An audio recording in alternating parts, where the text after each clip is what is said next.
had that ideology.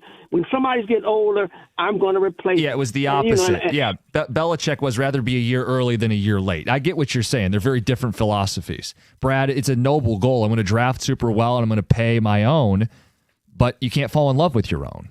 Right, but Belichick would also go out there and get a guy or two on that maybe had just a year or two left, Randy Moss. Yeah. That could go out there and make some plays for this team. He always used to find that veteran player that would add that final piece to the puzzle. Is it fair to say that Holmes is too reliant on his draft? And they've been good drafts, although not the last couple drafts, and that's what's really exposing this. Well, it's because they don't use free agency and trades as aggressively as these other teams we talk about. Correct. So he's relying too much on his draft. Yeah, pro player acquisition versus just drafting player acquisition. All right, we got more phone calls to get to. It's 97.1.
Got a text that says, yes, the honeymoon is over. Now it's time to figure things out, as in any relationship. Well, that's the stage we're at now. Yeah. Compromise, sacrifice. There's going to be some fighting. You're not always going to be happy and lovey-dovey. The early years, hey, man, 15 wins. Year before, NFC title appearance, kind of out of nowhere, surprise. Look how great this is. Early draft picks, stars. Last couple drafts, not so much. Trenches that have been neglected. And a team that's not even in the playoffs right now. Forget about a division. Forget about a Super Bowl. They're not even in the playoffs right now. So, yeah, the honeymoon's over. And, John, they got to deliver on some of this stuff. Right. And in the trenches that have neglected to remain at the level that they need to remain at for this offense or for this defense to be successful. Because, they did go in the second round and get Ratledge. The first round last year, they went and got Tyleik Williams. So you are addressing it, but it can't just be through the draft. We had that last caller talk about, it seems to be like he's only addressing needs, and I know he doesn't draft for needs, but he's not addressing anything through free agency. And you lose a corner and you sign DJ Reed, okay, it's a one-for-one trade. Yeah. What concerns me is out of Brad's own mouth, he says he nerds out over corners and then swung and missed on the top 2 corner selections in the 2024 draft. Okay, this one says, Brad's arrogance in not addressing glaring needs of the offseason and overpaying guys like Hutch, J-Mo, and Goff will be his downfall. If he does it again this offseason, he moves immediately to strike 3 in my book, Tim and Lapeer. Wow. Wonder what strikes 1 and 2 are. Apparently not addressing the glaring needs and then overpaying guys. The biggest issue, this defense has forced 1 turnover since Kirby got hurt. I didn't fact check that. I'm assuming that's right. Sounds right. Yeah, and so getting takeaways, and he was the king of getting the ball. He was. You're not getting the turnovers that you need, and you're not protecting your quarterback. In return, you are getting some turnovers on offense. John, I want you to address this one. 2020 Bucks, 05 Steelers, 2011 Giants, 2012 Baltimore Ravens. What did they have in common? I don't know. They all started 7-5 and ended up winning the Super Bowl. So you're right. That can happen. It doesn't, from where we sit right now, it doesn't look like that's a possibility. That's where we go to Dan Campbell and say, okay, are you going to change how you're making some of these decisions in game? Because you're at that point right now, 7-5. As it sits, you're not in the postseason. You can reach it, and we'll see on Thursday night. That's the first step. It's a must-win game because then you're going to go out to L.A. How many of those teams got a jolt from their defense and pressuring the quarterback? Like the 2020 Tampa Bay Buccaneers put Patrick Mahomes in an ice bath. The 05 Steelers, I'd have to look it up. I have a pretty good feeling that defense was good, the mid-2000s Pittsburgh Steelers. The 2011 Giants, was that the year they just rushed the quarterback with a fearsome foursome? I think it was. And the 2012 Ravens, do the Lions have the front to generate that kind of game-changing pressure that those teams did at 7-5 to go on and win a Super Bowl? And so I know that they're using a lot of those examples. There's a whole lot more 7-5 teams that don't make the playoffs or don't make the Super Bowl. Yeah, but I will say this season is wide open. You guys, right now, this NFL playoff tournament is going to be insane.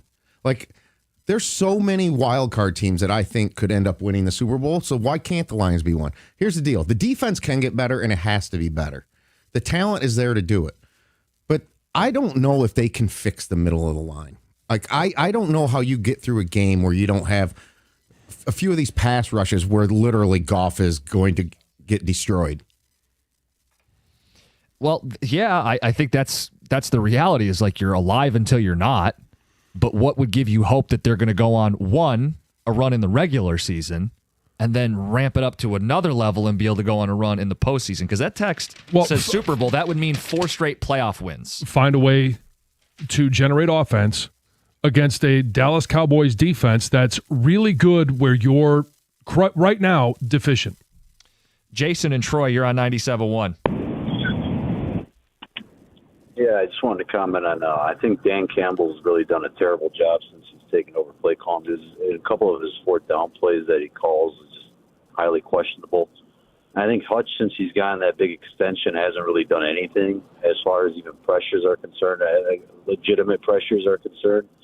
And I think that's really hurt the defense. And Dan Campbell's play calling, especially on some of those fourth down plays, specifically that 4th and 3 coming out of halftime last game, was just a head scratcher. It's like, yeah, he said himself he hated the play call. Yeah, he could say that till his face turns blue, but in the moment you're calling the play, and that's on you. You took over the duties. And I don't think he ran from that. All I'm saying is he acknowledged he screwed that up. Maybe your point is right, though. That you can't afford to screw it up. Yeah, that you can't afford to screw it up, and there may be too much on his plate. Yeah, there's way too much on his play. I think give back more in play calling duties. You know, if you a couple points during the game, if you want to sit there and call a play or two or a few plays a game, that's one thing. But to sit there and put that all on your plate, it's obviously affected what the job he's done as a head coach. And yeah, you can't let your ego get in the way, especially in the position they're in now. Well, I want to point out most coaches can handle this.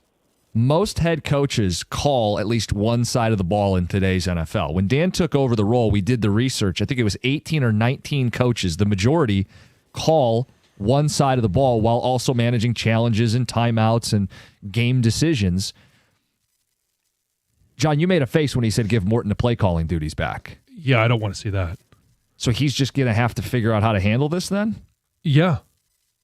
I mean, figure it out. Other coaches can. Yeah, figure it out. And if you need to have, assign somebody, timeouts and game management decisions to remind you when you're in that situation, so you're not distracted by, hey, what's the next play call? Like all of those things, you get into a rhythm, and you got to have somebody there to do that. Reviews. Have somebody there. Hey, you need to review this one. And you have to trust them. Yeah. You can't do it alone. Well, and that's where you get into the discussion of the coaches they lost in the offseason.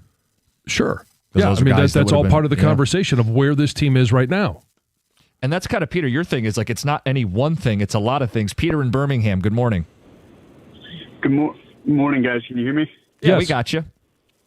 Cool. Yeah, so I think a lot of callers, I've been listening to you guys daily, and it sounds like a lot of callers call in and they want to blame one thing. They want to blame Dan Campbell with the fourth downs. They want to blame Brad Holmes which I think the honeymoon for sure is over. I mean, he needs to make decisions. He needs to make things other than draft picks, because that's what sold Brad Holmes to Metro Detroit. Is he brought these good players, and everyone fell in love with him. But you got to realize that he's not making those changes in season. He's not doing the trade deadlines.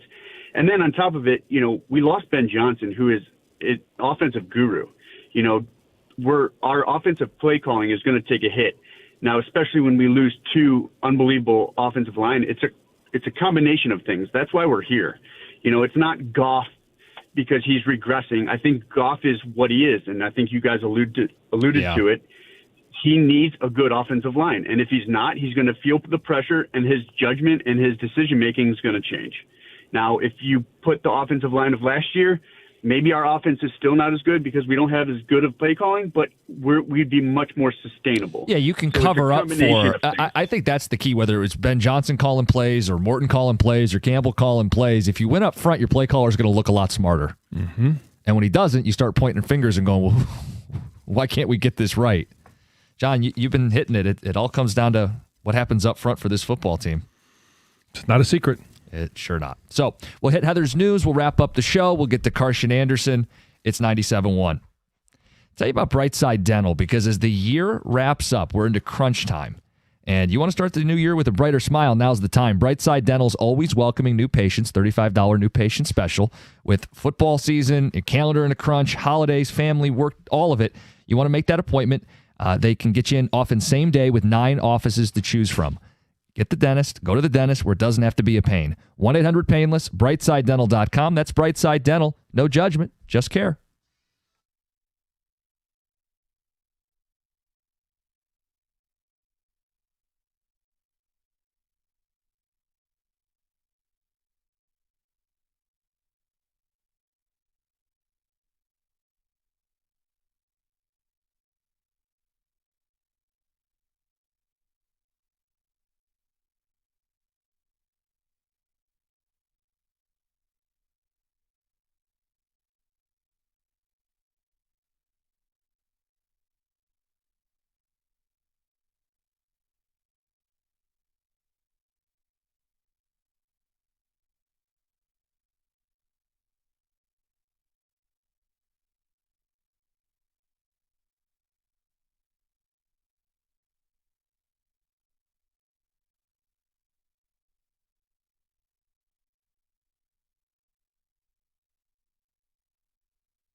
Heather with the news.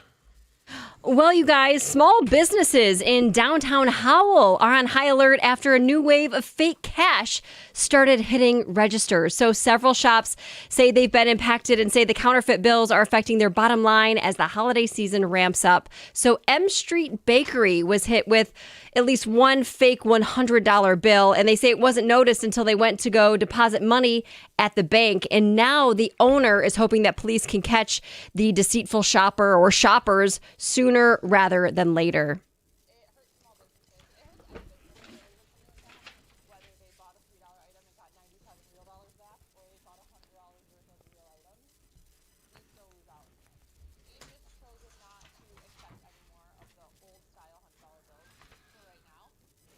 And other shops, too, like the Crunchy Pickles, as they were hit, too. And they said they do, like, you know how they do the marker? The marker, yeah.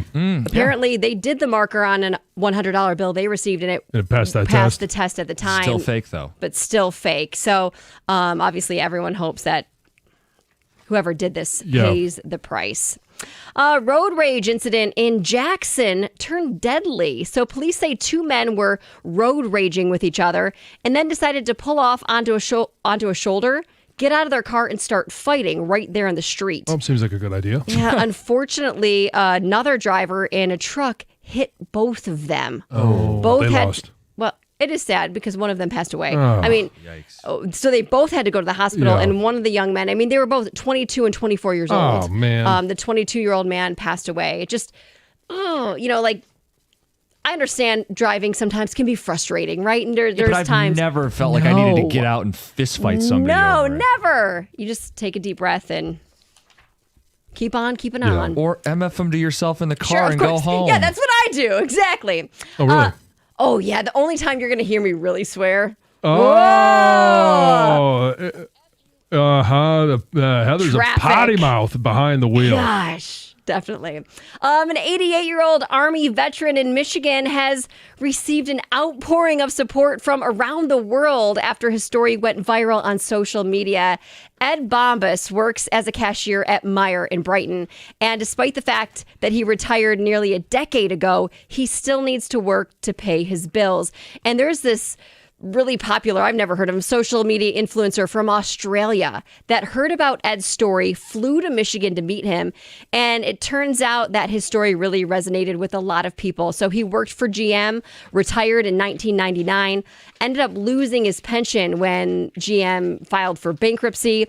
He accumulated a lot of medical bills because his wife got really sick. He was the only one taking care of her. She died 7 years ago, and now to pay off his bills, he had to go back to work. So now there's a fundraiser that was started, raised over $1.22 million so that Ed can officially retire for good. And I shared the story already. I was basically tearing up reading it, but I was sitting there on the fundraiser reading through people's messages, tearing up again at just the outpouring of support and how much people don't know him, but how much they care. And they're not always donating a ton of money, $10 I'm here. on right here. It's 20, 25. Sure.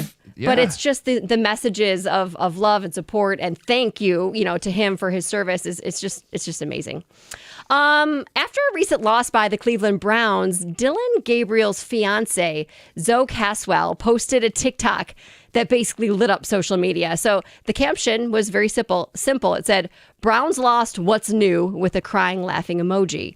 Well, the post drew a wave of criticism because many fans saw it as like a dig at the team's current starting quarterback, Shedeur Sanders, who replaced Gabriel when he was injured. Yes. So people thought it was kind of a dig at him. She insists that the caption was just kind of meant as a joke. She says she supports the Browns 100%, no matter who's playing.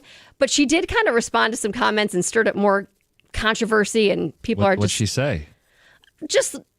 I've got to go back and find it, but basically, but like she egged it on a the little bit? quarterback controversy, yeah, it felt like she was egging it on. So who knows if she really is or not? Yeah. But people think so. Okay. Without a doubt. One more, Miley Cyrus is engaged, so congrats to her. Do we know who's the guy? Max Miranda, a musician. They've been dating for 4 years. They were seen on the red carpet, sparked engagement rumors because of her big ring, and she confirmed it for sure on Good Morning America yesterday. So She doesn't have to buy herself flowers anymore. she doesn't have to. Somebody else can. Okay. Heather with the news. John, it was important that we got that last story in. Yes. Okay. Let's get back to the people before Karsch and Anderson step in for their show. Brian in Detroit, we were talking about honeymoon and is it over with the Lions? What's up? You're on 97.1. Yeah, hi guys. Thanks for taking my call. So my only thing, and I agree that the defense is the bigger need to step up and salvage this year and then moving forward. But this whole thing with Ragnow, I look at Dan Campbell and I say, okay, this guy, doesn't pass his physical and he's not going to be on the field. But wouldn't there be any value add having that guy on the sidelines, as those players are going out and coming off? That guy's input is value. And how do you improve, So I just, you gotta tap into everything you can at this point to get the team back on track. The offense can perform. It all starts with the offensive line, and it's always been that way with all the success. And would there be value add in having that guy on the sidelines? John, it feels like a question for you, right? I mean, is there value in Frank sitting there with a clipboard and giving people coaching points, or is that overblown? Hey, more eyeballs, more experience, it all can help. There's no question. To me, it's almost like a shot at Hank Fraley. Hank is a really good offensive line coach, one of the best in the NFL. I don't necessarily think adding another this can't hurt. It can't hurt. At the same time, he can't go out and block for them. Right. So there's only so much. Yeah. And he can't make the calls from the sideline. You're going to have to eventually go out there and play. And those guys that are out there, Dan mentioned it. You got to be able to win some of those matchups. I would amend what he said. I think their best path to salvaging this season is their defensive line. Their best path to regaining who they are big picture beyond this season is the offensive line. Yeah. Let's get to Steve in Detroit. Steve, you're on 97.1. What's your thought? I just wanted to say that I don't think, about the honeymoon era being over.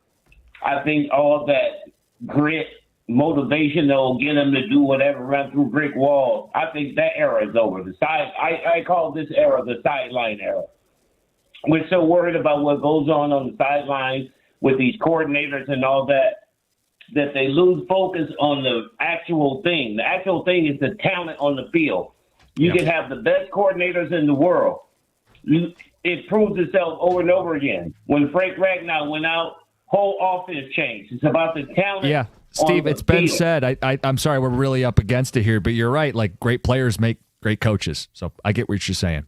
Karsch and Anderson coming up next. Boys, what's up? More about the Jimmies and Joes and the X's and O's. That's what they say, Doug. Hey. Hey. I just thought we were going to continue rhyming. I don't know. That's what you did? Well, it's what follows. What? What's the matter? Come on, people. We got football tomorrow. We do. have football. I was trying to figure out, do people want us to actually talk about the game, or should we just do the ho-hum, we suck, I give up? What's the topic? What's the topic with the Lions right now? We asked people about the honeymoon. Is the Dallas game, so you're ho-hum, we suck?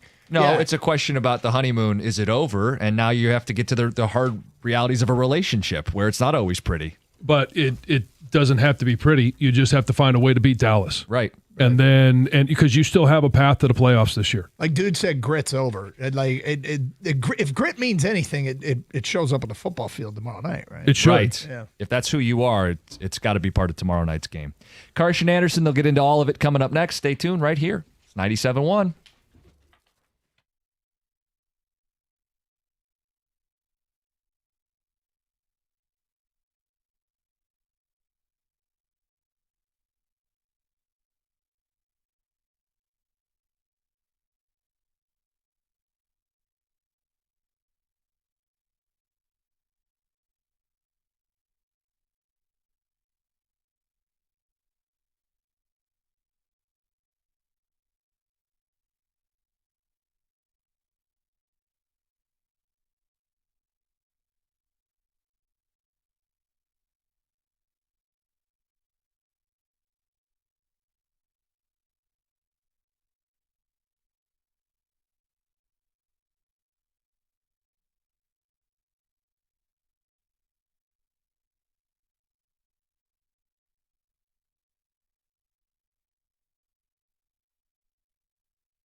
All right, so it's funny. You sit down at the desk and like putting together a show and all that, and I'm thinking to myself, Gator, this type of day we start getting into what happens on the field, and I'm like, do people even want that anymore? Like, I feel like there's the feedback we have gotten Monday and Tuesday, and I'm like, do we talk about the game, or do we just talk about what's gone wrong and how they fix it? Because it still is kind of a big game. People are angry, my friend. I know. It really is coming across that people are angry. They're not just disappointed, they're angry. I'm disappointed with how things have gone, and I go into that disappointment with an understanding that injuries, again, for a second year in a row, have kind of taken away a lot of the excitement, and it sucks. So I'm still at a deep disappointment. It's not done by any means. I think that this team, I actually think they're going to win tomorrow night, but it's a tough road to go the rest of the way. There'll be some cannibalism that happens within the division, which could help them out. There'll be cannibalism where the other wild card is likely to come out of, which is the NFC West. So there's still hope for this team to make the playoffs, but yeah, they got a lot of work to do. And when they said in the morning show that the honeymoon period is a kind of over, and I think it's safe to say that, but it's also, I need to be quick to point out, it doesn't mean the relationship is over. It just means you work harder at it to keep it going and keep it harmonious. And it's going to be rough for this team to make the playoffs this year, but I do think this team is set up for success for years to come, and I think they have the right guys in place. But there's no question that players have to be better, coaches have to be better, the GM has to be better and do a better job. Everybody says that. And this is one of the things I love about having Dan Campbell on each week on the morning show, is that there is definitely pushback that John and Jim will give towards Dan Campbell. Yep. And Dan Campbell owns it all. He's quick he doesn't to get say, hyper defensive. He doesn't. And he's quick to say, goes, yeah, I got to be better. We all got to be better at our jobs. And there's no question that he does have to be better, but the players have to be better. They're the ones ultimately that are on the field pushing each other around. You said this, and I don't want to bury the lead here. I was a little surprised. You just said you think the Lions are going to win the game, and I thought, wow, that's bold. Oh, wait, they're still favored. And I think that right now in Detroit, like dude gave me 14.5 points yesterday, the Lions plus 14.5. I feel like in Detroit, while I would grant that it's not trending in the right direction. Of course it's not trending in the right direction. I would even think the most ardent of Lion fans' confidence in this team is rattled. And so here you got a game against Dallas. Why do we think the Lions are still favored? Why would the Lions still be favored over Dallas when Dallas is the team that got bowled at the trade deadline? Dallas is the team that's playing better. And Detroit has not been trending in the right direction. They didn't make a big move. I think Detroiters, and certainly a facet of our audience, are very upset about it. But even like I said, even though us ardent fans are probably rattled in their confidence, why is Detroit still favored in this game? I mean, Detroit, he picked them to win, and I thought, upset. And I'm like, no, it's not an upset. And the Cowboys have pushed across a couple of really credible wins lately over Kansas City and over Philadelphia. Both of those were at home. Mm-hmm. They got pounded by Denver back in the end of October on the road. Lions lose a tough one to Green Bay. Not happy about that. They skate past the Giants in overtime, and they got beaten in a tight one against Philadelphia. I'm not sure why they're favored based on how teams are playing, and I think that's really where the betting lines, it's okay, well, how are teams playing lately? But Vegas seems to think that the Lions are the better of the two teams. That's not why I'm feeling like they're going to win. I couldn't care less about what happens with Vegas. Sure. But I look at things and I think, like, and I've said this the last couple of weeks, like Dallas has really got some momentum going now. They're playing for each other to galvanize. Marshawn Nealon's death really kind of did something there. The trade deadline acquisitions have done something for this team, and they're playing much better, and they're really balanced attack on offense, and defensively they're starting to come on. Okay, great, and that's momentum. But the discussion of momentum on this station's history has been well documented back to the days of Gary Danielson, and I do believe that momentum is something that happens within a game. I don't think it's something that happens week to week because there's too much time that passes in between. And the one thing about momentum that I know for sure about momentum, there is no arguing, it comes to an end. It does. Yeah. It comes to an end, and it comes to a screeching halt. All of a sudden, you're like, whoa, what just happened? We just lost our mojo. Yeah, it happens. Yep. It happens. And why not happen on Thursday night? This is a Dallas Cowboy team that does not defend the pass all that well. Okay, yeah, Quinnen Williams is there, and he gets a push on the inside, but he's not Micah Parsons when it comes to rushing a quarterback. I think the Lions can be able to throw the ball a little bit, and hopefully they're able to run the ball as well and continue to be effective there. Dallas gives up a bunch of points. Okay, there's reasons to be optimistic about the Lions without being, drinking the blue Kool-Aid and all that. I think that we've got a real chance to win this game, and I think they'll win the game. Will's on a cell, and he's on 97.1. Hi, Will. Hey, how you doing? I just want to say, Gator, I agree with you totally, man. I agree with you totally. I think we're set up to go on and do bigger and better things, and we should just let it play out. The NFL is a week-to-week league. That's all I want to say, and I'm going to hang up. But I agree with you, Gator. I'm on your side. Thank you. Well, Will, you're right about it being a week-to-week league. You're right about one thing that this team has done is bounce back, and it's a measurement of leadership and of that thing that got thrown out there right away, grit, and it's a measurement of their ability to respond to adversity. You question, why does it take adversity to get them to respond so many times? Maybe that streak ends tomorrow. And if that streak ends tomorrow, the confidence will and what's going to happen this season is probably completely eroded. They will be in a need to win out situation, and that's never a great place to be, but it very well will be. It would be perceived as being over. Like this season will be perceived as being over.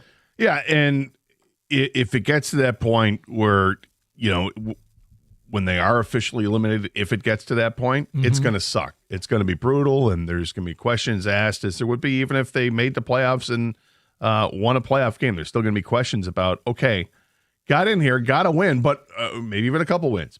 But they got some work to do, and work needs to be done specifically here and here. But that's nothing that can be fixed right now.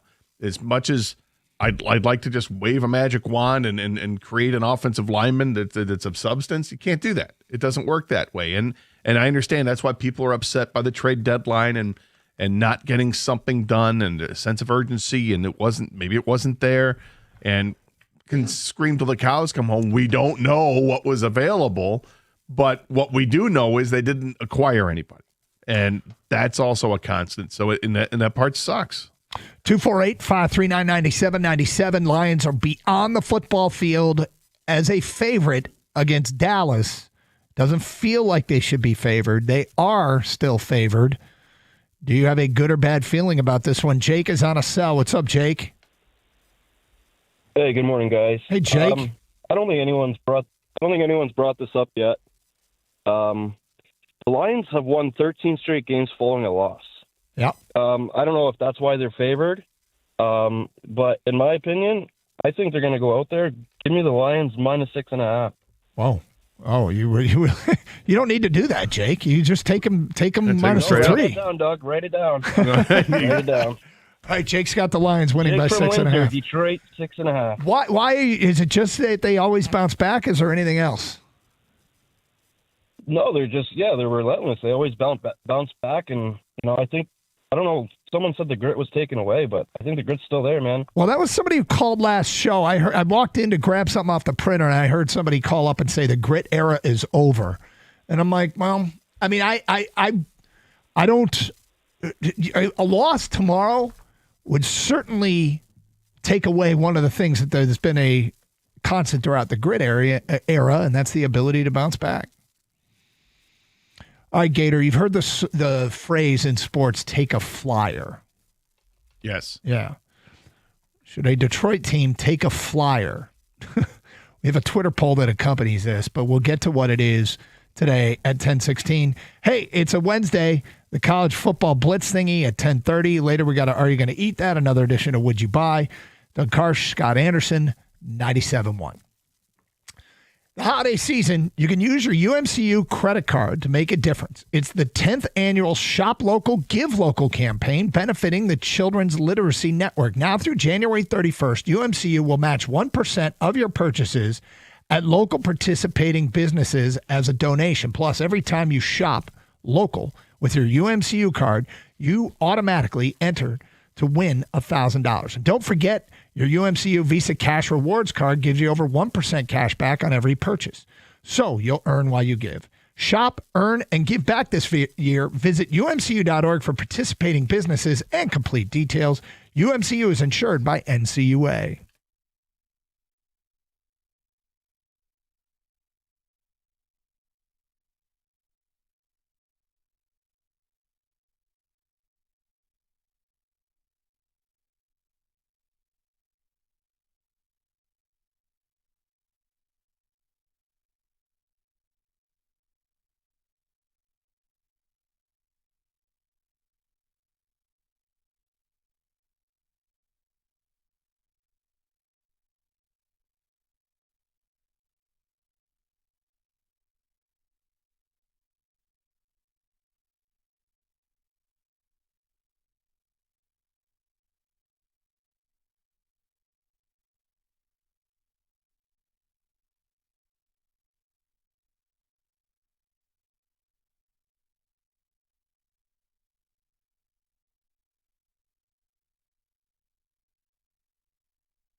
Doug Karsch, Scott Anderson, 97.1.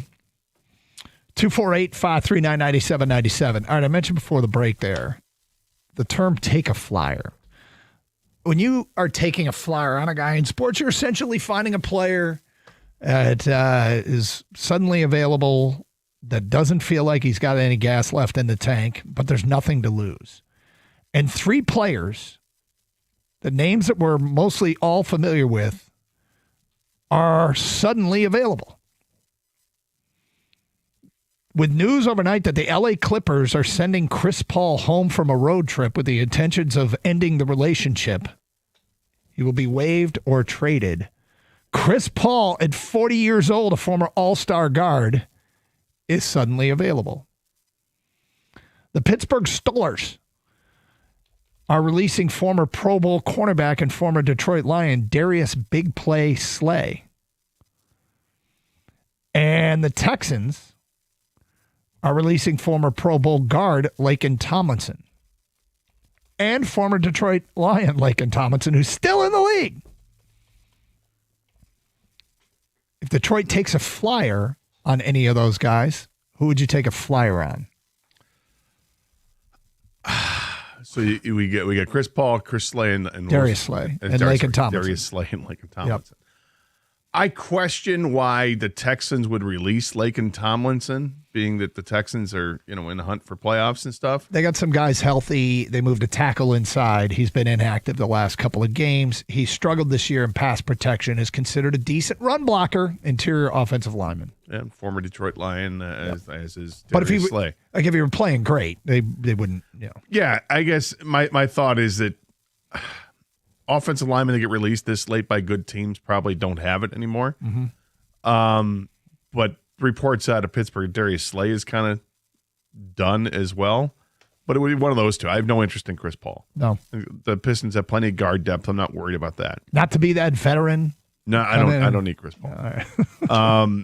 But the other guys I'd be interested in and kick the tires on for sure and see which one is better off. My guess is I'd probably rather have Darius Slay, I think. This is a tough one, man. This is like 50-50 because of the position that both guys play. You can make the argument they need another defensive back. They, of course, need more linemen, veteran linemen that know what they're doing. In the run game in particular, that Laken Tomlinson is good at that. Okay. I mean, I trust the evaluation to know if either one of these guys is an upgrade. But it doesn't cost you anything to pick them up. I think we've probably entered the phase of the NBA that we would rather have Dennis Jenkins and Chris Paul. That's the era we're in. Slay with Terran Arnold's injury, does some magic come back in Detroit? I mean, we can sit here and we can be dismissive, but it is take a flyer. I mean, there was a player last year that they got under similar circumstances earlier in the season, and Tim Patrick, who actually helped the Lions win games last year.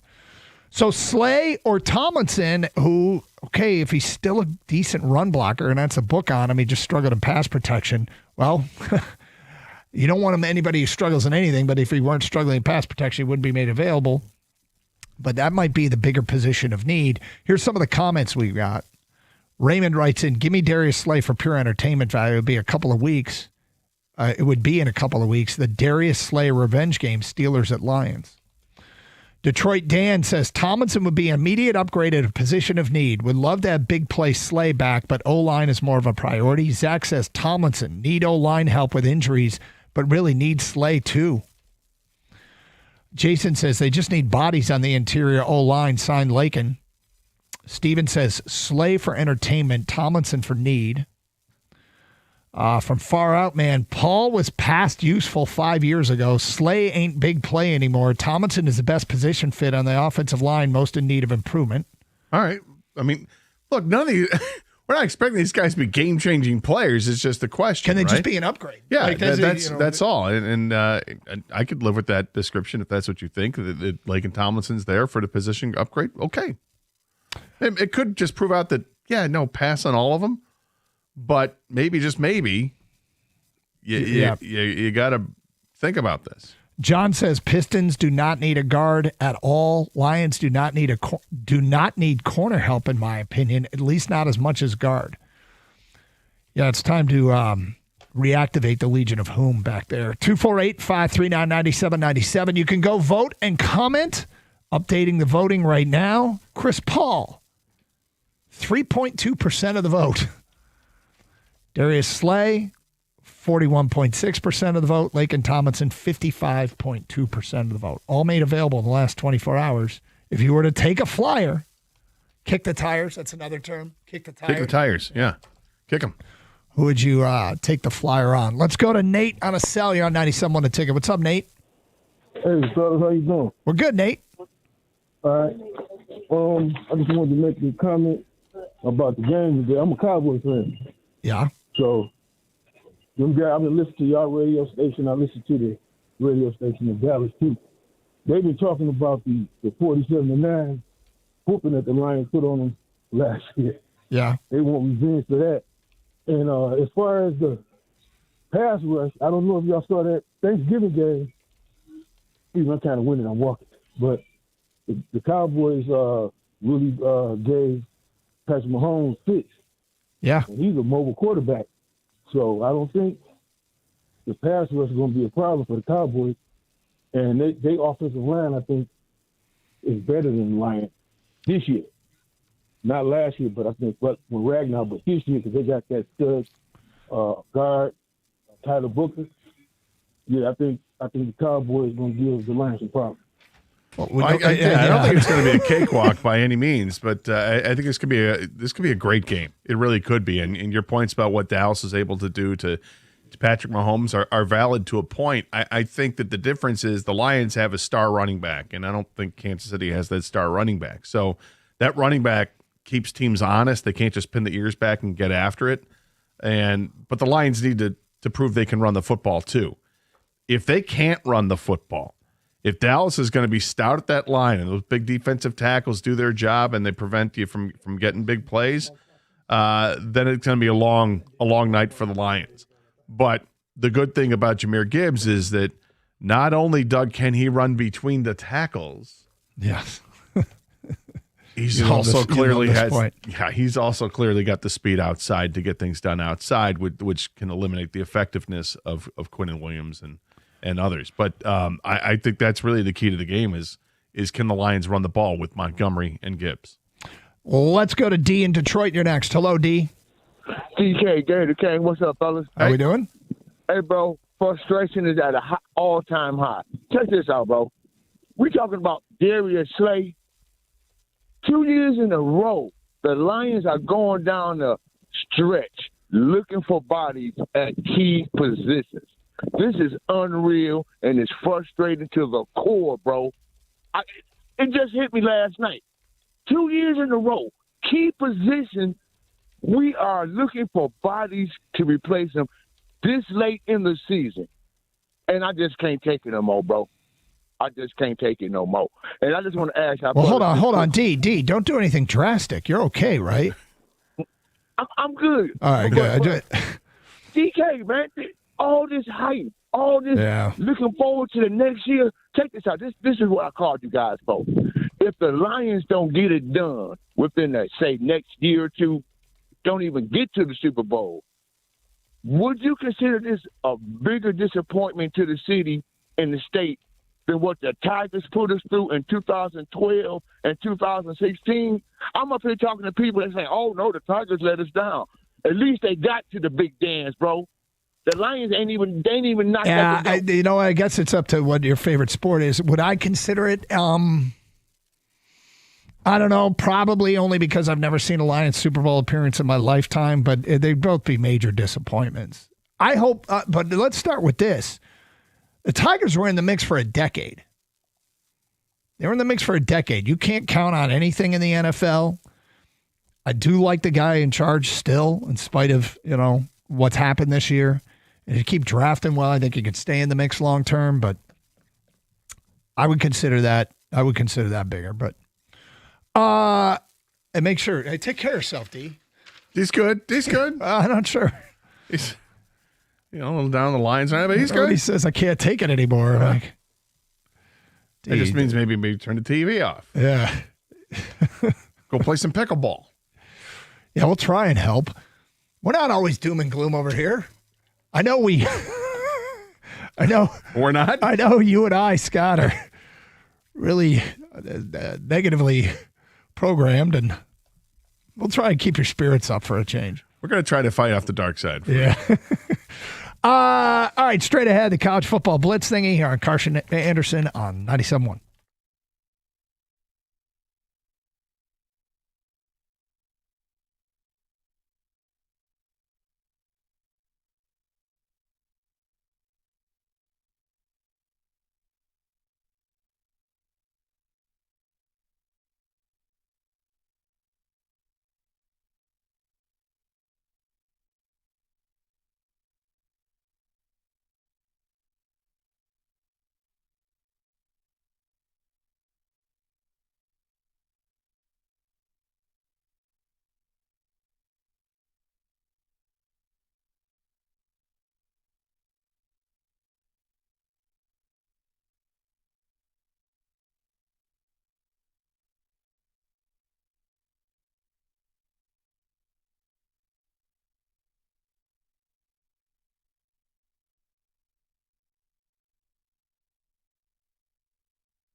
Doug Harsh, Scott Anderson. Nice. I want a ticket. We are entering the college football blitz thingy, and Gator at this point still isn't sure what he's going to say for one of his answers. Let's go.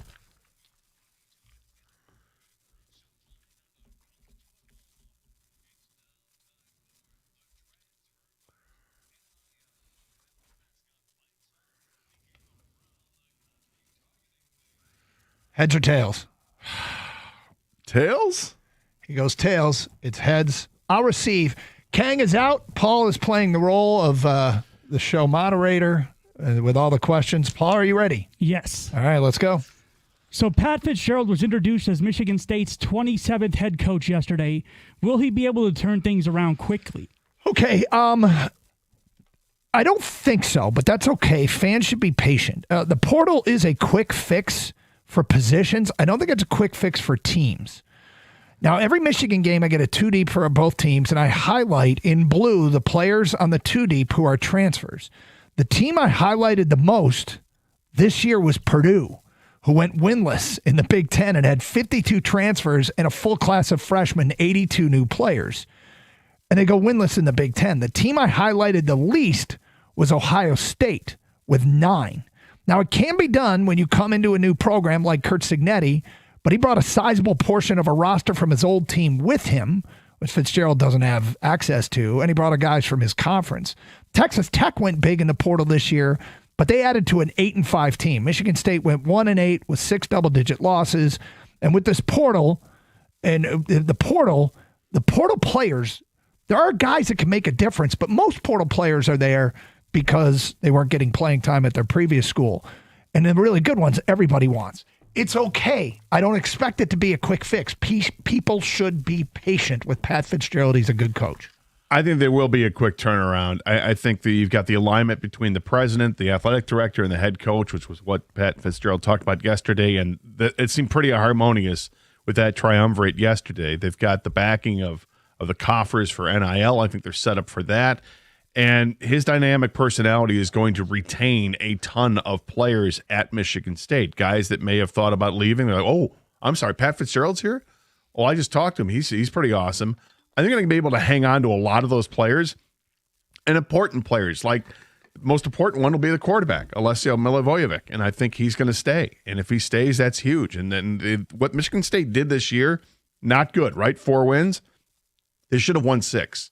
With competent coaching, they would have at least won 6. So for me, the quick turnaround is, can you get to a bowl game next year? And I think they can. We'll see what happens in the next couple of days with the signing period in college and with the high school kids coming out. But it looks like they're able to hang on to a lot of this recruiting class, and then you get into recruiting in the portal, which would be interesting. But I have high hopes for Pat Fitzgerald in year 1. I don't know how quickly he can turn things around, but I do think it's a good marriage between the two parties, because I think Michigan needs someone that could bring stability, that knows the landscape of the Big Ten, whereas Jonathan Smith was kind of walking in blind. And for Pat Michigan Fitzgerald, State needs that. Yes, and for Pat Fitzgerald, he's really needs like a place to like re-establish himself as a head coach, because he's been out of the game for a bit now because of the scandal at Northwestern. Call your shot on the Big Ten championship game between Indiana and undefeated Ohio State. Okay, I'm rooting for Indiana, but I think the Buckeyes win. I think they just have more star power when all is said and done. It's on both sides of the ball. I think IU is going to fight. It's going to be a great game to watch. Curt Cignetti is a great coach. He's going to have his team ready to go. Those guys aren't intimidated by anything. And yet, when all is said and done, there's just too many stars on the defensive side of the ball for Ohio State. And there are too many people that you have to account for on the offensive side for Ohio State. But I think it's going to be a closer game than people might think. Ohio State. That's it. I think Ohio State's winning that game.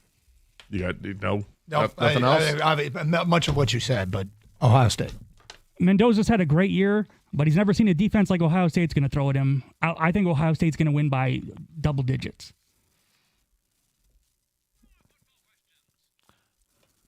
This is the 15th year the Big Ten title game's been held in Indianapolis. Is it about time the conference moves it around? So yes and no. My first thought was yes. Yes, we can get it in Detroit. But I realized the first thing the Big Ten would do is move it to L.A. And then they go to Vegas, and then they go to Seattle, and they'll go to all these new places to try and make them feel like they're part of the Big Ten. And Indianapolis is a great host city. So the idea that Detroit could get involved and maybe get the Big Ten title game once a decade or once every 6 years or whatever it might be, we could do it. But Indy's so great. The more I thought about it, the more I thought, I don't want it to be in L.A. or Vegas or anything like that. Let's just leave it at Indy. It's drivable for all of us here. I'm selfish reasons, but yeah, leave it at Indy. No, I wanted to travel. I think we got a great traveling roadshow for this game, whether it's in Detroit or Minnesota. Or in Los Angeles, having the Big Ten championship game played at the Rose Bowl, because the Rose Bowl doesn't mean anything anymore. It would for the Big Ten championship. It was all about the Big Ten back in the day. So why not make it popular again? You brought up Vegas. I wasn't even thinking of Vegas. It's not really the Big Ten landscape, but I'll take it. I like having the show on the road. I like having with the bowl season not meaning as much. It's all about the college football playoff. So now it's just all about the college football playoff or about the Big Ten championship game.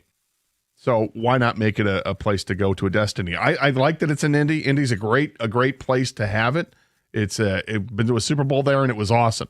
I know they can handle the Big Ten championship game. They've been doing it forever. That's great too. But allowing other cities to host, I think makes sense. I kind of like the idea of just leaving it in Indianapolis because, like Doug said, they would move it around. It would be in L.A. first. It would never come anywhere near Detroit for years. And they might even hold one in Giants and Jet Stadium because it's in New Jersey, and that's near Rutgers. So it's like, yeah, I'd rather just leave it in Indianapolis because I think that's more Big Ten country, and it just feels more like a Big Ten championship location.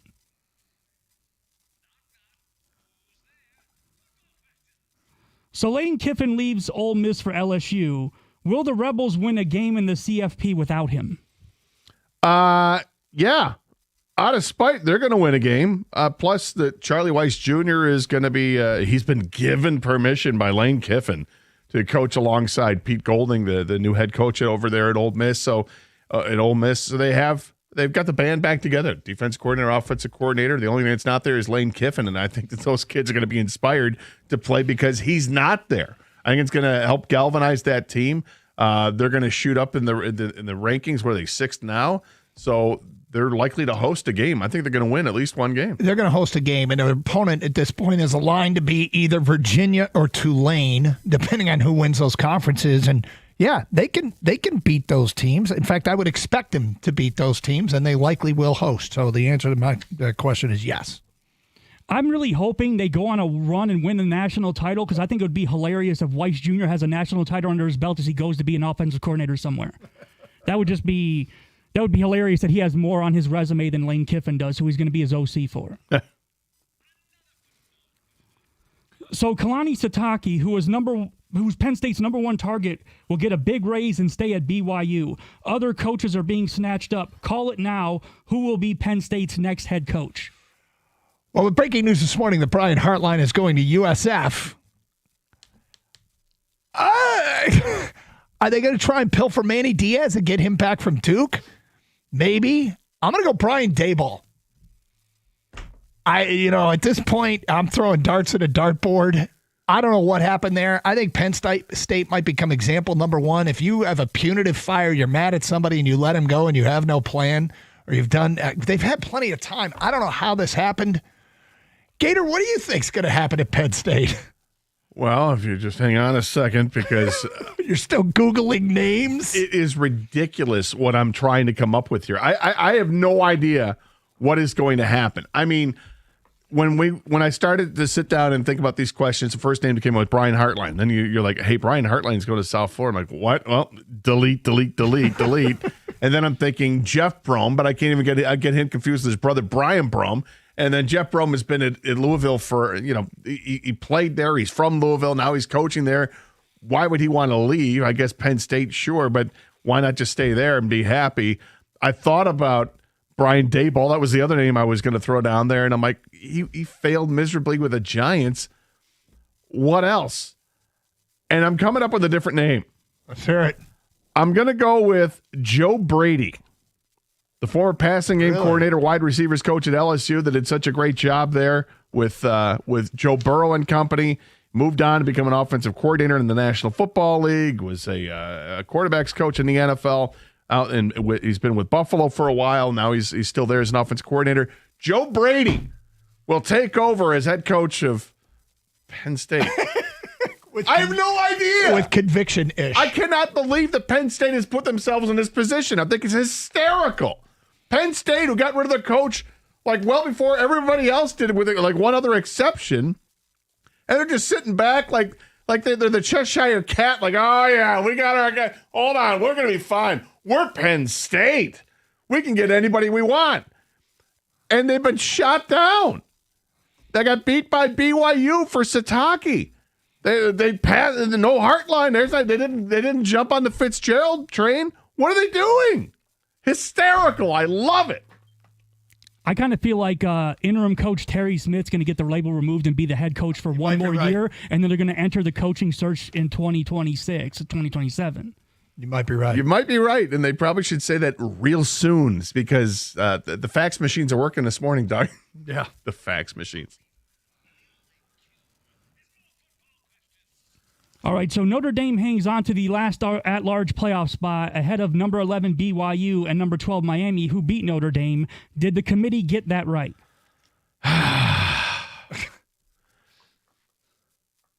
This is so tough. I think they have it right with Notre Dame ahead of Miami. Miami beat Notre Dame to start this season narrowly by just a field goal. And I know Miami's saying, we're playing better football now than we ever have. Well, you lost to Louisville and SMU along the way, so maybe not necessarily playing better than you ever have. And Notre Dame went on a run after starting the season 0-2 because they lost to Miami and Texas A&M. So their two losses are pretty good. Miami's losses are not. Sorry, Paul, I know you're a Miami guy. But the BYU part is interesting because BYU just continues to win. They've got, one loss on the record? I feel like BYU should probably be ahead of Notre Dame, but it comes down to schedules and who you've played and more importantly, that you haven't played. Well, BYU has the strongest strength of schedule, those three teams. So BYU deserves the 10 spot. The thing is, BYU is going to play Texas Tech in the Big 12 title game. And if they lose it, they're out. If they lose, they should be out. Yeah, and now you got Miami and Notre Dame next to each other in the standings. And if two teams are next to each other that played each other, how can you possibly take the one who lost over the one who won if they're ranked right next to each other? So I don't know if there's anything that does more damage to undermine a process than this TV show every week. They should cancel that show. Did they get it right? No, but anyway. I don't think they got it right either because I think Miami should be ahead of Notre Dame because they beat Notre Dame. But I'll say this, Gator. I don't think Notre Dame or Miami should make the CFP because I don't think either of them actually deserve playing for a national title. It would be special if neither went. I'd like that. All right, last one. Who will you root for to win the national title? I'm going to stick with my original bold-ass prediction. Texas Tech over Texas A&M.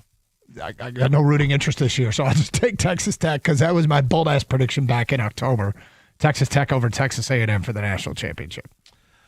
I'm rooting for Indiana. I want the Big Ten to win another national championship. That would be great. And for Indiana to do it would be amazing. What Cignetti has done in 2 seasons is nothing short of astonishing what he has done.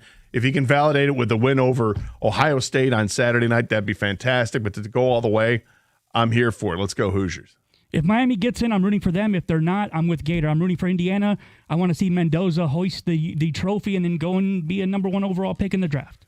There you go. And that concludes the college football blitz thingy. FanDuel is the number 1 sports book for same-game parlays. From points and rebounds to threes and assists, FanDuel is the best place to combine your favorite picks into a same-game parlay or track every stat live, all in one easy-to-use app. But take advantage of this first-time offer for first-time gamblers that haven't gotten involved. New customers can get $150 in bonus bets if your first $5 bet wins. So the formula here is go find a heavy favorite, bet them on the money line with your $5. That's the deposit you make, and you get $150 in bonus bets that you can use. You have a week to use them, but you can use the $150 to do whatever you want with. You can play your way. If you're a same-game parlay guy, you like props, over-unders, whatever it may be. Head to FanDuel.com/Doug to sign up today. FanDuel is the official sports betting partner of the NBA. Must be 21 years of age or older and present in Michigan. First online, real money wager only. $5 first deposit required. Bonus issued is non-withdrawable bonus bets, which expire 7 days after receipt. Restrictions do apply. See terms at sportsbook.fanduel.com. Gambling problem? Call 1-800-GAMBLER.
Gator, I watched 2/3 of a movie yesterday.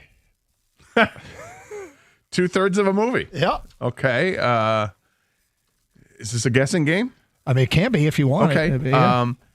Is it a movie? What year did this movie come out? 2005. Okay, so an older movie. All Yep. right. All right. What genre is this movie? I would say action. Action. Yeah. Okay.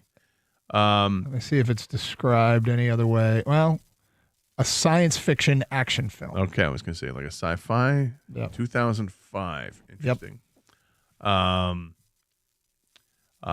Is it a well-known cast, a well-known ensemble of actors in this? Yes. Okay.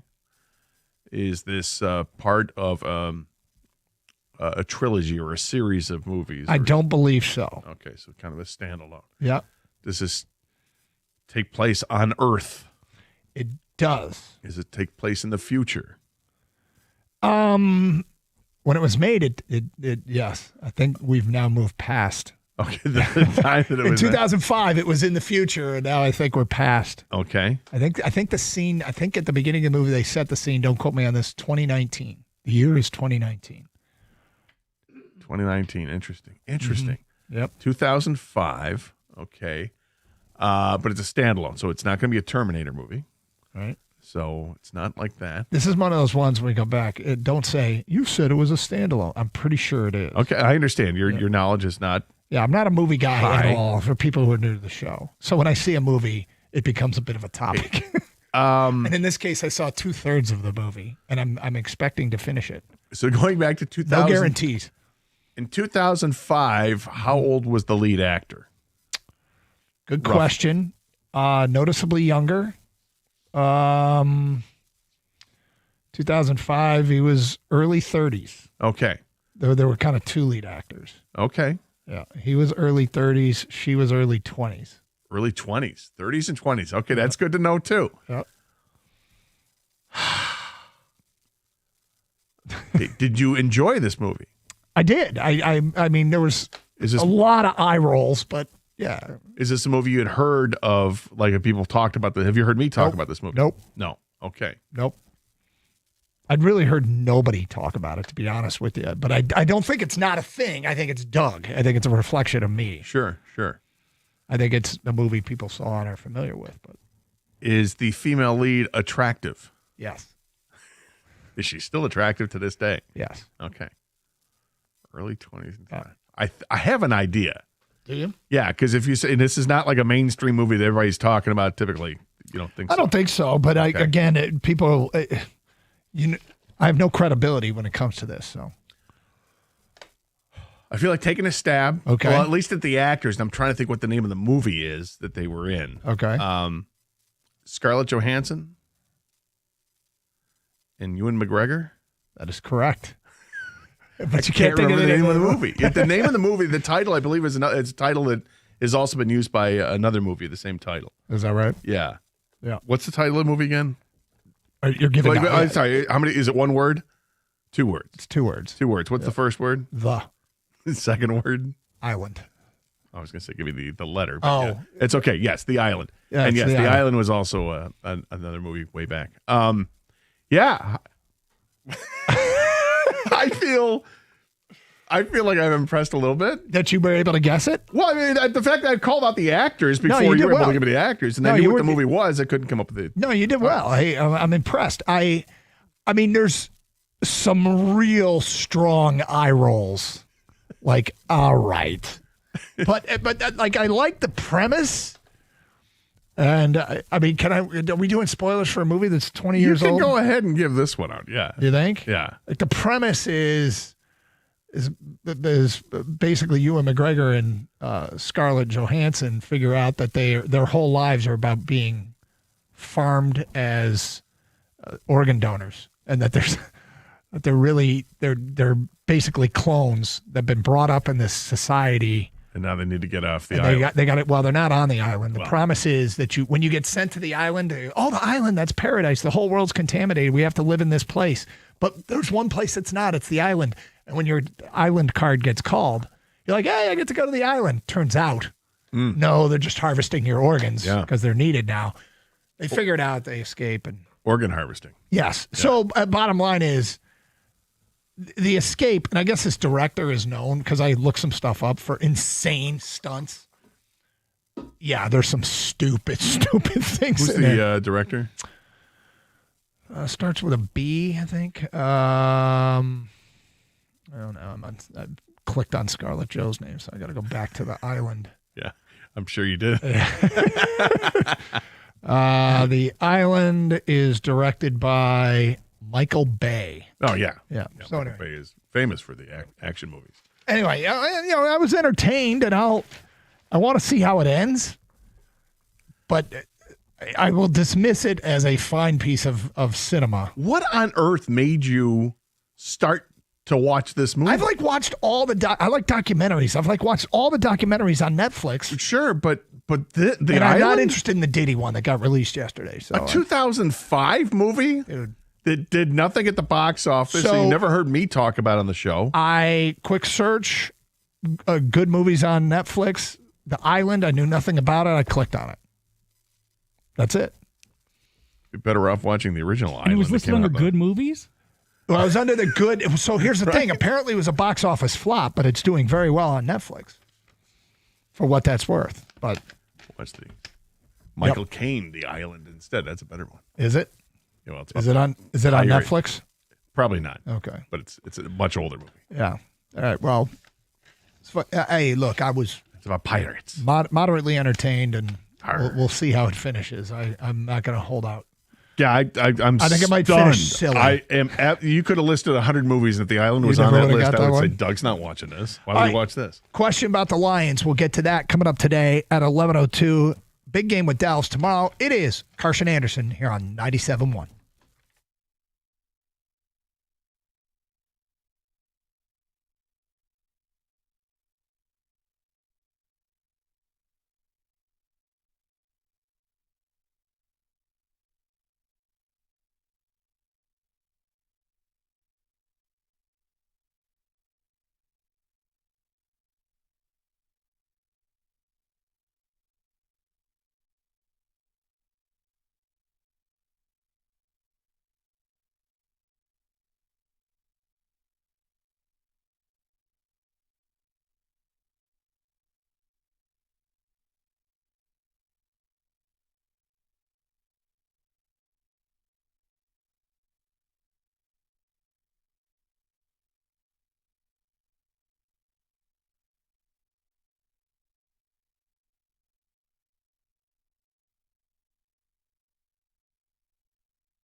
Brought to you by Moran Buick GMC. The Pistons are in Milwaukee tonight, getting ready to take on the Bucks. That game at 8 o'clock right here on 97.1 The Ticket. Giannis Antetokounmpo is probable in that one. He returned from his injury on Saturday and has played the last 2 games. Questionable for the Bucks are Kevin Porter Jr. and Gary Harris. Also Duncan Robinson for Detroit. He missed last game on Monday with an ankle sprain. The Bucks have lost 8 of their last 9, and the Pistons are favored by 4.5 tonight.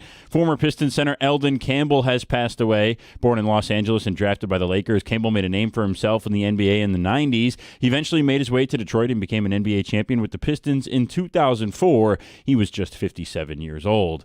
In college football coaching news, Ohio State offensive coordinator Brian Hartline is expected to become the next head coach at South Florida. Bruce Feldman says Hartline will remain as OSU's play caller through the rest of the college football playoff.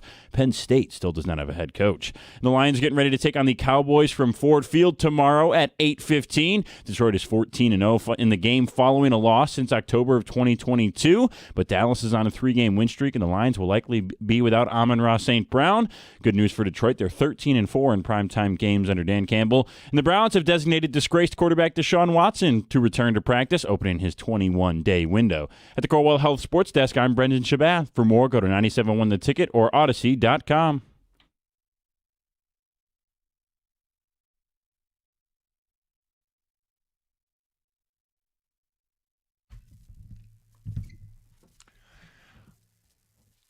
I continue to be amazed at just the college football storylines. And I don't know if this is making it better or not, but I'm more in. It's got, I mean, you mentioned something to me yesterday about you're so back, saying to me, because, I've been disenfranchised with college football. Yep. And, the whole changing the guard here at Michigan State, I'm maybe a little. He sucked back in. Kind of. Which isn't a huge surprise to me. No, I guess not. But now, following recruiting, but following the coaching changes everywhere. I can't believe Penn State still doesn't have a coach. This is and they call up they're zeroed in on Kalani Sitake at BYU. BYU locks him up. Dude, Matt Rule got a contract ripped up and redone at Nebraska to protect Penn State from taking Matt Rule. Do you think Nebraska calls up a Penn State and says, "Hey, we'll rip up the contract and let him go if you want him"? Did they not want Brian Hartline? I don't know. They must. I mean, I would have to think no, and here's why. Would Brian Hartline, who just took USF, would he take USF over Penn State? Well, no, that's what I'm saying. Like, so they must not screwed have this up so badly, and did USF put pressure on Brian Hartline to accept the deal right then and there before he gets pursued by Penn State? Or I guess maybe it just goes to speak to the questions I had about Brian Hartline anyway, and we talked a little bit about it yesterday. Is that, okay, he's an offensive coordinator on a team that doesn't really need an offensive coordinator because Ryan Day is that guy. Mm-hmm. But he's been the wide receiver coach, and he's done an outstanding job of helping to develop those very talented wide receivers that were there before he got there, and they're there after he's going to leave. I'm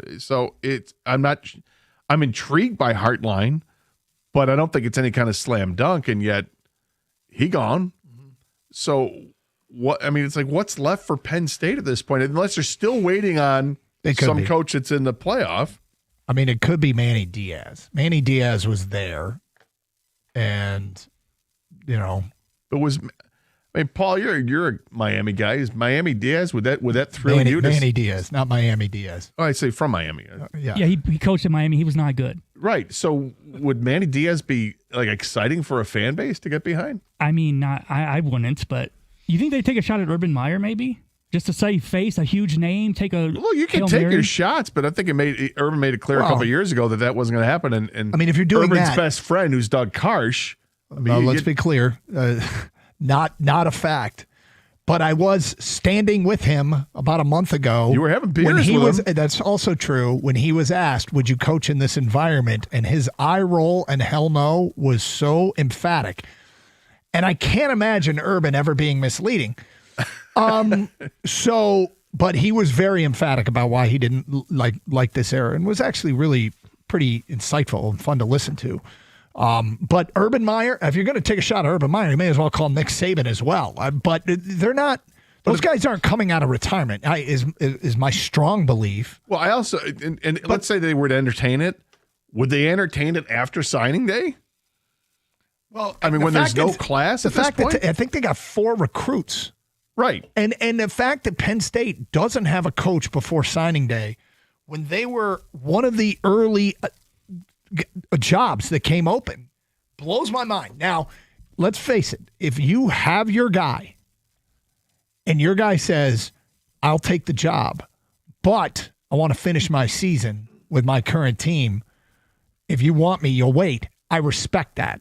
The problem is when over the weekend it was reported they wanted Sataki, that's like, okay, they don't have their guy. So they don't have a coach that is finishing their current gig to come running and falling into the waiting arms of Penn State and State College, Pennsylvania. This is Penn State. I know, dude. And yet, should we be terribly surprised? Well, I mean, I don't know how this isn't some sort of reflection of the athletic director and their process. Well, there might be something up the sleeve that we're not thinking of, and I don't cover that. I'm not embedded with that program. The athletic director's Pat Kraft, but this feels very egg on the facey. Egg on the facey. I like it. I mean, since Joe Paterno left and the whole mess and scandal and everything that was going on there, they hired a coach. Who was the guy? Sandusky? What are you talking about? Well, after the Sandusky Bill stuff. O'Brien. Bill Sorry. O'Brien was the coach for just a minute, it felt like. He did a good job there.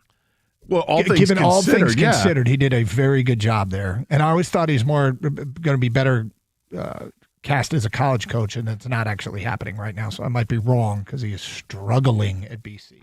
Yeah, but BC apparently gives him this vote of confidence, and he's ready to go for next year. But that being said, they moved on from him, and they hired the coach from Vanderbilt at the time, which was James Franklin. Yep, who had done okay, but it was Penn State, and you would have thought, well, Penn State's going to cast this wide net.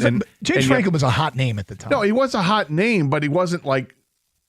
It's interesting. Like you look at LSU. LSU was always looking for the biggest name they can get, and it feels like every school down south is looking for the biggest name they can get, and maybe it's more prudent to go and find someone like James Franklin from a Vanderbilt at the time. Although it feels like Vanderbilt's got more juice now than they did when James Franklin was there, but nonetheless, I'm still thinking like they're going to get their guy, and they haven't. It's like they've struck out multiple times already. And who's left at this point? I think Paul may be right. Maybe just go with Terry Smith. Terry Smith, interim coach, and your interim coach through next year. But then the process starts all over again. Yeah, maybe. I mean, apparently Terry Smith has been very open and lobbying for the job, but at this point, it's hard to galvanize a fan base over we tried, but instead, here's our guy. Yeah. Here's choice 4. We did win a couple games tough. down the stretch, Now, and it doesn't they're doom you. bowl Maybe- eligible and all that. But Maybe he is the best man for the job. I've been around enough of these things that, implied success happens at coaching hires.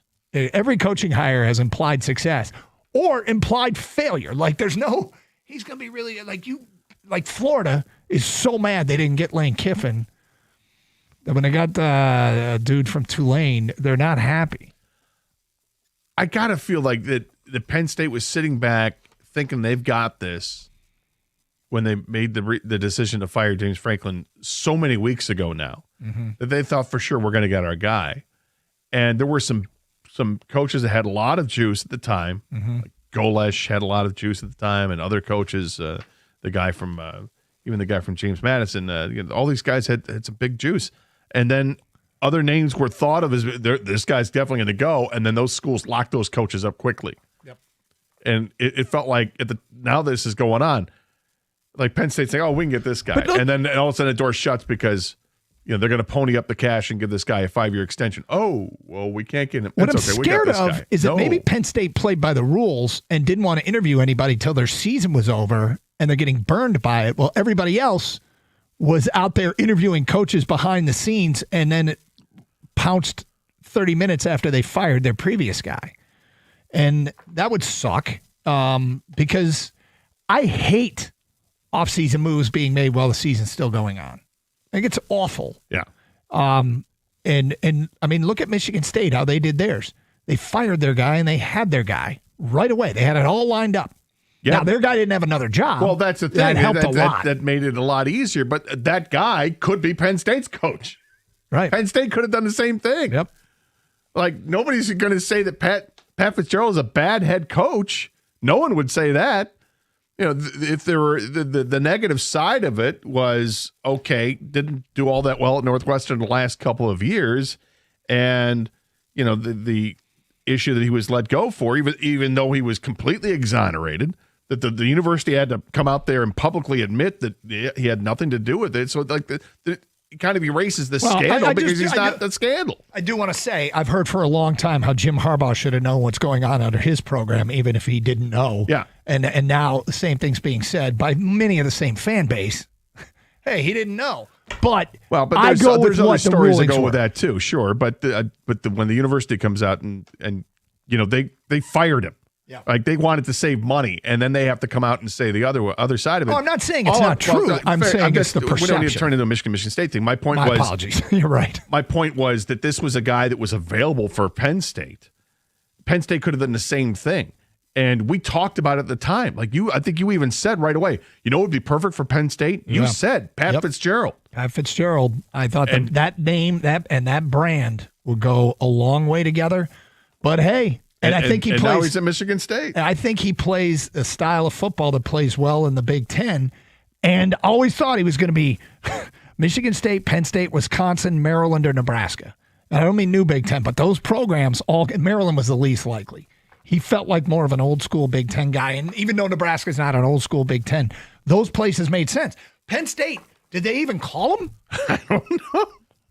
I don't know. I'm glad they didn't. Did they start the search last Friday? It's as hysterical to watch it. Now, in full disclosure, I've hated Penn State since I was a kid. Really? Yeah. I kind of like Penn State. No, I never liked Penn State. I like Pitt because I like Tony Dorsett. Yeah, fair enough. And then I like Dan Marino. And then I had a rivalry with my cousins who were from Pittsburgh, and they were big Penn State guys because my aunt was a Penn State grad, I believe. So it was just a rivalry anyway. I just didn't want to like Penn State, and I happen to like Pitt. So at this point, I still don't like Penn State.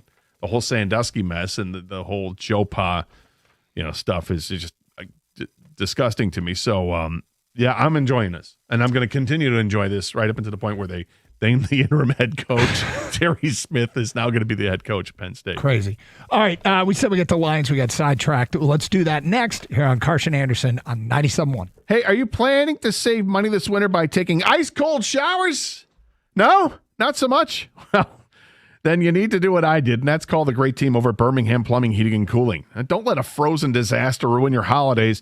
These local licensed experts are third-generation family tradesmen who handle the serious stuff so that you can get back to sipping hot cocoa and just enjoying the winter for what it is. So whether it's your furnace, your water heater, your boiler, or water filtration, schedule an appointment online at birminghamplumbingco.com. That's birminghamplumbingco.com. Birmingham Plumbing, Heating, and Cooling, your Metro Detroit boiler experts.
Am I enjoying this situation too much? You kind of are, and I don't want to turn into state college radio. But if you're just joining us, in the last 24 hours, Kalani Sitake's re-up with BYU, and Brian Hartline took the job at USF. He will finish out the season with Ohio State, which is the way it should be. But here's feedback coming in. PSU wants a head coach. PSU wants head coaching experience. That's from an unnamed texter. And that might be why they didn't want Hartline. I can't imagine Hartline would take USF over Penn State. So I can't imagine Penn State wanted him. I totally get it. Or they wanted him, interviewed him, and didn't like him. That's always possible. That's entirely possible. Penn State will be rowing the boat after bowl season. That's from Bill. I mean, I think a lot of PJ Fleck. I think he's a very good head coach. I think there's a ceiling at Minnesota, and he may have reached that ceiling. But doesn't he have a big buyout? Probably. I mean, everybody did for a while. I think new contracts, and look at the fine print and see what buyouts look like. But someone needs to let Penn State know that Jonathan Smith is available. So Jonathan Smith and his entire staff, who it seemed to be mostly wired to the West Coast, should go back to the West Coast where they're dialed in. What about Jeff Hafley to Penn State? I'm hoping he stays with Green Bay, but maybe he could go back to the Big Ten. That would be a better sell. Gary says, heard it here first. Matt Patricia, new head coach, Penn State. Could you see it? I could see it. I could see it, yeah. Brett in Linwood says Penn State's going to end up with a Matt Campbell, is my prediction. I guess the story is compelling. I got a bunch of text on it. You know who they should hire? You're going to get a former coach, somebody who's at least coaching the NFL. My man. Who? Jim Schwartz. Jim Schwartz from Baltimore. Yeah. Not too far from East Coast. From there, yeah. Did okay with the Lions, nothing special with the Lions, but fiery coach. Goes back to being a defensive coordinator. A couple different stops along the way. Mm-hmm. He's got a Super Bowl ring. Coached at Colgate. But he's doing wonders with Cleveland's defense. The Cleveland's defense is fierce. It's not just Myles Garrett. They got a whole host of guys there. They're balling out there. Mm-hmm. Well, there you go. It's an interesting story. I can't wait to see what they end up choosing, and it's going to be interim head coach very soon. Probably. Updating people on the voting with the Twitter poll, the Take a Flyer Twitter poll that we've got going on right now. If you wanted to take a flyer on guys that are suddenly available, Chris Paul, former All-Star guard, 40 years old. The Clippers are apparently done. They sent him home from a road trip. He will be waived or traded, and I'm sure he won't be traded for much. Chris Paul is available. The Steelers are releasing former Pro Bowl cornerback Darius Slay. The Texans are releasing former Pro Bowl guard Laken Tomlinson. If a Detroit team takes a flyer, who do you want them to take? Right now, and you go to follow us on Twitter, at DunGator971. Tomlinson has 55.1% of the vote, Slay 41.7%, Paul 3.2%. Not a lot of love there for Chris Paul, which isn't a huge surprise. But if a Detroit team were to take a flyer, who would you take a flyer on? And, you know, it feels very like a strong leaning. Obviously, Paul's not in there. My favorite one on Paul was Jay Pointez said, can Chris Paul play tight end or rush the passer? The answer on that is not likely, but that's kicking the tires. That's taking a flyer. Tomlinson's the most popular one. And Tomlinson, got released for a reason, but it doesn't mean he can't help you. Like, it doesn't mean that he might not be an upgrade. There's some of their guys, even a depth guy. Now, we don't know anything about personality and character, and does he have that thing that the Lions are always looking for, but he played here. When somebody goes back, you always wonder, can they recapture some magic for whatever reason? And he's a veteran player, so he knows how to prepare and everything else. And just the question is, are his skills still up to snuff where he, like you said, is he an upgrade or not? If he's not, then pass. Easy. The massive stat that's going around that's got everybody talking is that the Lions play the most man-to-man or top 2-3 teams in man-to-man coverage in the NFL, and George Pickens just eats man-to-man coverage alive. Is Kelvin Shepard going to change things up and not try and play as much man-to-man with some of his guys out? And is this a bad defense to be doing it? a bad offense rather to be doing it. Well, this is not ideal. The Cowboys lately, the way they've played offensively, it's a pick your poison offense in terms of what you're going to do defensively. Do you try to stop the run? Do you try to stop the pass? The Lions haven't gotten much of a pass rush the last couple of weeks. They can talk about pressures all they want, but I mean the bottom line is they haven't gotten to the quarterback, and they need to. And Kelvin Shepard addressed that this week. And in addressing that and in talking about different ways to get to the quarterback, I kind of think that also means that in some sort of disguise, they're going to have to be adjustable and adaptable on the back end too. And everything week to week, you have to game plan differently. You don't run out there the same defense every game. Teams will exploit that once they figure it out. You have to be able to change and be dynamic on the fly. And when you've got the receivers that the Cowboys have, they have real weapons there. Pickens, CeeDee Lamb, Ferguson, all three of those guys are really, really good players. So I'd be concerned about that, and I would hope that they would do a little bit more zone and drop safeties or have safeties cheat over and whatever. This might be a FGA game. Every once in a while you're playing a game where you look at the matchup and you go, okay, every time they are kicking a field goal and not an extra point, we'll call that a win. Yeah. And inside and in front, don't let them get over the top. I think I thought Michigan should try and play an FGA game against Ohio State, and they had two receivers get over the top for touchdowns. Those guys are really good. Whatever. So now you got Dallas. I'm going to be watching the FGA. How many drives end in field goal attempts and not end in extra points? And then, I'm trying to figure out like what Tom Kennedy is. If Amon-Ra can't go, Tom Kennedy looked just fine. But, when you're coming off the bench, emergency break glass situation, as opposed to now it's being asked of you, like I'm worried about the Dennis Jenkins 3 for 16 start the other night, where out of necessity he was playing and then he was coming off the bench, and when they put him back in the starting role the other night, he went 3 for 16 and had some suicide drives and stuff that happens when you're a little bit inexperienced. And so can Tom Kennedy come through and be a problem for Dallas? Because if Detroit has its weapons offensively, either Laporta or Amon-Ra back, and they won't have Laporta, and they might get Amon-Ra back, but I feel like probably not. But I have no intel. I just don't. It doesn't seem likely to me. What can Tom Kennedy be? Now, maybe I should rethink the Amon-Ra thing because they've got extra time off before the next game. Do you think they push it a little bit because of that extra time? No, I don't think they push it. I don't think the Lions push it. I think Amon-Ra may. Right. I think he said he'll do anything he can to get out there on the field. Basically, he wants to play badly. But like you, I was impressed with what Tom Kennedy was able to do.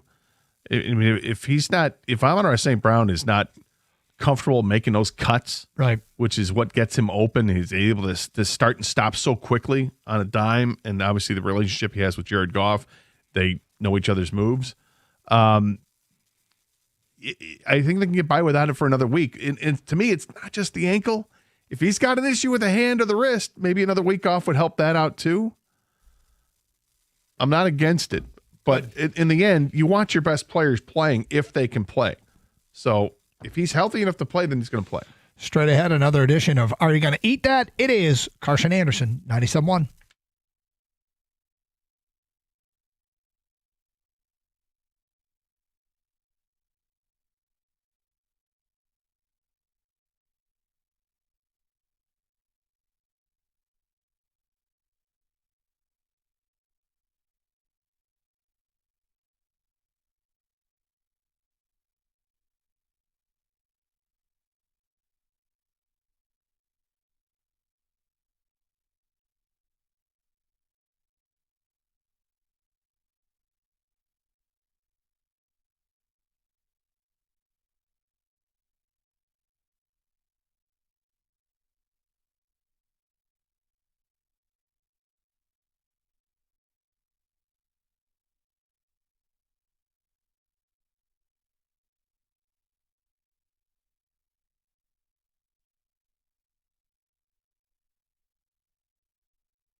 Doug Carr, Scott Anderson.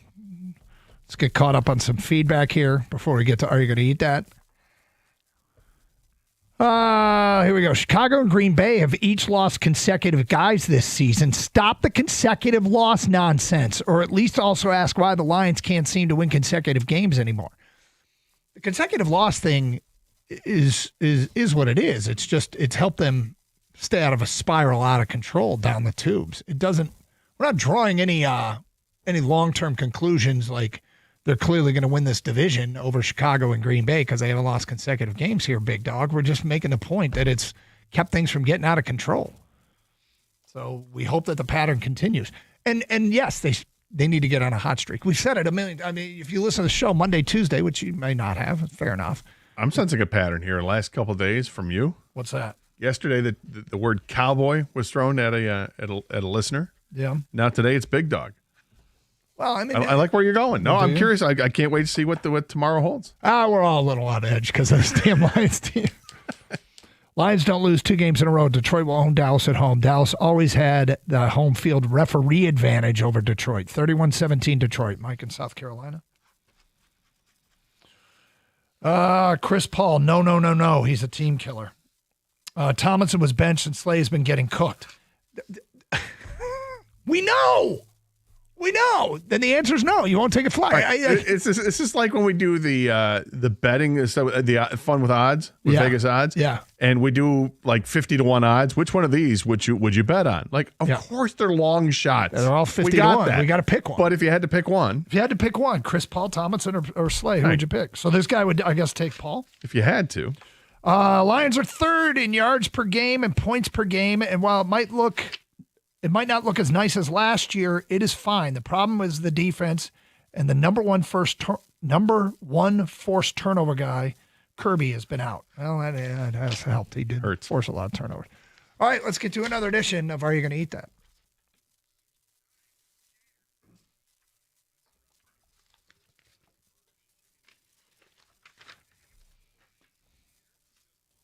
I do like beer.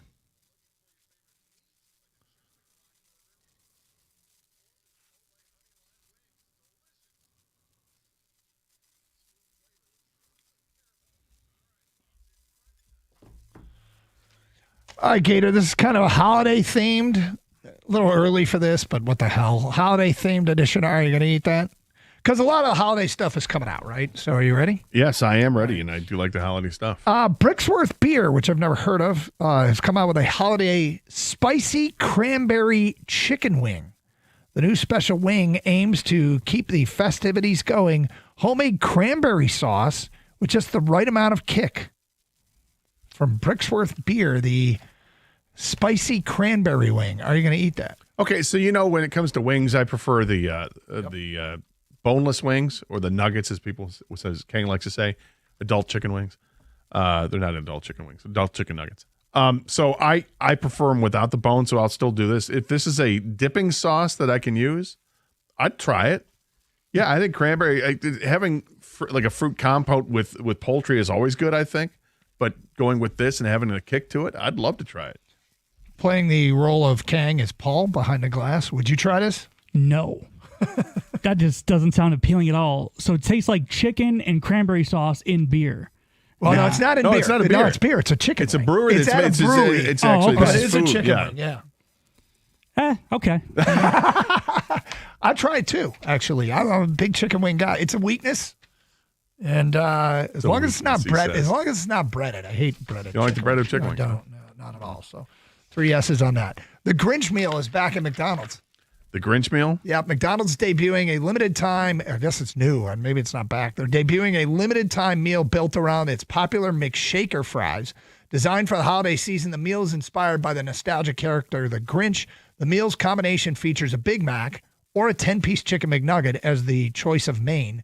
The highlight is the Dill Pickle McShaker fries, featuring a tangy dill pickle seasoning. Each meal also includes a pair of holiday-themed socks, featuring a Grinch-inspired design. I don't have to eat the socks, though. Yeah, according to Snackalator, the Grinch meal is rolling out Tuesday, December 2nd. That was yesterday. Gator, the McDonald's Grinch meal. Are you going to eat that? Yeah, basically it's seasoned fries, which McDonald's doesn't have. So I'm interested. The dill seasoned fries, that sounds pretty good. I would absolutely try that. And side note, Grinch is one of my favorite parts of the holiday season. I absolutely love the Grinch. Why? I grew up, when I grew up watching it's only like a 30-minute movie, by the way, the animated one. Sure. I love the Grinch, and I watched it last week. It was on Friday night. I happened to catch it before I went out. Love it. I've seen it probably 50 times. Love it. So what about you, Paul? I would try it. Yeah, it's just seasoned fries essentially. Yeah. Why not? I'm out, but I don't. What if you got the nuggets? You got the nugget meal Yeah, deal. no. I when it comes to mid-grade fast food, I'm sure McDonald's is a fine choice. I can't remember the last time I ate at McDonald's. So there you go. I'm out. Next up, what's the name of this brewery? It's a New York City brewery. I've lost the name. Oh, here it is. Evil Twin Brewing has come up with a Christmas snow salad sour ale. This is a beer, Christmas snow salad sour ale. It is 6.5 ABV, a nostalgic 1950s dinner vibe of pineapple, cherry, pecans, and walnuts. The Christmas snow salad sour ale. It's a beer? Yeah. That has fruity flavor notes? Yep. And it's 6.5%. Yep. The 6.5% means that it's something I can try. Because I don't like the heavy alcohol beers, and this is heavier. It's not heavy necessarily. Once you get past like 7.5, I'm out. I do like pineapple, pecans. It's too intriguing for me to say no to. I got to try it. Paul, I think I would also. I'm with Gator. It's kind of intriguing. There's fruit. There's pecan. I would give it a shot. Pecans and walnuts intrigue me. Pineapple and cherry, not so much, but I'd probably taste it. There you go. With very low expectations. Yeah. I don't know if I'd have high expectations, but I want to try it. Next up on our holiday edition of Are You Going to Eat That? P.F. Chang's has come out for the holidays with a butternut squash dumpling. It's a velvety butternut squash, rich miso butter sauce, and fresh chives. The butternut squash dumplings. Are you going to eat that? Yeah, 100%. Butternut squash is great. I love butternut squash. Turning it into a dumpling form, and it's the people of P.F. Chang's, little Chinese food there. How does this sound bad? I mean, it sounds really, really tasty. I have never had butternut squash in my life, but I like dumplings, so I would give it a shot. So I'm assuming the dumpling is filled with butternut squash. Is that what it is? I might be made with butternut squash. Like gnocchi is like potato, basically. Yeah, so maybe it's the same type of thing. Yeah, there's no meat in this. I might give this a shot. No red meat. I want to make sure. Yeah, right. Let's make sure you chicken, say that. turkey, and fish. But yeah. Available from TGI Fridays, Scott. The Ho Ho Hennessy. This is a creative drink put together at TGI Fridays. The Ho Ho Hennessy is actually a Christmas ornament that is filled with a combination of Hennessy cognac, Grand Marnier, lemon, and cranberry juice. It is then served swinging. This actual Christmas ornament is served swinging from an arch of shimmering garland. The Hennessy was totally warm and had hints of vanilla. The Grand Marnier delivers notes of bittersweet orange, and the cranberry juice offered a pop of color and a subtle tang. The lemon and sugar played well together and rounded it out. The Ho Ho Hennessy. That sounds to me like it's going to be entirely too sweet. There's a picture of it hanging, the ornament hanging from the garland. Brilliant. Absolutely brilliant. Sounds like it's too sweet and or sour at the same time. It's one of those things that I think when you taste it, your eyes are like half closed and your lips pucker up like, okay. Yeah. I'm going to say no. That's not up my alley. Yeah. Playing the role of Kang is Paul. Paul, would you try it? No, just because it kind of sounds too pretentious. Oh.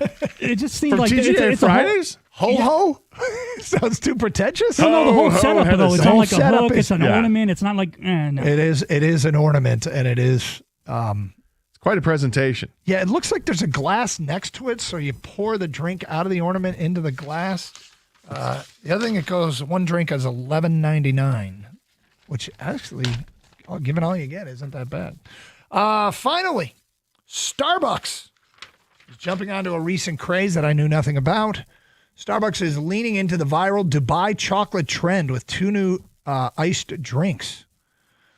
The iced Dubai chocolate matcha and the iced Dubai chocolate mocha. Now available at cafe menus starting January 6th. Company announced this week the trendy duo inspired by this year's viral treat features pistachio cold foam on a classic iced mocha and chocolate cold foam on the matcha. The Dubai chocolate matcha and mocha. Scott Anderson, are you going to eat that? You know me pretty well. Yep. I'm not a coffee guy. Nope. I think this is what might turn you. No, not gonna go here. I'm not a coffee guy, so I'm not having this.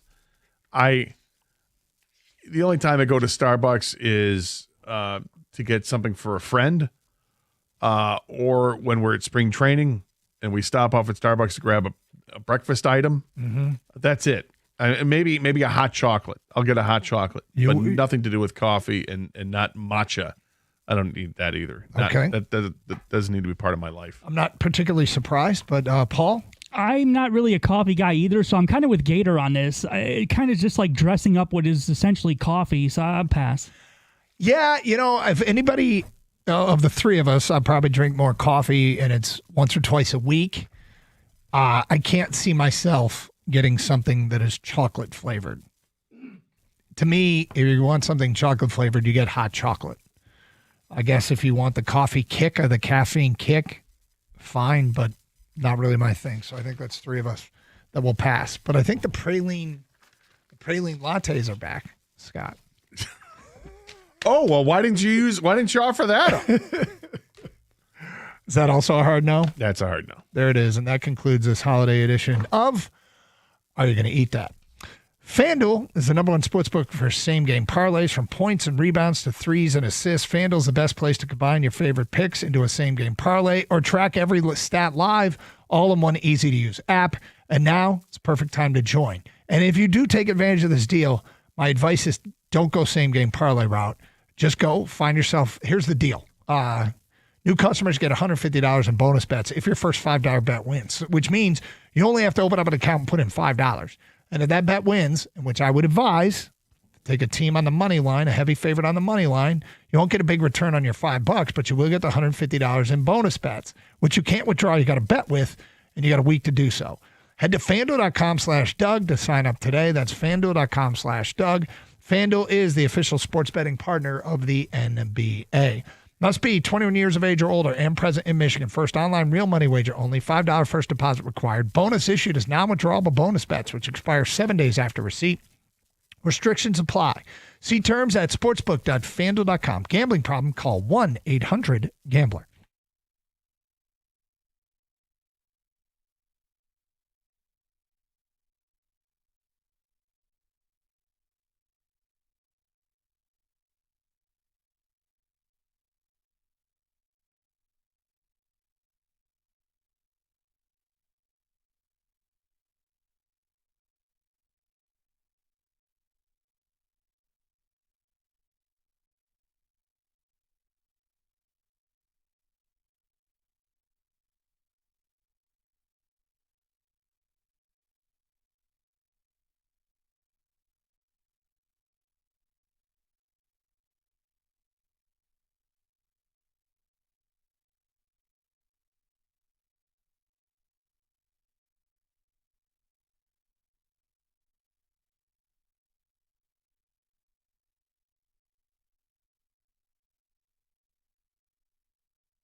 Welcome back to the Karsch and Anderson Show here on 97.1.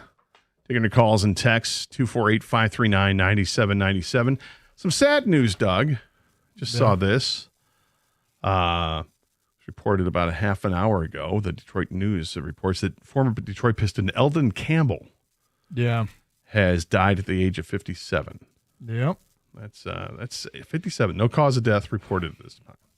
Yeah, it's sad. And I remember back all the way to his days at Ohio State. And always it was a tall drink of water, skinny. Yeah. But yeah, he played. How long did he play in the league? I'll look this up here. I think it was pretty long. Anyway, yeah, it is sad news. Part of the championship team. Yep. Certainly he played from 1990 to 2005. That is a good long career. And he played at Clemson. So who the hell was I thinking of? Different Campbell. Yeah. It had to be, right? There was a Campbell there. Who was it? Blanking out. Somebody will think of it. All right, so playoffs are still an attainable goal for the Lions. Let me ask you this. Other than Aiden Hutchinson, who do you think most needs to step up tomorrow night? On the defensive side of the ball? Any side of the ball. I think Hutch is the obvious one. Like, they need a pass rush. So other than Hutch, who else needs to step up? I think Graham Glasgow. If he's gonna start at center, whoever the center is, if it's gonna be Glasgow or Tristan Colon, I think that you're gonna have your hands full all day long with those defensive tackles, but got to be able to keep them off of the quarterback. Yeah. So I'm looking there on the offensive side for sure. And obviously, Aiden on the defensive side, but beyond Aiden Hutchinson on the defensive side, it's going to have to be the corners. Whichever Meek Robertson, I'll just put it on him. Need him to step up a little bit. It's not going to be easy against those receivers. They're both very good. He's always at a size disadvantage, but he's got so much fight in him. I really like his style of play, but sometimes he's just outmatched, and I hope that's not the case tomorrow night. I hope Meek Robertson rises to the occasion. Who would you pick, Paul, as a player that needs to step up tomorrow, given all that has gone on? Well, with the injury to Amon-Ra and the receiving core, obviously a lot's going to be put on Jamo's plate, but I think Isaac TeSlaa needs to step up. He can't just be 1 or 2 catches a game now. He's in a role where he's going to be on the field a lot more often. He's going to get more chances. He's got to produce. I mean, they took a 3rd-round pick for him, and they used other 3rd-round picks to move up to get him. So, I mean, now's the time to start seeing some of that investment. I mean, I know he's made some great catches, but it's been like 1 or 2 a game. This is a game where he might need 4 or 5 catches just to keep the defense honest and keep him away from Jamo. He's got to do more than just be 1 splash play a game. Before you go nuts, Tony Campbell. Tony Campbell, thank you very much. Who was it? Wasn't he also a Piston? He was a Piston to start his career in the mid '80s. And was he on a Bad Boys, or was he gone by then? I believe one of the bench guys. He was a bench guy. Who? Let's see. I do have him up here. Come on. Tony Campbell with the Pistons from the 84-85 season through the 86-87. So, no, he was gone by the time we won championship. But he played against him because he was with the Lakers. That's hysterical. All right. My apologies. Got that one wrong.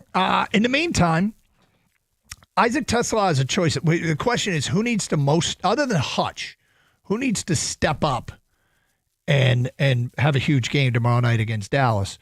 Gator, you went with 2. You went with Graham Glasgow and Meek Robertson, 1 on offense and 1 on defense. Paul says Isaac TeSlaa. And, you wonder about a guy like TeSlaa with practice reps and getting more. Like, that stuff matters. Yeah. When you're a player that is trying to break into a rotation, but you're the young guy and they have established veterans, you don't get the practice reps. No, and I'm sure because he's been active, I think every Sunday this year, every game this year, because of the Lions, you can't just say every Sunday because they're playing on Mondays and Thursdays a lot of the time. That he's in the rotation, but clearly not getting the same snaps that Jamo is and that Amon-Ra St. Brown is, even Khalif Raymond. But now that Khalif Raymond has missed practice and St. Brown has missed practice, absolutely. This guy is getting a regular rotation and probably getting different looks too. It's not just out wide. He's getting looks in the slot, getting looks all over the place. So the guy that comes to mind for me, and the question is, other than Hutch, who needs to step up the most against Dallas? I'll tell you somebody that it's kind of now or never. Marcus Davenport. He's back. He got, I think it was 20 snaps last week in the game against Green Bay. He didn't record one stat. Now, I get that some people roll their eyes at Marcus Davenport because he's always been hurt. We've been out there during practice and seen what a physical specimen he is. He has made plays in this league, and maybe he just is never going to do it here in Detroit. But I would go with Marcus. He put 24 snaps, not one stat. 24 snaps, not one stat against Green Bay. Well, does a stat include pressure or no? Or is it just simply tackles, passes defended? I didn't see pressure on the stat sheet, but they have quarterback hits. Yeah, and there weren't that many quarterback hits. And pressures matter because pressures get quarterbacks off their spot. They make them throw from it other than the standard pose. Yeah, you know. I think they do matter. Maybe not as much as some people want to put stock in it, but I think it does matter. But I don't know if he did or didn't in the 24 snaps. I was at the game. I was turning my eyes on him when he was in the game and to see if anything was going to happen. And there just wasn't much there. And to be fair, there wasn't much coming from Hutchinson's side either. So they just didn't get any pressure at all on Jordan Love. Whether it's Jordan Love getting rid of the ball quickly or whatever, I don't know. But he completed those passes for the most part. I mean, once Jordan Love got on a roll for a while there, as did Jared Goff for that matter. But he was credited with one pressure on 17 pass rushing snaps. So, look, I'm Grant. When players come back from injury, there might be some ramp up time. And, you know, that's the type of thing that I'll have a little bit of grace for that. But Marcus Davenport, you know, there was some faith put in him, and it may have been a total miscalculation. But if I'm going to pick a guy other than Hutch that needs to step up, I think Hutch is the number one guy. They need more out of Hutch, don't they? 100% they need more out of Hutch. He's got to start wreaking havoc again, like he used to. And you know, he has not used the leg as any kind of excuse, and good, because I don't know if it should be at this point. We're more than halfway through the season here. You know, he looks healthy out there. I wonder this, and Dan Campbell brought this up with the guys in the morning show the other day, that Hutch is playing an awful lot of snaps. Mm-hmm. Do they need to maybe back him off a little bit in the snap count so that he's more efficient? You know, not necessarily just, I don't want to say just use him as a pass rusher because that's not it, because he has to be in there for most of the downs, but he doesn't have to be there for every down. Like, he only comes out of the game for a handful of plays each week. Maybe that needs to double up, and maybe it's like a dozen plays each week. So, I mean, it's interesting you say that. He in the last game, he played 60 of 63 snaps. So he sat out 3 snaps. If you double it up, that's obviously 57 snaps, which is the exact amount of snaps that Micah Parsons played. So, you know, maybe have him take a rest a little bit more here or there. Tell you what, let's take 10 texts now.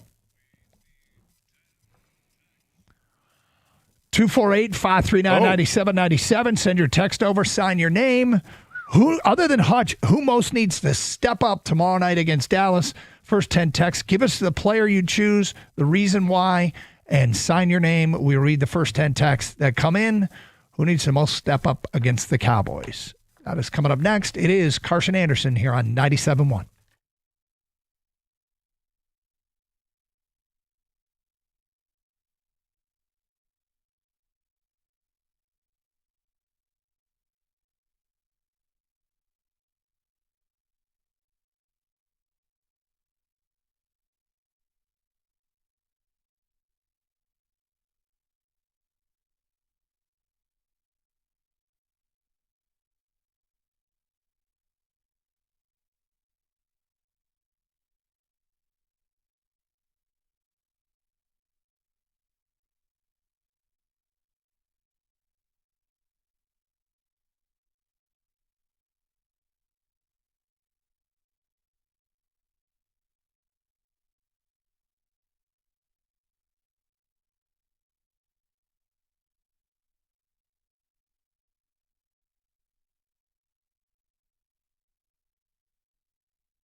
Brought to you by Mastercraft Heating and Cooling. NBA basketball returns tonight as the Pistons take on the Bucks from Milwaukee. Giannis Antetokounmpo likely to play as he's listed as probable and has played in the last 2 games. Duncan Robinson with an ankle injury is questionable for Detroit, but the Milwaukee Bucks have lost 8 of their last 9. The Pistons trying to make it a win streak if they can win their 3rd consecutive tonight. Tip-off at 8 o'clock. Pregame coverage at 7:35 right here on 97.1. The sad news today for Detroit, former Piston center Eldon Campbell has passed away. Born in Los Angeles, he was drafted by the Lakers and made a name for himself in the NBA in the 90s. He eventually made his way to Detroit and became an NBA champion with the Pistons in 2004. He was 57 years old.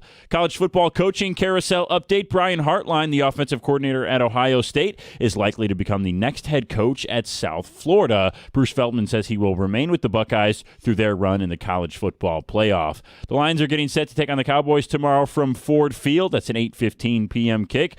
The Detroit is 14-0 in the game following a loss since October of 2022, but the Cowboys are on a 3-game win streak. And the news today out of Cleveland, Deshaun Watson has opened the 21-day window to return to practice after rupturing his Achilles in Week 7 of last year. At the Corewell Health Sports Desk, I'm Brendan Shabath. For more, go to 97.1 The Ticket or Odyssey.com.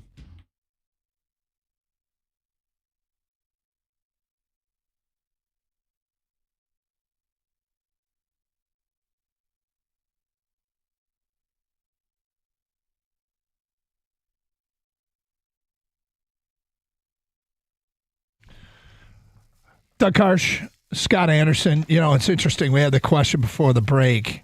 Other than Hutch, who needs to step up? Somebody, Ed, sent us a graphic. Somebody did the math on percentage of snaps played of a selection of the best pass rushers in the league. So Hutch, Myles Garrett, Brian Burns, Micah Parsons, Danielle Hunter, Josh Sweat, Nick Bonito, and Will Anderson. Hutch plays 93% of the snaps. The next closest is Myles Garrett at 79. Then Brian Burns at 79. Parsons at 78. Danielle Hunter 73. Will Anderson 70. Bonito 62. Josh Sweat 56. Am I onto something? You might be. It might be a. It might be what. Need to give Hutch more of a spell here and there. You know. Well, he needs to be more effective. Needs to wreak more havoc on getting to the quarterback and beating these double teams is not easy when you're being double teamed most of the time you're out there. But all those other players are in the same boat for the most part. Now some of them may not when you've got Will Anderson and Danielle Hunter on the same defensive line. Mm-hmm. You know, Rashawn Gary and Micah Parsons are on the same defensive line, so it's like, well, how do we defend that? And that's a problem with those teams. And those are the 2 exceptions in football, basically. And I know everybody wants to get that other edge rusher, that stud edge rusher, to make. I got it. Would love to, but it's an exception. It's not the rule, and it's hard to get that second guy. But the Lions fans have been clamoring to get a second guy. Somebody show up. And Marcus Davenport, as you mentioned, when we saw him in training camp, he looked great, but you knew it was a matter of time because his history is that he gets hurt, unfortunately. Well, I was hoping it wasn't going to be a matter of time.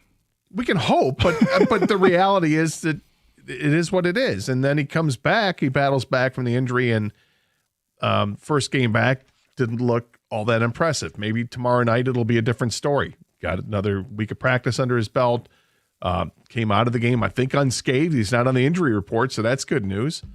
And they need to have some kind of a pass rush on the outside. El-Kadi Muhammad hasn't been as good as I thought he was going to be. Thought he was going to be a little bit more impactful.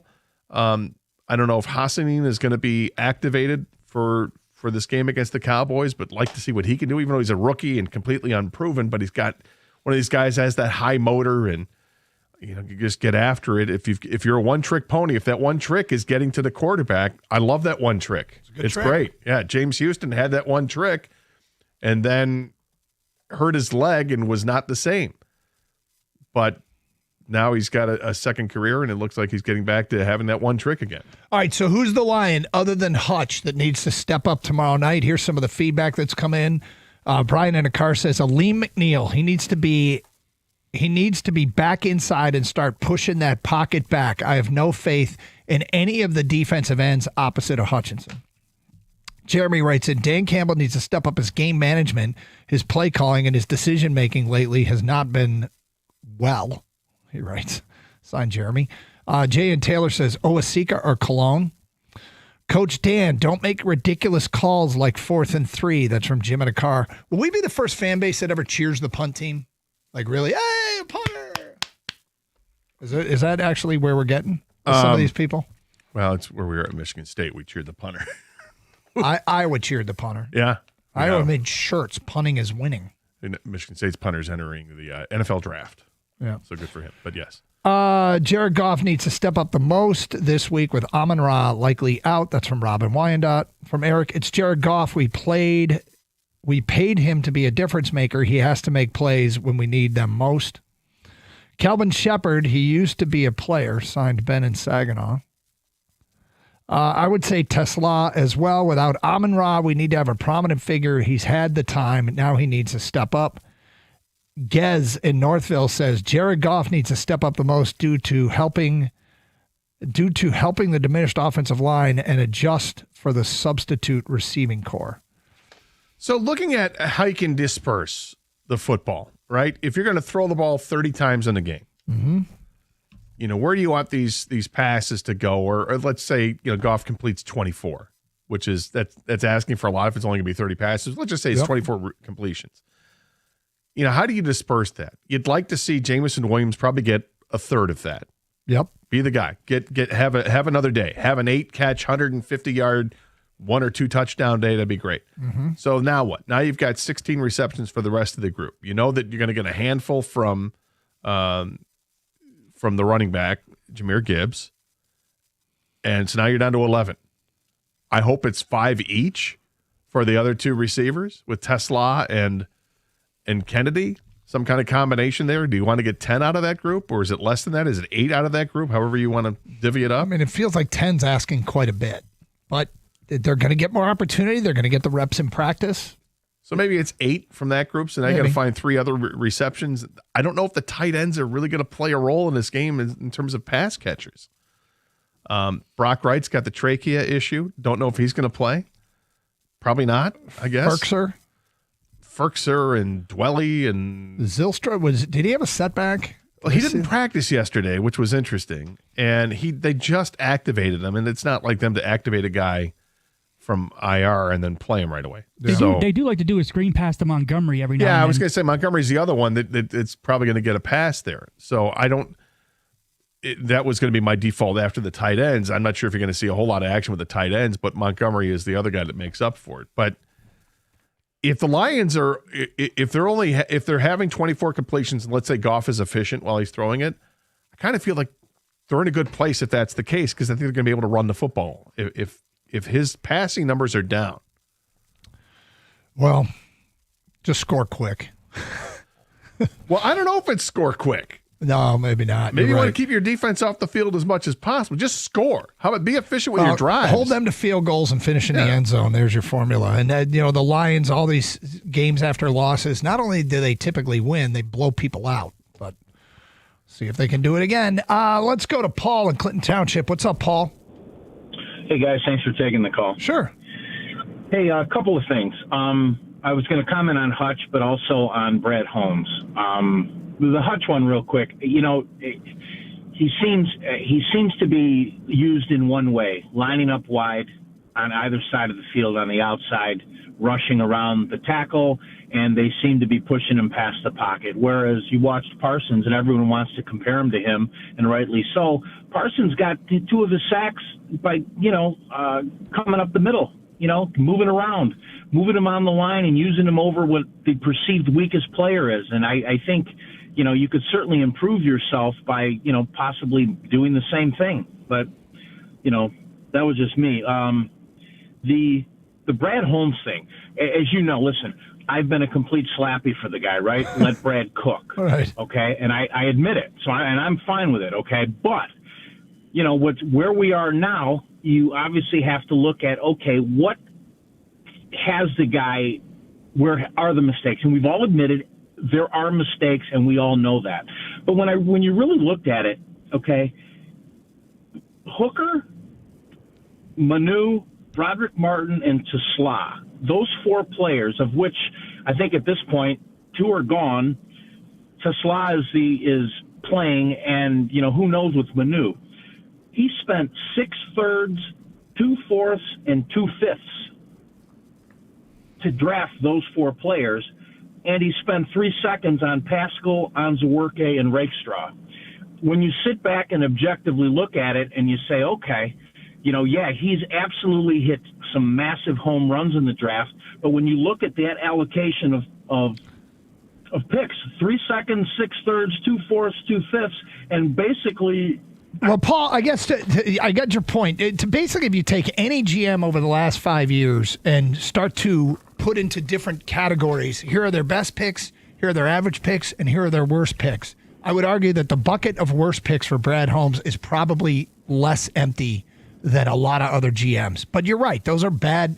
Those things did not work out. And I think to Paul's point on that is that even if you throw it in the buckets and say that the worst picks is going to be a small amount of players, but it's the resources that were put into getting those players. I'd even include the resources. Yeah. I didn't even include the resources. I think that's that what bucket. I was saying, Gator. It would take a look at the other 31 teams to determine, because this isn't. What we got to measure him against is his peer group, right? I mean, where does he compare to the peer group? I think by almost any measurement, his drafts would be near the top. But in drafts that I've seen, but that's the thing. He's our guy. We're going to be laser focused on what he does and not comparing it to everybody else, which may be unfair, but it is what it is. Well, and it that is has unfair. I think it's completely unfair. It might be if we assume that it's the same everywhere else. Yeah. Well, yeah. I don't think that, because the net of what he's gotten out of the draft is a lot better than it's a lot very of his good, peers. yeah. But a lot of those guys, he didn't have to. I don't want to trade up or relitigate around. this. We've done this for the last 2 days, Paul. Why the hell did you bring that up, Paul? Come on, Paul. We don't need another Brad Holmes discussion. We're this close to an embargo for at least the week. FFS. 248-539-9797. It's Carson Anderson, 97.1. Is your garage door making some strange noises, or maybe it's just not working as quickly as you'd like? You hit the button and it takes forever to go up or forever to go down? Let me help you out. Pick up the phone and call the great folks over at Precision Garage Door Service. I know this firsthand. I had to call them years ago. My garage door was not working well. They sent out one of their expert technicians in the field, came to my house, diagnosed the problem, fixed it right there in the spot, got a truck full of all the tools necessary to get the job done right, and I couldn't have been happier. I know they're going to help you out as well.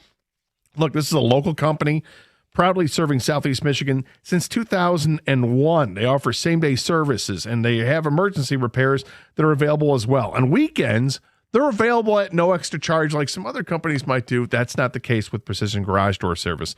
Call them today at 1-800-DOOR-REPAIR or schedule an appointment online on their website. This is the easiest way to do it. You can schedule the time that works for you at your convenience by scheduling at precisiondoormi.com.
I saw that they have odds out for the next head coach at Penn State. Okay, just for the record, I think you've crossed the line. What? I think Gator is now obsessed with the Penn State coaching saga. I'm not obsessed with it. I'm having fun with it, but I thought this was fun after we did the college football questions, that it's interesting what this latest one is. And this came out after 11 o'clock. So it was after we made our choices. Mm-hmm. The odds-on favorite to become the next head coach at Penn State is, in fact, Terry Smith. Yeah. He's minus 125. There you go, Paul. Number 2 is Brian Daboll at plus 150. That's what I have. It's my horse. Number 3 is Jeff Brom, who I thought about. But I didn't do it. I ended up going with Joe Brady, who is not on this list of, there's like 6 coaches listed, and he's not one of them. But interesting, the triumvirate of coaches, Kalen DeBoer, Manny Diaz, and Matt Campbell, all at 20-1 to become Penn State's next coach. Kalen DeBoer? Good luck. Yeah. So, look, I mean, one of the first to fire their coach, and now his coaches are getting swooped up all around the country. Penn State swings and misses at Kalani Sitake.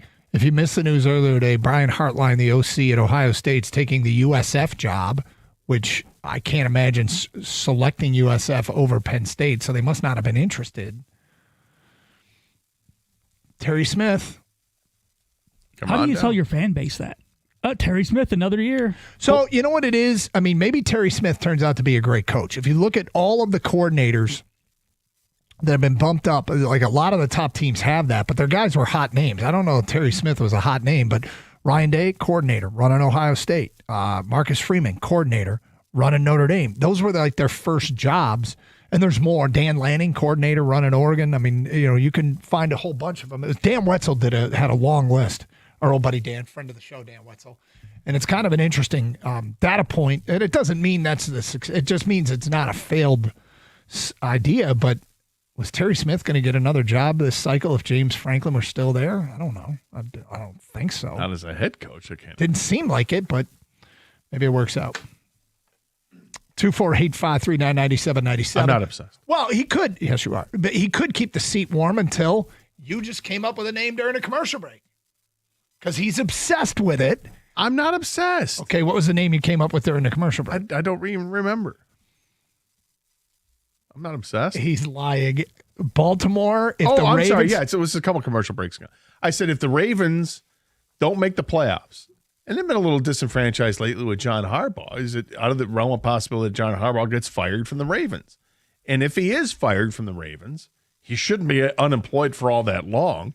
If I were Penn State and John Harbaugh's available, I would say, hey, John, why don't you come on over to Penn State, just head a few miles down the road and take over this program? I think he'd be a great candidate. I'll tell you who it won't be. It won't be Brent Key, who just signed a 5-year extension with Georgia Tech. It won't be that guy. No, not that guy. So, just everybody else is getting contracts in part because of Penn State. Well, because of Penn State, yeah, and because of Lane Kiffin. I think those are a lot of these coaches have some thank you letters to send out. 248-539-9797. Jason in Canton. Hi, Jason. Hey, guys, what's going on? What's up? Oh, not a whole lot. Hey, about the issue with who needs to step up, I believe it should be the offensive line needs to step up because, I mean, if you just look at them, they're struggling. We all know it. I mean, they did let Goff get a 15-yard first down last week, so don't tell me Goff can't run, okay? But that offensive line, they need to step up. I mean, you know, they keep talking about next man up. Sometimes next man up stinks, and you just can't keep going that route. But yeah, I mean, look, the whole line. They've got guys up there. I think this group can give more. I think Ratledge is a developing player.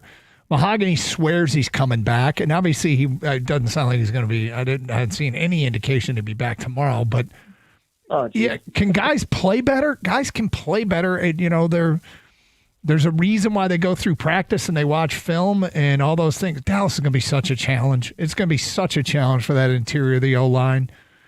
I believe it. I agree. 100%. It's like snap counts for Montgomery might be up because of his pass protection skills. Yeah, that's true.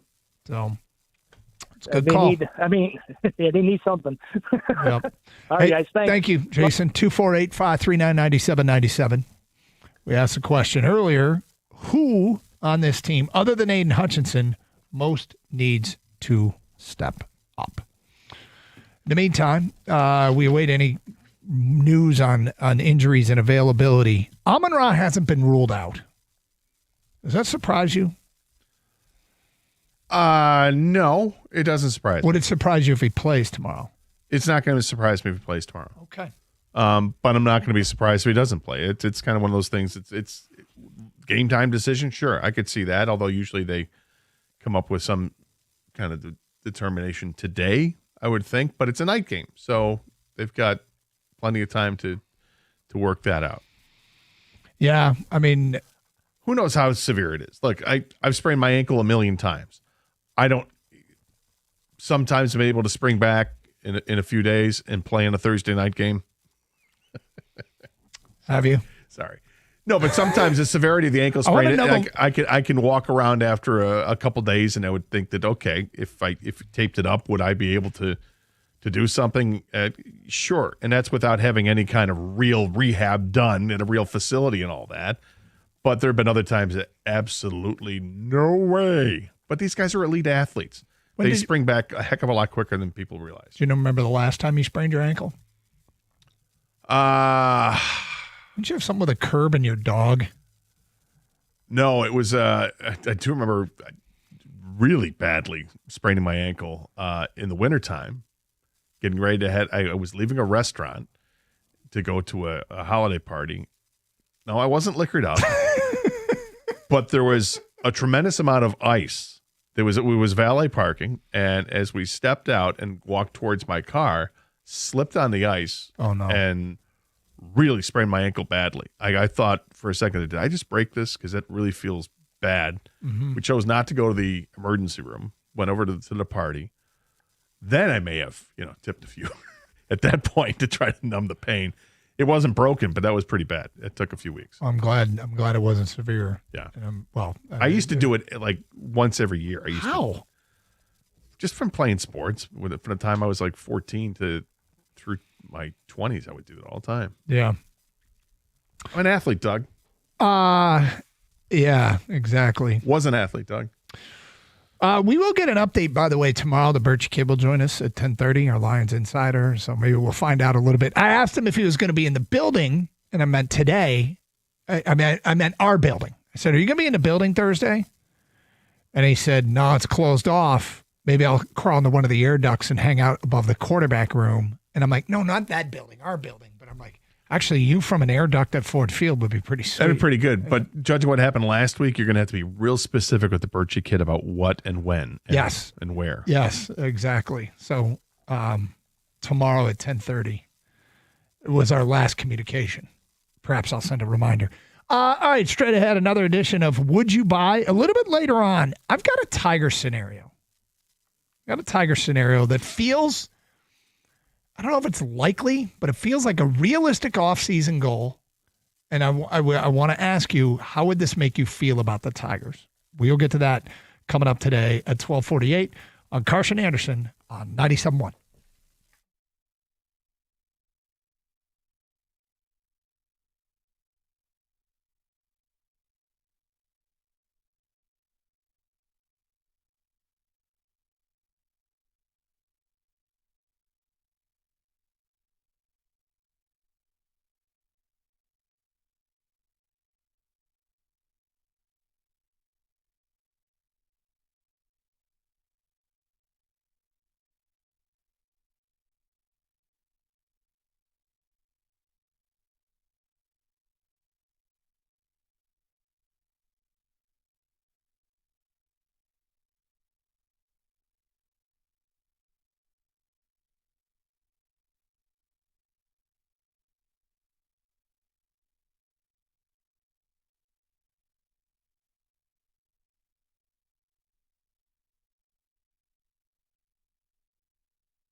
Bunch of feedback here.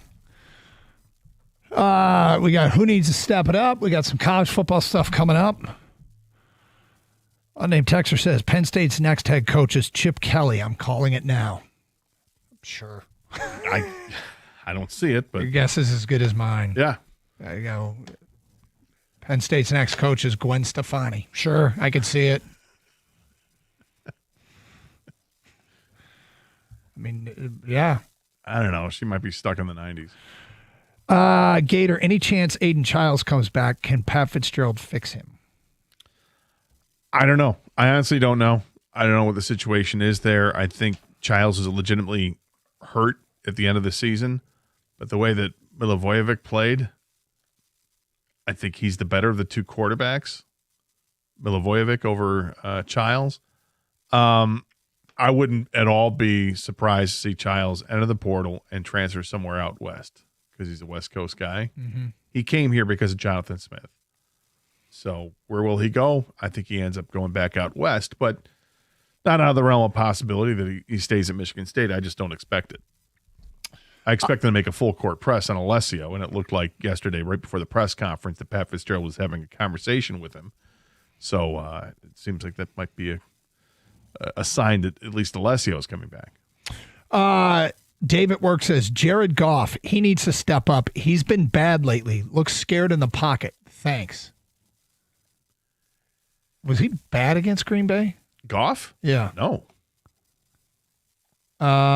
Look, I know stats aren't everything. He went 20 of 26 for 256 yards, 2 touchdowns, no picks. He actually had 24 rushing yards. Yeah, he had the one run that was just kept going. Yeah. Like, go, man, go. Seize parted. Everybody's going to one side of the field, and there's Jared. He had a running. chance to run out of bounds. He turned it up. Jared Goff put his foot in the ground. Yeah. And turned upfield. Yeah, dude. I mean, does he look scared? I wouldn't describe Jared Goff as looking scared.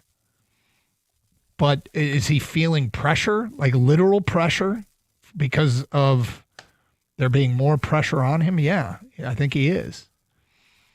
But I don't think he's played that poorly. I don't know. No, I don't think he's played poorly at all. He's had a hell of a season. 25 touchdowns to 5 picks. The 5-to-1 ratio is really good. His quarterback rating is 110.2, second highest in his career, to last year's 111.8.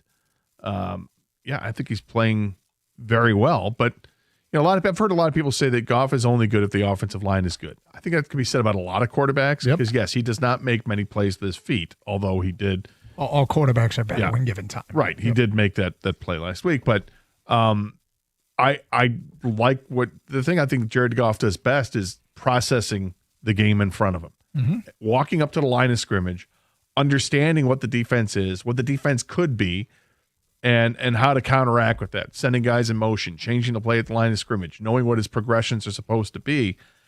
I think he is one of the best at the game at doing that. But, yeah, he's got one major flaw. He's not terribly mobile.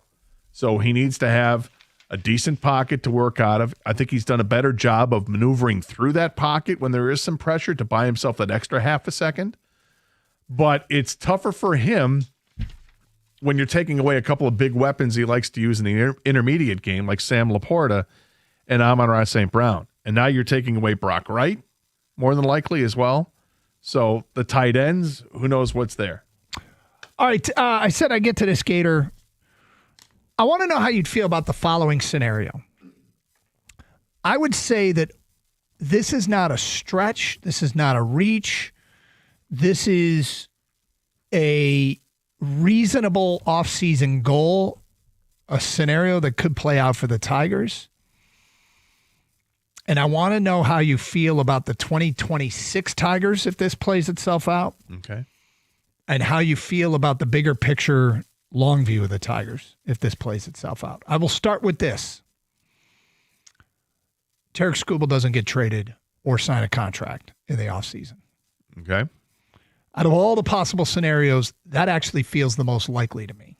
I don't think anybody's going to blow their doors off, and I don't think they're going to cave in any way to sign a contract. They'll ride out the season with him, and if they're in a good playoff position by the trade deadline, they won't trade him. and they'll take their chances with him and see if they can sign him once he hits free agency. But I don't think they're going to get the Godfather offer that they would need. In which case, from another team for a trade. Yes. Kyle Finnegan returns. Mm-hmm. Does that seem like a strong possibility? Yeah, very strong possibility. They add a much-needed bullpen arm in Pete Fairbanks. Okay. And they add Alex Bregman. How do you feel about the 2026 Detroit Tigers? I think it's a playoff team. I think it's a team that wins the division. I'd feel pretty confident about that team. I feel very, very confident about that team, that they're a playoff team. Is it enough? I don't know if it's going to be enough. I mean, Seattle is just, their offense is loaded. They've got a ton of pitching as well.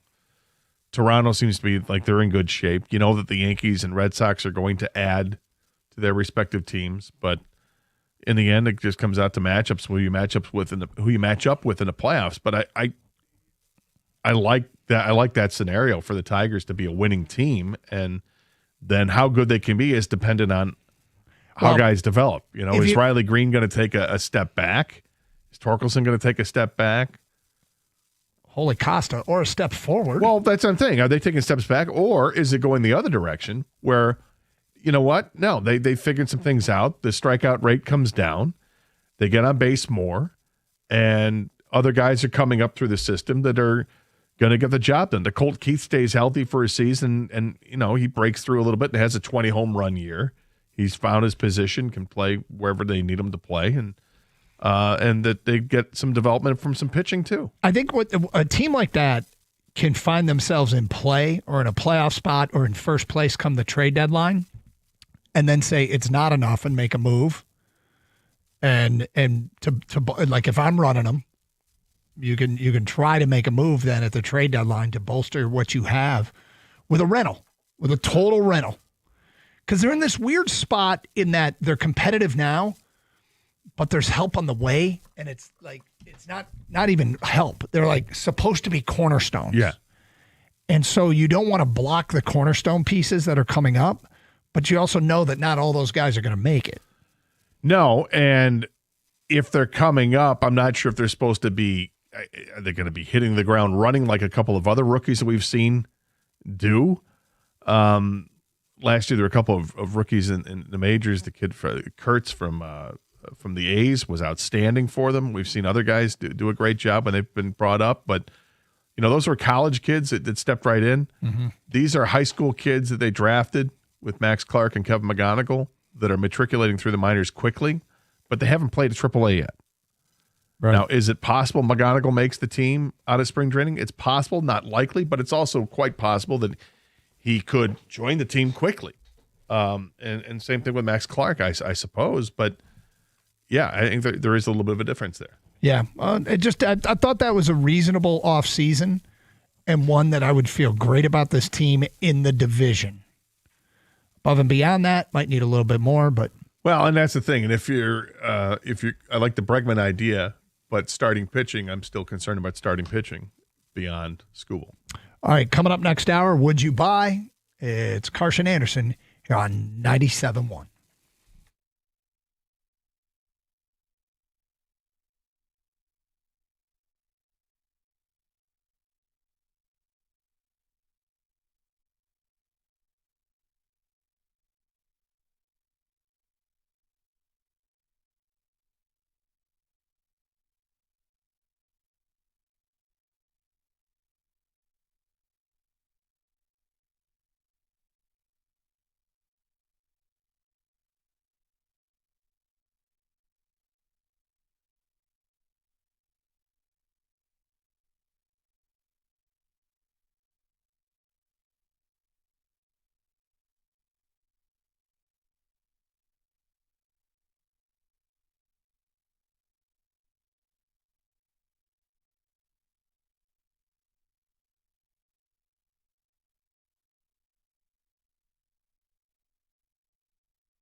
Brought to you by Applied Innovation. The Pistons will take on the Milwaukee Bucks on the road tonight. Giannis Antetokounmpo is probable for that game. Duncan Robinson for Detroit is questionable, but he was seen at shoot-around this morning. Tip-off at 8 o'clock right here on 97.1 The Ticket. In college football coaching news, another update today. Georgia Tech head coach Brent Key has signed a deal to remain with the school for the next 5 years. He should get a pay bump. That's from Pete Thamel of ESPN. And Brian Hartline, the offensive coordinator at Ohio State, is expected to become the next head coach at South Florida. He will remain with the Buckeyes through the duration of the college football playoff. Lions getting set to take on the Cowboys tomorrow from Ford Field. They will likely be without Amon-Ra St. Brown, who suffered a sprained ankle against Green Bay. He spoke to his brother on the St. Brown podcast today about the injury.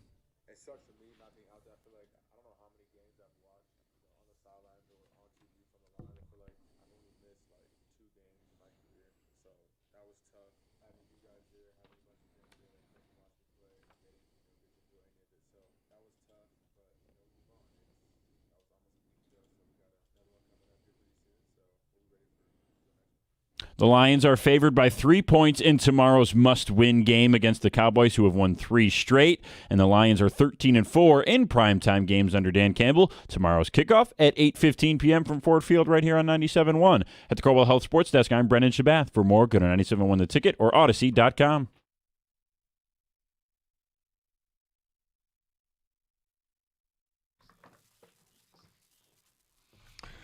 Doug Karsch, Scott Anderson, 97.1. As was just said. 248-539-9797. Let's get back to your phone calls. Jim is in Flat Rock and on 97.1. Hi, Jim.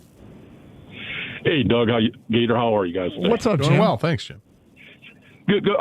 Well, just kind of put my, 2 cents into, your proposal that you kind of put out, the Tiger proposal. I agree with you that that's kind of how I think the Skubal thing is going to go, that they're not going to get anything major in terms, they're not going to sign them to a big deal. They're not going to do anything like that. I don't think the other things, I'm in support of having Finnegan come back, but we already had him. Fairbanks, he helps, but I don't think, adding Bregman and those things are going to put them much further than where they are. I think they need another starter in there, in addition to getting like our guys to kind of, the guys that they already have to kind of improve a little bit. And I would much rather see them try and get a Bo Bichette.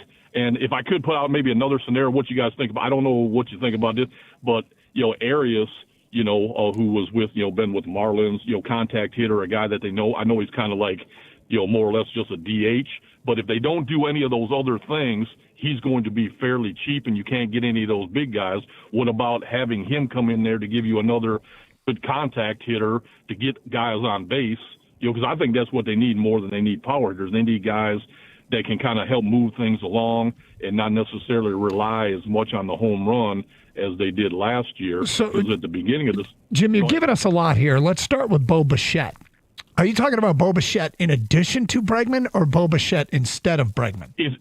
Instead of. Okay. I would much rather have Bo Bichette than have Bregman. I probably would too. I just haven't seen any credible sources that have linked the Tigers to Bo Bichette. And I'm trying to, the reason we came up with that offseason as just to get, if this scenario plays itself out, how do you feel about your team, is we were trying to link like Fairbanks and Bregman. You can find people predicting those signings with Detroit. I have not seen any Bo Bichette to Detroit stuff.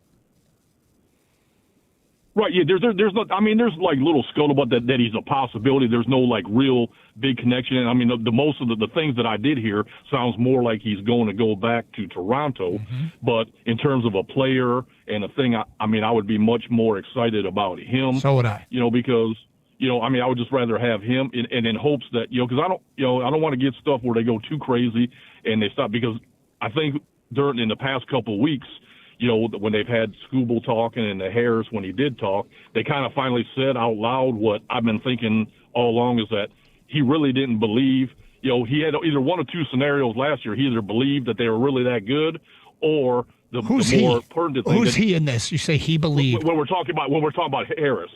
So Harris either believed last year the reason, he didn't do a lot at the deadline is because of one of two scenarios. He either believed that the Tigers were really that good and they were going to do it, or in the past month or so when he talked about he's looking more towards 27, towards 28.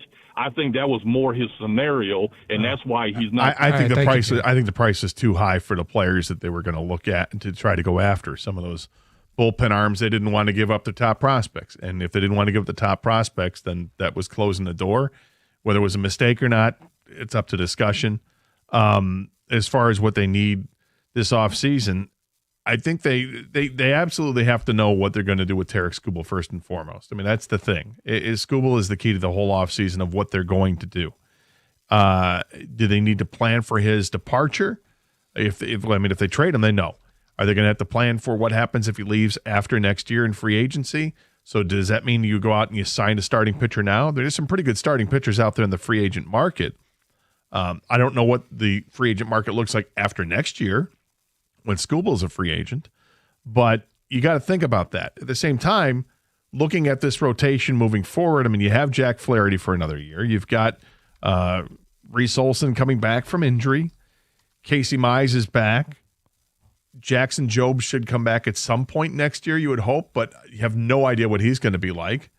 And then you got Troy Melton, who looks like he's going to be a starter, who was awfully good for the Tigers in the short sample size he had in the second half of the season. But I think that's a guy they're counting on to be a starting pitcher as well. So there's something there, but it's also thin. There's not a whole lot of depth. Okay, if you've got your starting five, you feel pretty good about it. Maybe 6 guys can pitch if Jackson Jobe's thrown in the mix at some point.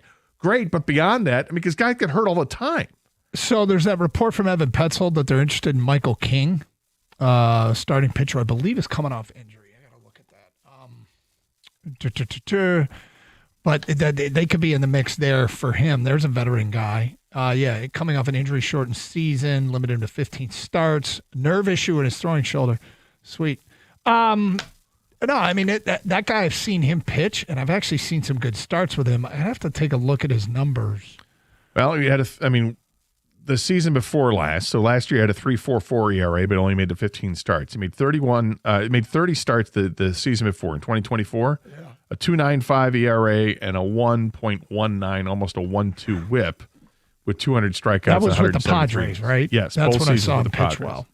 And before that, he made 9 starts and pitched in 49 games for the Yankees with a 2.75 ERA. Before that, he appeared in 34 games for the Yankees out of the bullpen exclusively with a 2.29 ERA. Good numbers. Yep. As a whole to look at. But nerve issue, as you said. Yep. Sweet. But that is the type of player that Tigers have gone after. Mm-hmm. Reclamation projects or guys that have injured past that they think that they get on the cheap. I'm not opposed to it, but I'm not banking that that's a solution either.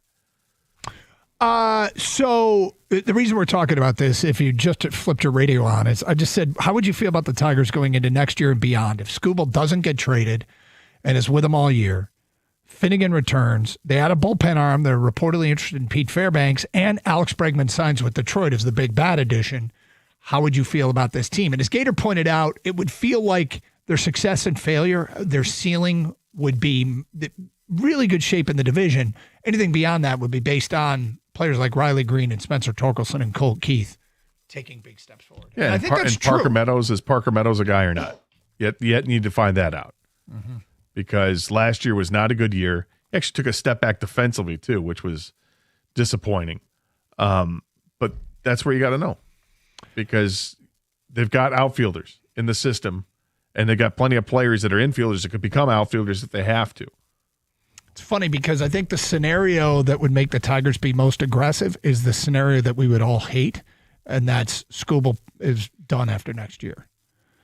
But if they know that, then getting aggressive and trying to get Bregman and more, right? It could be, and Fairbanks and maybe even more, and maybe get somebody at the trade deadline. Feel free to add as much as you want to the bullpen. That feels like a window closing. Like people use a term with the Lions all the time. That's the Skubal window closing, in which case you're kind of starting all over and try to go get a big free agent pitcher next offseason, or is Jobe going to be that guy? Who knows? By the way, some numbers are in and they're fascinating. And by Joe be that guy, I just mean a high-end pitcher. I don't mean Scooble. Yeah. Some numbers are in, and they're fascinating. From Front Office Sports, the Packers-Lions Thanksgiving game drew 47.7 million viewers on Fox and Tubi. It was the most watched early window Thanksgiving game on record. Wow. The Cowboys-Chiefs Thanksgiving game, which followed it. Pretty good. 57.2 million viewers on CBS. That is the most watched NFL regular season game of all time. Wow. How about that? What about the evening game? I don't see numbers yet from Front Office Sports on that. But those two. That's why the NFL is a healthy product. Mm-hmm. People tune in. Oh, they do. Oh, they do. And that's why we're going to see more commercials on Red Zone. Yeah. Don't be surprised to see more commercials in the Well, I would product moving forward. I would hate to see the networks not profit.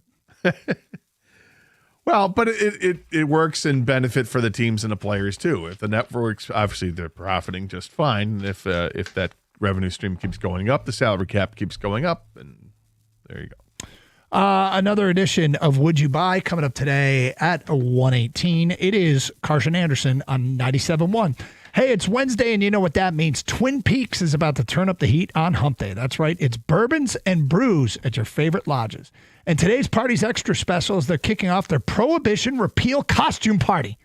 Stop by your favorite man cave and see the always stunning Twin Peaks girls. They will be dressed to impress in their finest black lingerie, serving up samples of high-end bourbons, along with awesome deals and some of their best craft cocktails. Sampling starts at 6 p.m., so don't be late. It's not just about the bourbons. Peroni is the beer of the month for just $6.50 for 22 ounces. Frozen 29-degree draft all month long, and the fun doesn't stop there. Big night in basketball. The Stones head to Milwaukee to face Giannis and the Bucks. Pair all that fun with dynamite dishes from the Scratch Kitchen, like the in-house smoked ribs, the brisket, the chicken, the hand-cut New York strips, and breaded and fried to order favorites like the boneless wings and tenders. Be sure to check out this weekend as Championship Saturday is stacked with awesome college football championship games. Then Running Back Sunday with pro football, all the pro football you can handle. Weekends, they hit even harder at Twin Peaks. Eats, drinks, scenic views.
Got a bunch of stuff here to get caught up on. Some text messages that were sent to us via cellular devices. Okay. At 248-539-9797. That's for phone calls and text messages. From an unnamed texter, the D-line needs to step up and make Dak uncomfortable. If he has time to throw, the Lions are in trouble. They need multiple pressures and sacks. So that's to the question of who needs to step up for the Detroit Lions. I mean, yes, if the entire D-line steps up, that will help. The thing is, I feel like they've got high-end guys there. Not to launch into a debate as to how high-end, Aiden Hutchinson's a player that can help you win games. Aleem McNeil is a player that can help you win games. DJ Reader is a player that can help you win games. And, there are other guys that are capable of making plays. What happened to El Qadim Muhammad, who for a minute there was making plays? Now, I'm not saying that he's a guy that's a foundational piece and you expect high-end plays. But when's the last time we felt his presence on the football field? Yeah, it's been a while. Yep. So, in fact, let me go look at his game log and see. Al Qadim Muhammad had 3.5 sacks through the first 3 games. And he has 2.5 sacks since. So, yeah, and he's gone 4 games, 5 games in a row without one. He's got 6 on the season? Yeah. That's kind of impressive. It is, but it was front-loaded. Yeah, I hear you.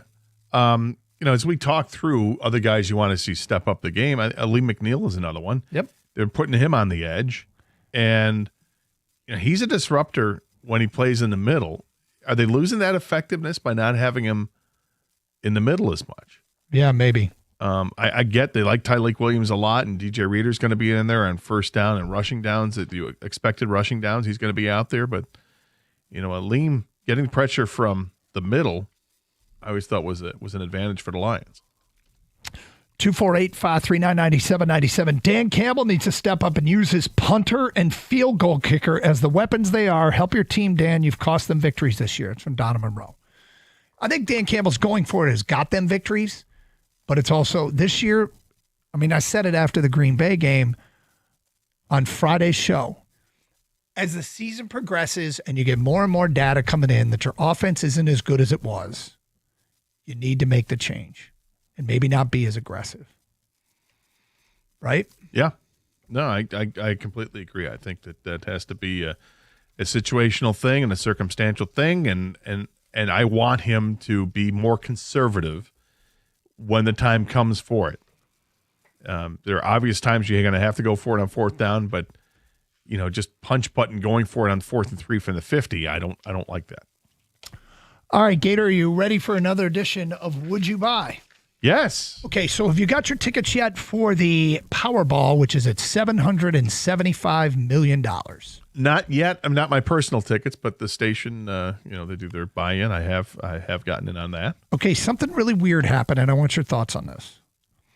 Apparently, there's a bit of a tradition that I did not know that goes on at our brother station, WWJ. Mm-hmm. Rob Davidek, who's in charge of the newsroom and is the most newsy guy on the planet, walked up to Cheryl and turned to me. I was Cheryl, who runs the office pool. Yeah. And said to me, "Are you in?" I said, "No, I'm not in." And he handed Cheryl a 10 and said, "Doug's in." So, but apparently he does this. He'll, like, people who aren't in, he'll buy them. Just buy it, put buy the name for in. them, yeah. And this week it's me. You don't like this, do you? I don't know if I do. I don't know if I do. Just adding. I mean, you're cutting a share, Rob. Well, if he's going to get $10 worth of tickets. Get $10 worth of tickets. If you want to throw more money into the hopper, go ahead. I think Cheryl could say if people want to put in 10 instead of 5, you still get a pretty good group of doing it. But now we're cutting that. Well, now I'm in. All right, so would you buy? Actually, I'm going to start with a would you sell. Okay. Would you sell your home? Eventually, yeah. Okay. I think one of the first things that I would do if I were to win, one of the first things I would do is talk to my real estate agent, my buddy Chris Perro, a high school football buddy, and I would talk to Chris and say, let's find a place with what I'm looking for. In the meantime, I'll stay at my place, and it'll be, getting ready to move out. Like, stuff will be in flux all the time. while the house is probably being built as opposed to just finding a new house that's already existing. I'd want to build something. Okay. In the meantime, before you sell, is there any major home improvement or renovation project, if you win, that you would launch into before you move out? Yeah, I could do something. There's two areas in my house that I think would are next on the list to get done. One of them is the guest bathroom. Totally renovate that, and the other is my storage room, which is the room that you walk in from the garage before you get into the house. Totally redo that. Okay. Guest bathroom. That's nice of you. For those of us that have been. Yeah. Use the Note guest to bathroom. self: will not have hardwood floors.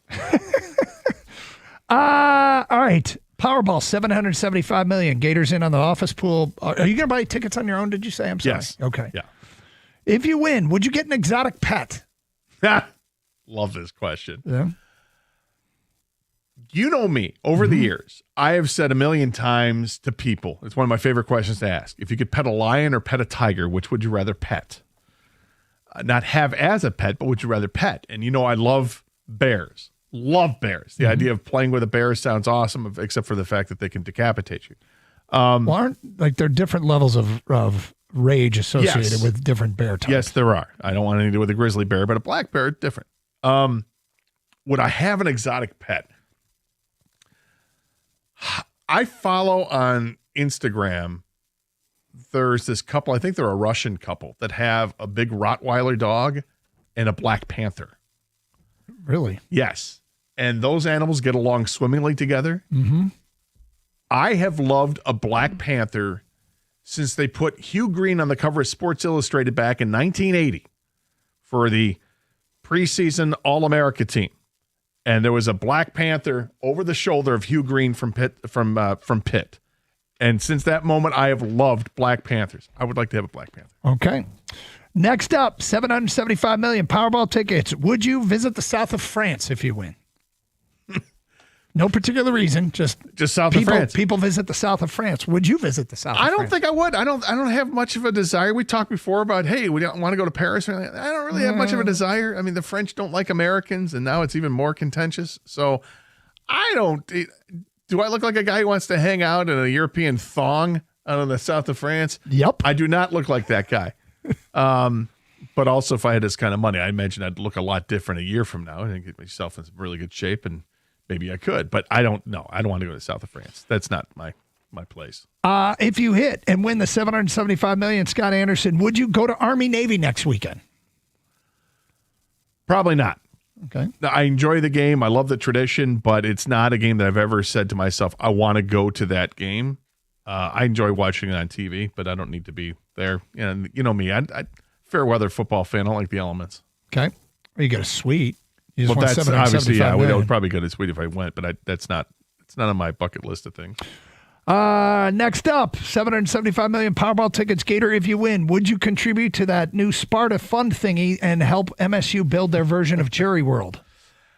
It's not Jerry World. I take great offense to you saying that that's what the renderings look like, because I don't think it looks like Jerry World at all. I think it actually looks. Offense intended. Yeah, No, I know. I'm sorry. Whatever it is, however you want to describe it. I don't want to. The renderings look sidetrack beautiful. Actually, they look absolutely beautiful to look like, kind of like what Minnesota has done with the Viking Stadium. I love it. I think it's great. Would I donate? There might be a donate. It's not going to be like a $20 million donation, but could I donate some money? I would donate something. Okay. Gator, $775 million Powerball. Would you buy, or check that, would you do something extreme for New Year's Eve?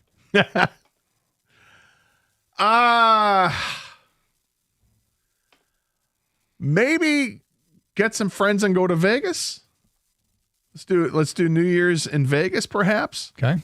Have to see. I don't know if that how that coincides with the college football playoff games, like where are games being played at that point? Could I tie it into that as well? Well, there'll be none played in Vegas. Well, no, but I mean, they don't have to do Vegas. Would that be extreme if is it like January 1st are their playoff games? So there's a game New Year's Eve, and then there's 3 games January 1st in Miami, Pasadena, and New Orleans. The New Year's Eve game is in Arlington, Texas. Jerry World. I could see myself doing this, taking friends out to Vegas for New Year's Eve, and then the next day going to the Rose Bowl.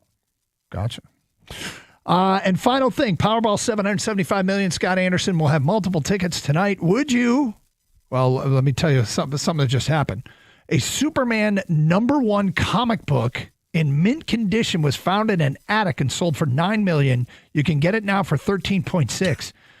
Gator, would you buy that or any other vintage comic book? So I'm not a big comic book guy, but I do have 2 comic books in my collection. Not really a collection. You have 2, I and have you 2. refer to it as a collection. It's not a I like collection it. at all. I bought these 30 years ago. I like the comic book character of Daredevil, the Man Without Fear. And I happen to have it's a comic book that has Wolverine on the cover. Mm-hmm. Wolverine makes an appearance in the series. I might have something to do with artwork for that. I don't necessarily need the comic book itself, but if I could get like Stan Lee original artwork, I would. Animation wise, that's where it is for me. It's the actual original artwork. There's a art gallery I've gone to in West Bloomfield a few times, and they've had this display of Dr. Seuss original stuff, which is awesome. And I already told you how much I love the Grinch. So that's where I could see me spending money on stuff like that. I don't need to spend $13.9 million on that. But look, for Daredevil artwork, if it's going to be $100,000 and I can get a couple of sweet pieces like that, yeah. Same thing with the Dr. Seuss Grinch stuff. Yep. I'd buy some artwork like that. All right, there you go. And that is another edition of Would You Buy? I look forward to hearing your list of purchases at some point in the next week. Yeah, sure. It is Carson Anderson on 97.1. Hey, is it time for you to get a brand new garage door because yours sucks? Here's what you do.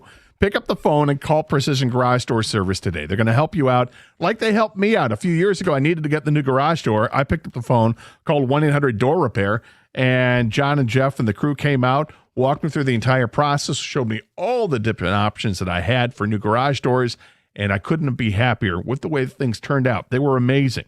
Here's what's great for you. They've got a warehouse, Precision Garage Door Service does, that is chock full of brand new garage doors just waiting to be installed. So in some cases, you could have a brand new garage door installed in as little as 24 hours. They offer the industry's leading warranty. It's called the Precision Promise. All calls are answered 24/7 by a live person, and weekends they're available at no extra charge. So make the right call. 1-800-DOOR-REPAIR or schedule an appointment online at a time that's going to work out for you and your schedule at precisiondoormi.com.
couple of notes here.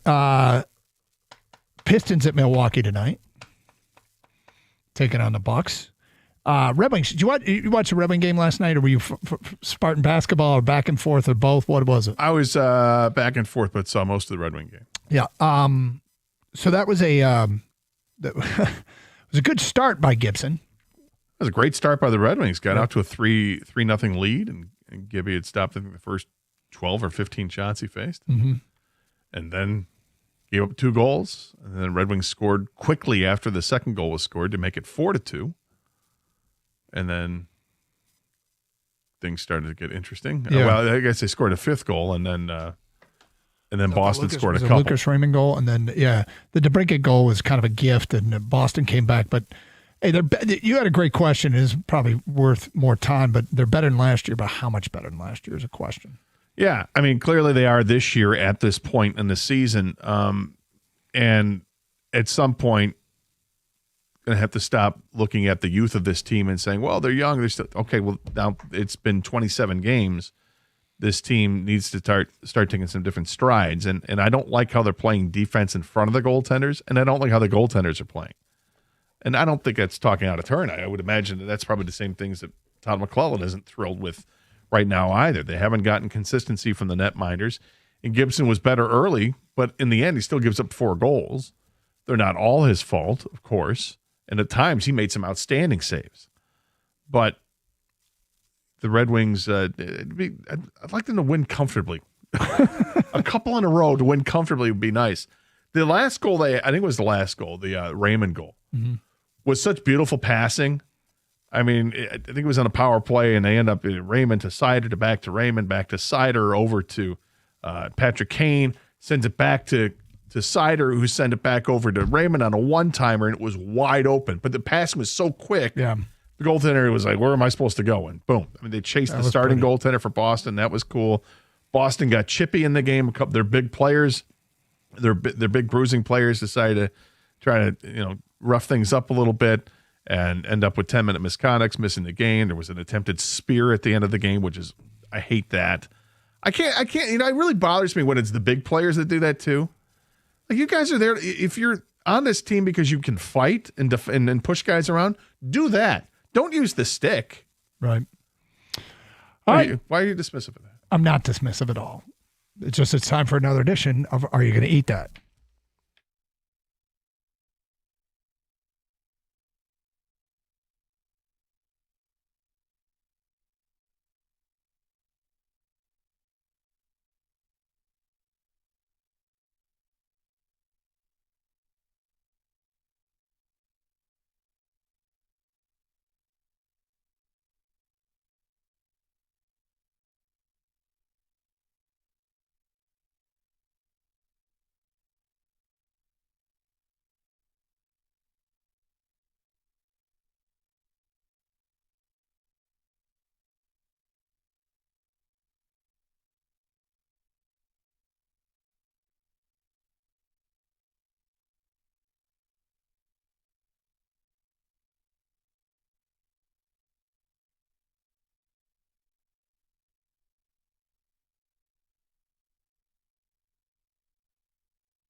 Michigan Auto Law, auto accident attorneys. They specialize only in auto and truck accidents. Many law firms don't do that. They specialize on many different areas of the law. So call Steve and his crew over there.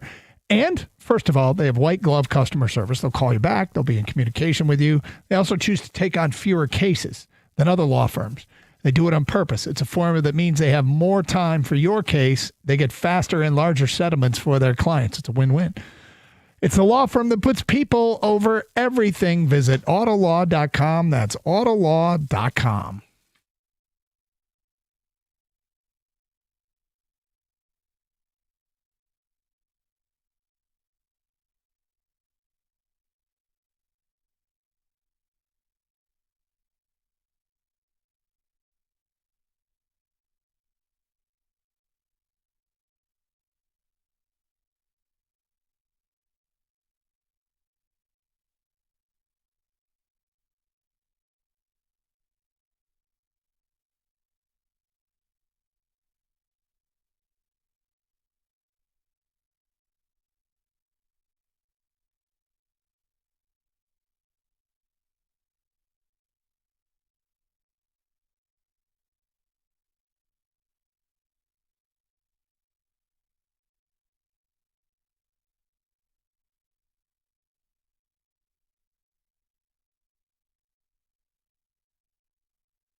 Doug Carr, Scott Anderson, Gator, John Breach, CBS Sports, did his Thursday prediction for the Thursday night game. Lions and Cowboys? Yeah, a couple interesting things here. One is, statistically, two pretty close, similar offenses.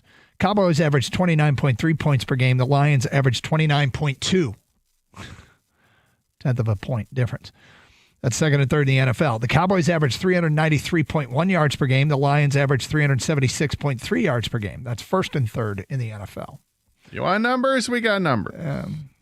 The Lions love to run the ball, ranking fourth in the NFL, 138.1 yards rushing per game. The Cowboys prefer to do things through the air. They rank first in the NFL, 271 yards through the air per game. Here's something, though, that is one of the reasons why people seem to prefer, even in Detroit here, well, I shouldn't say people. The people that have called us the last couple of days that have assured us that the Cowboys are going to pound the Lions, this would back them up. Since Quinnen Williams was added at the trade deadline, the Cowboys have given up an average of just 69.7 rushing yards per game in 3 games. They have chopped their rushing total in half. The Lions are 0-4 this year when held to under 100 yards rushing. Will they be able to run the football against a Quinnen Williams-anchored defense is a big question in this game. Well, in those last 3 games, they played Kansas City, who doesn't really have a great rushing attack. They played Philadelphia, and it sounds great with Saquon Barkley until you realize Saquon Barkley is only averaging like 60 yards a game. And they played Las Vegas, and yes, they used a first-round pick on Ashton Genty, but Ashton Genty has yet to have. It's literally the worst rushing attack in the NFL. So I'm not concerned with that as much. I will absolutely concede that Quinnen Williams is going to help make a team better against the run. But I like the Lions' chances of being able to run against the Cowboys. They're going to have to try to in order to sell the play action pass and get Jared Goff some time. But I like the Lions' chances in this game. I just think offensively they're going to score. I think they're going to score a lot of points. I've got concerns about the defensive side of the ball because I think Dallas has been very prolific offensively this year. You went through the numbers. They've got a duo of receivers as good as any duo in the National Football League, and Dak Prescott is playing at a very, very high level right now. 25 touchdowns to 8 interceptions, which is almost as good as what Jared Goff has done with 25 and 5. But they've got some good players, and Isaiah Williams, Williams, the running back, he's done a great job this year. Almost 1,000 yards on the ground, and he's somebody to look out for. James Houston, by the way, leads the team with 4.5 sacks. Does he? It's not a lot, but it's not a lot. So a couple things here. One is those rush offenses rather that they've gone up against rank 15, 22, and 32 in the league. So what Dallas has done is shut down teams that weren't great on the year running the ball. If I'm doing this show in Dallas, I'm thinking, okay, this against Detroit, this is an authentication game. This authenticates that our upgrades have made it really tough. So we'll see if that's the case. It's a big thing to watch is whether or not Detroit can run the football. And Gibbs is electric. He's absolutely as explosive a back as we've seen here. Not ever. But since number 20. Yeah, he's been very good. And there have been very few teams that have really kept him in check. Obviously, the Packers have done that. But they had that stat last week during the game that showed Jahmyr Gibbs, his average against the Packers versus the rest of the league. And it's night and day difference between total yards from scrimmage, because obviously he's a threat to receive and catch the ball in the backfield. It's like half the total. Like the Packers do a great job. They'll hold him to like 60-something yards in offense. Yep. Against everybody else, it's like 100 yards. Now, Breach made his selection. He takes 34-27 Cowboys over Detroit. He's joining what appears to be a popular bandwagon here in Detroit. Popular bandwagon, by that I mean people who think the Lions are done. I like the Lions, like I said, chances to score points. I'm going to give them 38, and I think the Cowboys are going to score points as well, 34. Okay. I'm going to hang on to my prediction till tomorrow's show. Yeah. You can do that. Yep. I understand you've requested tomorrow off. This is correct. Yeah, I just got a text. It was not granted, so we'll see you here tomorrow. Here's an interesting text we got from a listener. Bob and Shelby says, remember you brought up, what if John Harbaugh gets let go by the Ravens? Does he end up at Penn State? Yeah. Bob writes, John Harbaugh or Mike Tomlin are the front runners for the Penn State head coaching job. They're not the front runners, but they're not. No, But we literally Tomlin? went through that a couple hours ago. But Tomlin? I mean, Pittsburgh is, if they're tired of Tomlin, Zach, does he want to, I mean. It's a negative connotation. Is it an act? Well, I think you're right. I did not mean for it to sound that way because I think he's a hell of a coach. Yes, I he like is. Mike Tomlin a lot, but they seem hell bent on wanting to push him out of that job over the last couple of years. Whether they're hell bent or there's more talk about moving on from Tomlin, maybe he could be Pat Kraft and Penn State's parachute. So interesting. Rico, you got a scowl on your face. No, Mike Tomlin and Penn State. Well, I mean, what are they going to do? You know, I think they backed themselves into the corner that they're going to have to place a call to Brian Kelly and say, hey, you know what? We're going to act like you were our guy the whole time. That's a shameful call. Is it, though? Yeah. Because I mean, it feels like people think he's just toxic. Because when Hardline went, I was like, oh, Hardline to Penn State. Okay, wait, to where? Oh, boy, I'd hate to be that Penn State athletic director. You might as well just start packing up your stuff now.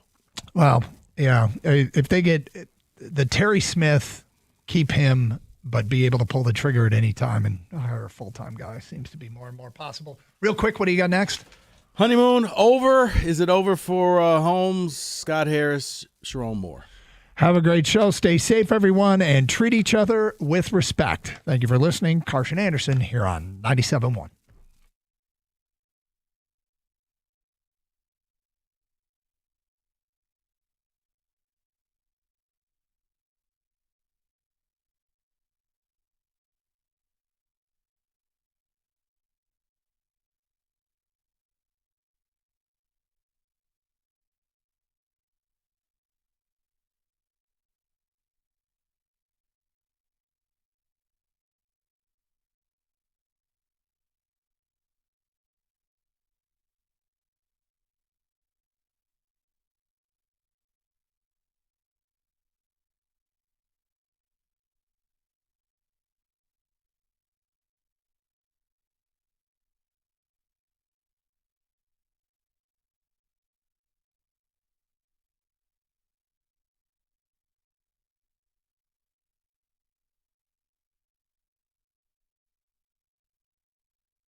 Brought to you by MyMichiganRoof.com. The Big Ten has released their football conference teams for defense and special teams. In those two position groups, Michigan has 12 names listed, including one first-teamer. That's Derek Moore. Michigan State punter Ryan Eckley was a first-teamer as well. He just flipped to the NFL draft yesterday. Georgia Tech has extended head coach Brent Key an additional year, keeping him at that school until 2030. Ohio State defensive coordinator Brian Hartline has been announced as the next leader of South Florida.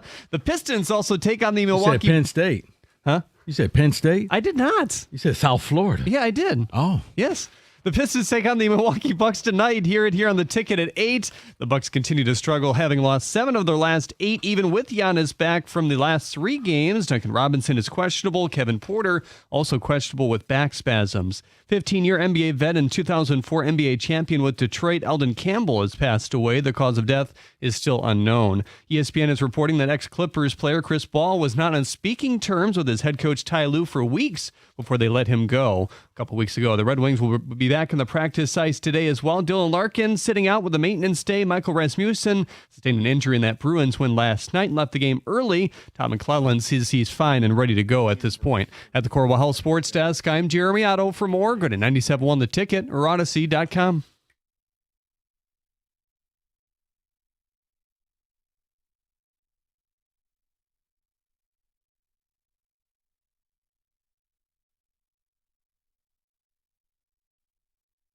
All right, ready to roll on a Wednesday. Good to have everybody with us.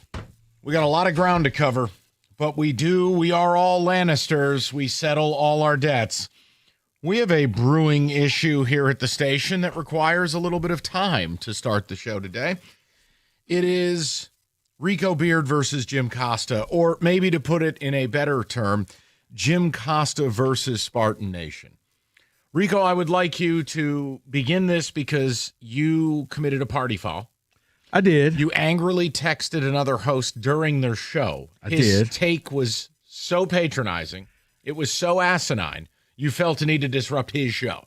You know what? I did. And I apologized to him afterwards and said, I committed a cardinal sin. I text you and had a conversation during your show.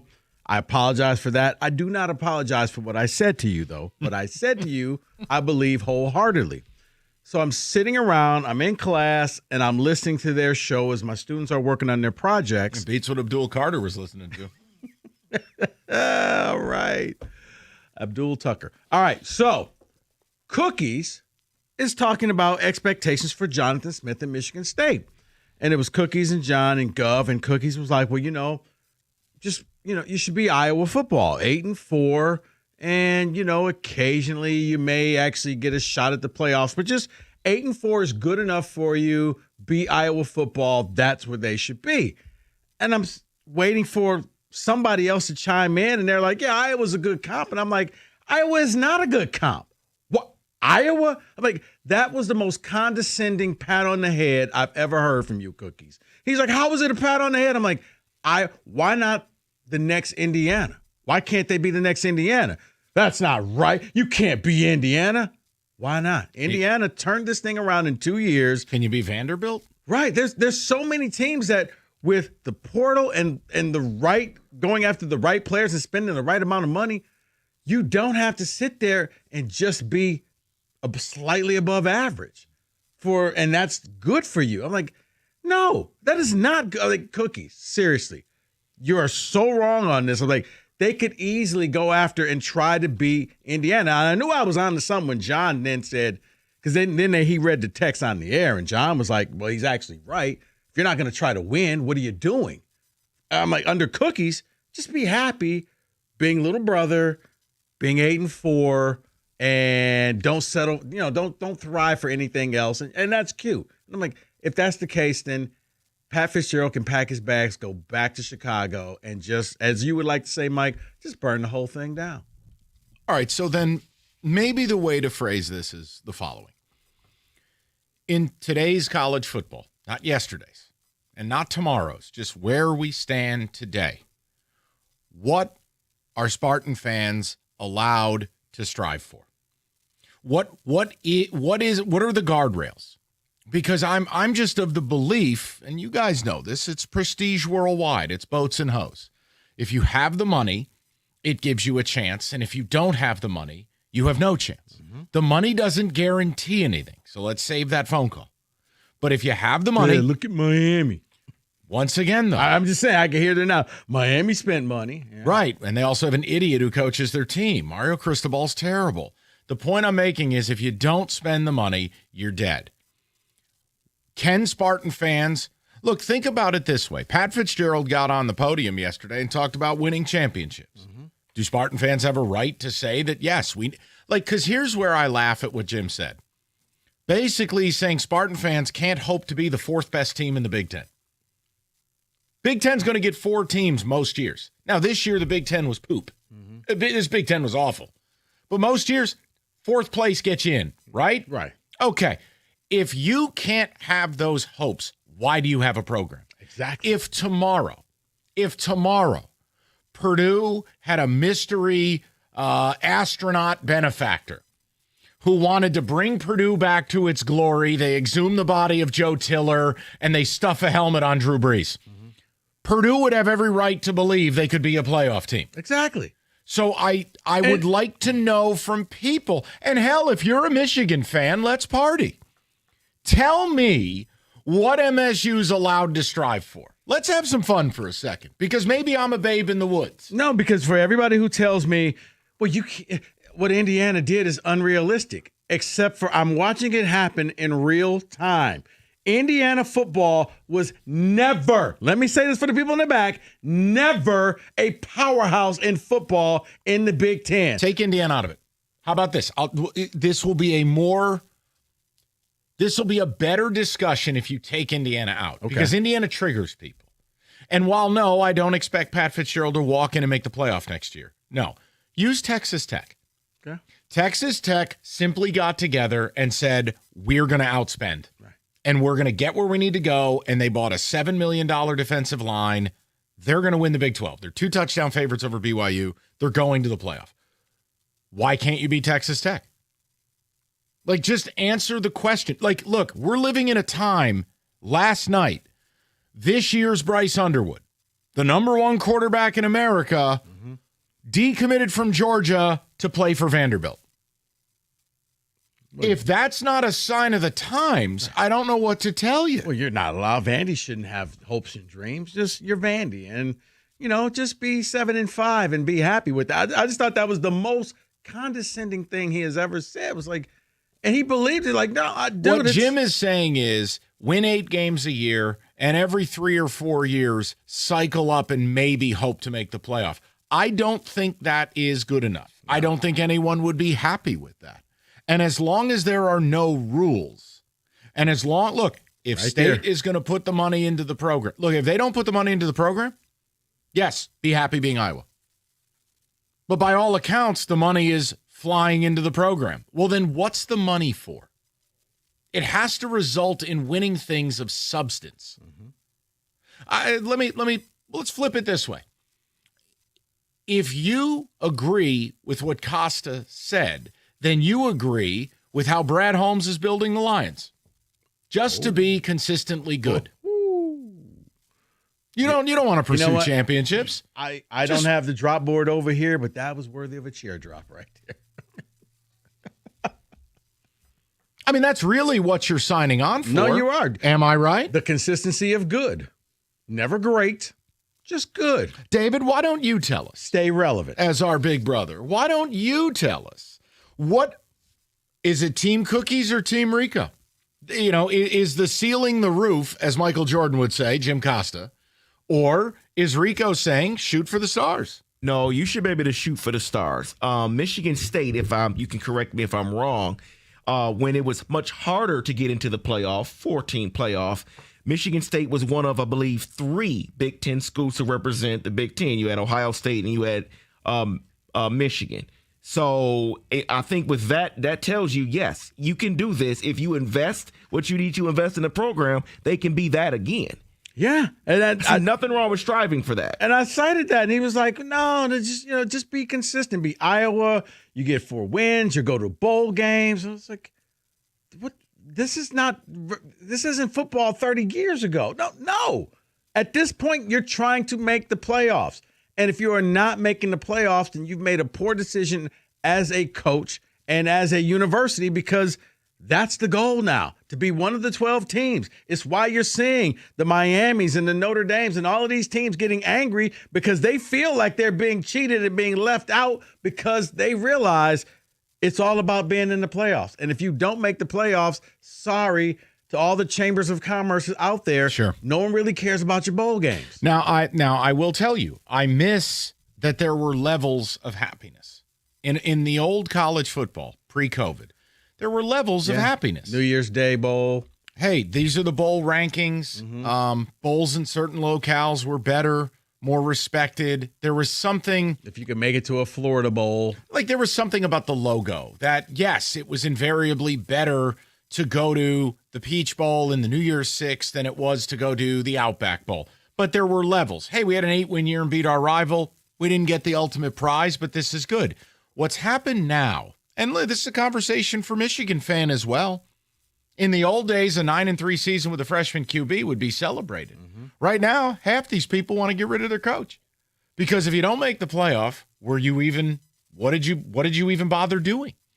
So this is kind of the new era where I do miss the old way. Like if you told me State was going to have a floor of 8 wins a year and every couple of years be good, the old days, I would have said, I'll take it. I'll take it because you're relevant, you're in the mix. I can get to November, maybe with an outside shot of conference championship, and then I falter. But now I can't accept that because of, Rico, you and I both know there's going to be what? 40, 50, 60 new players at MSU next year? I'll have to learn I'll have to learn it all over again. We'll do the quiz all over again. The old days, you were willing to tolerate a 2012 because you had played for the Big Ten Championship in 11. You needed to find a quarterback in 2012. They never settled on it. Maxwell was terrible, but you were developing guys. You saw the defense in 12 that would lead you in 13. Right. The Max Boas and the Isaiah Lewises and the rest. You stumbled into a quarterback because everybody got hurt. And There's the other key. You just nailed this. Tony Lippett wouldn't exist today. Jeremy Langford wouldn't exist. They'd leave.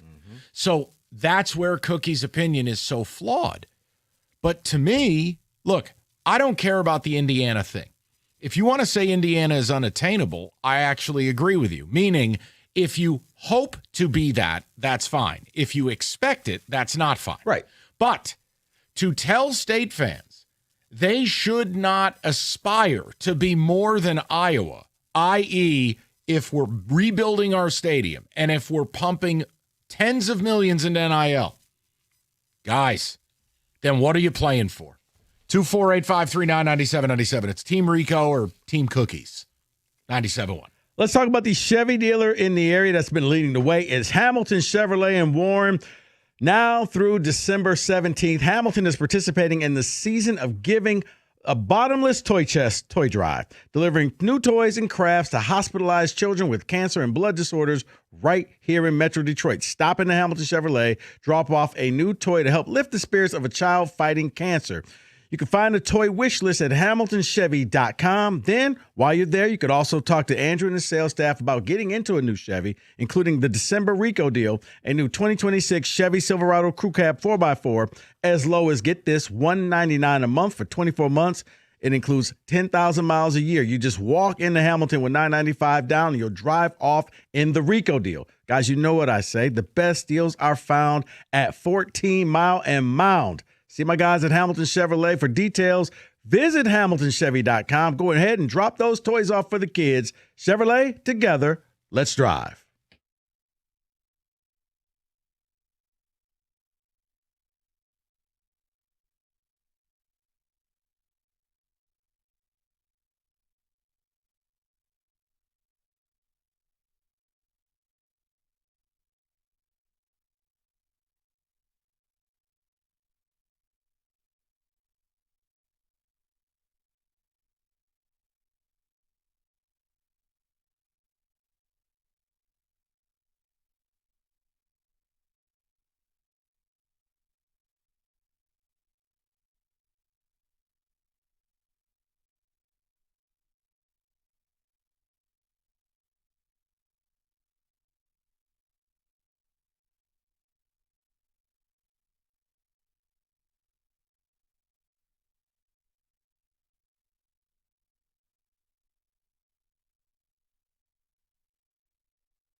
And don't worry, we got plenty of Lions talk to get to. We just wanted to start with a little something. Morning Show did a presentation. Jansen's on Team Rico. But Gov and Cookies were basically like, yeah, MSU should aspire to be Iowa. You tell me. I mean, I think that's ridiculous. And I do like how Indiana's kind of thrown out as this trigger point. I don't need to be Indiana in year one. But if your goal isn't to be what Indiana's done, then why exist? It's Indiana's about money, a quality coach, and quarterback play. If you want me to distill it to three main things. Well, if you don't think you have the money, shut it down. But MSU does have the money. If you don't think you have a good coach, then why did you hire Fitz? And the quarterback play takes care of itself. Let me say this, because I don't want to. If Pat Fitzgerald does not make the playoffs, I'm not saying fire him. I'm saying go into the season saying, let's try to win the whole effing thing. And there's nothing wrong with that. By year two, that has to be the goal in today's college football world. Doesn't mean you'll achieve the goal. Right. But to act like 8-4 in continuum's acceptable and then we just wave to sick kids in a hospital and our life is complete. No, I don't want to be Iowa. I think that's a joke. MSU as a university and program at large are wholly superior to Iowa. So, yeah, no, I'm not interested in gum-chewing Ferentz. I'm all set. That man chews gum like cows chew grass. It's remarkable. Now that you think about it, yeah. David, ticket text, early returns before we get to the callers. MSU is allowed to strive for the whole thing. If you asked the question 10 years ago, people would laugh. But Cookies is just accommodating Michigan fans like his school accommodated Stallions on the sideline. Uh-oh. Someone else says, you guys have billionaire alumni. If you can convince them to spend, there's no reason MSU should expect or accept teams outside of the top 10. That's the whole point. I mean, look, they're getting a $400 million gift Saturday for the Duke game. They're going to have almost $700 million raised for this athletics fever dream they're going to go into. Oh, what do you want from me? Then what the hell should the expectation be? Why fix your stadium the way they're proposing to do if you're not trying to win championships? Right. Go ahead, David. Sorry, Mike and Rico. I agree with Costa. Fitzgerald was 3-24 in the Big Ten play his last 4 seasons, not counting COVID. On what planet is he the next Curt Cignetti? Okay, let me ask you this question. On what planet is Clark Lea the head coach at Penn State? He chose to stay at Vandy. And again, here's the thing. Curt Cignetti was a complete nothing. He was an assistant for Saban deep into his 50s. He went to JMU, had a nice run. So if you think Fitz is a bum, that's fine. And again, I may end up there if he doesn't hire the right staff. But this is the laughable part to me. So I'm supposed to sit here and accept what's been possible at other programs. Mind you, MSU is a program in the not too distant past had how many 11-plus win seasons? Won how many Big Ten titles? Played for how many Big Ten titles? Would have made the playoff twice, except that was the year before the playoff became a thing in 13. They made it in 15. We're on the cusp of it in 14. Okay, listen, if you want me to accept programs that have never sniffed that type of run are now competing for playoff berths, I guess we just see the world differently. Right. I forgot when Vandy was a blue blood. When Texas Tech is considered one of those teams that you just can't beat. And then this text comes in. If Vandy, BYU, Indiana, and T-Tech are on the verge of the playoffs, then why not Michigan State? I don't know. And that was my argument to him. Like, you're acting as if it is just totally out of the realm. And I'm saying, you want to grow up and be president. Like, no, you can achieve this. I think the other thing, David, that always confuses me is it's almost like sometimes we get on the air here in Detroit and you're made to feel like Michigan State is Wake Forest.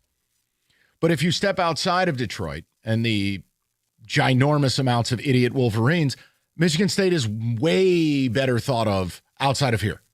Like, how many programs have made the playoff in the Big Ten? Has USC made it? No. Okay. Penn State finally made it last year. Now they fired their coach. But again, what was their great run? All these other blue, Iowa, Wisconsin, who? Basically, if to Rico's point, if you're striving to make the playoff, you're asking MSU to finish ahead of one of the following: OSU, Michigan, Penn State, Oregon, and Indiana. 5 teams. Can you finish ahead of one of them?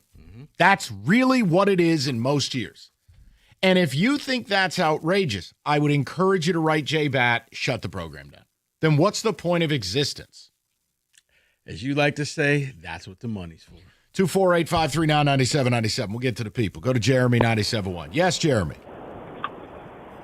Hey, what's up, boys? How you guys doing today? Good, Jeremy. What's on your mind? Look, I just think, well, first off, I hate to defend Cookies, but I was listening to, and I think what they were saying was Iowa should be the floor for Michigan State. 248. Are you, Jeremy, you there? I'm hearing things going on. What here. happened? You got to turn your radio down, I believe. I don't know what happened. Oh, there. I'm sorry. You're all Sorry good, about Jeremy. that. You're fine. No, but what Cookie said was like, well, every 4 years, maybe you get a chance. And it's like, no. I think what I think he was saying was that should be the floor for Michigan State. I was listening to, and I'm pretty sure that's what he said. But if I'm wrong, I'm wrong. But I think he was just basically saying we should never be worse than that. Well, let me ask you But this honestly- question, Jeremy. What should the aspiration at Michigan State be in football? In your mind, what is acceptable for fans to strive for? We should be a top 5 after next year. You get one great year. We should be a top 5 program every year. And I don't think it should be back-to-back years that we're not in the playoffs. And for this reason, I think blue bloods are dying in college football. With NIL, with all the money that's available everywhere, I think unless you're like a LSU or Alabama, the states that don't have like NFL teams and stuff like that, or maybe a couple more, I think a lot of this Notre Dame, USC stuff, I think that stuff's going away. These young kids don't care about what they did 30 years ago. Same thing with Penn State. Bro, no one cares about that stuff. So I think this is a perfect opportunity for Michigan State.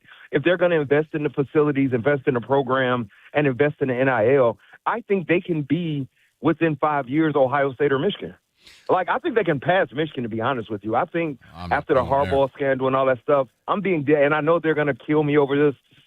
I think the legacy that they lived on, the not cheating, all the stuff that Michigan did, bro, I think that stuff's dying. And I honestly think it's only being kept alive by the media who won't stop talking about some of these teams. I don't think kids care. It was a dude, look at the quarterback they got now. He was prepared to go to LSU. He didn't care about Michigan until the money came in. So there's no loyalty to that. So that's what I think as a program. One last thing, I know you guys are going to talk Lions soon, and I hope I got a couple of seconds for this. And I'm one of the guys I called a couple of weeks ago and was saying that I think if they don't make the playoffs, Brad Holmes will be fired, and you guys said it was kind of early for it. But at what position, with him being such a great drafter, do we have depth at? Like when Amon-Ra got hurt, it was a dude named Kennedy that came off the pitch. We're not deep at offensive line. We're not deep at defensive line. Came off the practice We're not deep in the second. Your We're depth- not deep in the secondary. We're not deep. Your depth Like, has gone to the following places. We talked about this a little bit yesterday. We're going to get to it later. Listen, the conversation about letting go of a GM, Jeremy, it is. It's ridiculous. It's early. It's emotional. If you want to say the honeymoon's over and now you're on the clock, I'm fine with that. But you know where your depth is? Broderick Martin, Hendon Hooker, Manu, 3 third-round picks for Tesla, Terry Arnold, Rakestraw, bunch of other guys who aren't healthy or can't play. Don't forget the extra picks that you gave up for Manu. Right. That's my whole point is that's where your depth is. You have a growing number of players that are either bad at football or not here. That's where your depth is. And they came at a cost. That cost you potentially more players and more depth. 248-539-9797. We'll get more of the phone calls. Also, have you seen this Penn State situation is something else? Something is wrong. You think the AD cost himself his gig? Yeah, right now he's throwing the athletic director Hail Mary, hoping that next hire is going to win something, and he can say, that was my guy the whole time. Bro, you got turned down by Crumble Cookies. Seriously. No. You got turned down by Kalani Sitake. What James Franklin did. That was you explained that to me before the show. That is peak trolling. Yeah, James Franklin said, what am I going to have for lunch? And he had crumble cookies. Because that's the billionaire donor who got Sitake his money to turn Penn State down for BYU. That's where we're living, by the way. The head coach at BYU just turned down Penn State. If you want to upgrade your home for the holidays, the TV, the sound, the smart home setup, do yourself a favor. Skip the online garbage. Go to Paulson's Audio Video in Farmington Hills. December, perfect time. You can refresh that entertainment system. And Paulson's, incredible year-end pricing on all their inventory. So whether you're hosting the family, I'd say watching a bowl game, but if you're a State fan, you're probably staring at a wall. Bottom line is they have better products, better prices, better people. That's why they've been Metro Detroit's go-to since 1991. It's Paulson's Audio Video, your technology partner. Farmington Hills, 248-553-4100, or go to paulsonsav.com.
All right, we'll get to some Lions conversation top of the hour. Just kind of putting to bed Pat Fitzgerald, Michigan State, and kind of an idea of expectations. And I think Rico and I are in lockstep. It's not about next year. I mean, next year you got to come in and win 7-8 games. You're going to flip the roster. It sounds like they're going to give them a ton of money to spend. But by year 2, the goal's the playoff. No, I don't accept being Iowa.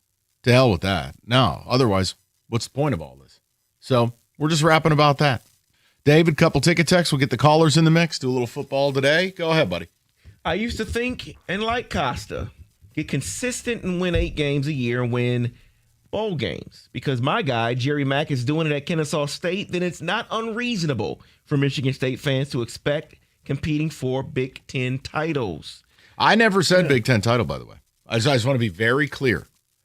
I said the playoff. Well, I mean, the playoff, I don't even have to make the Big Ten title game. I don't have to finish in third place. No, but Fitzgerald came out there and he said Big Ten titles, and he said titles. So according to Jim Costa, he's out of line. Right, and I'm not saying he's going to win it all the time. I'm not going to say he's going to win it. But if you start off the year saying, well, we have no shot, then just boycott the year.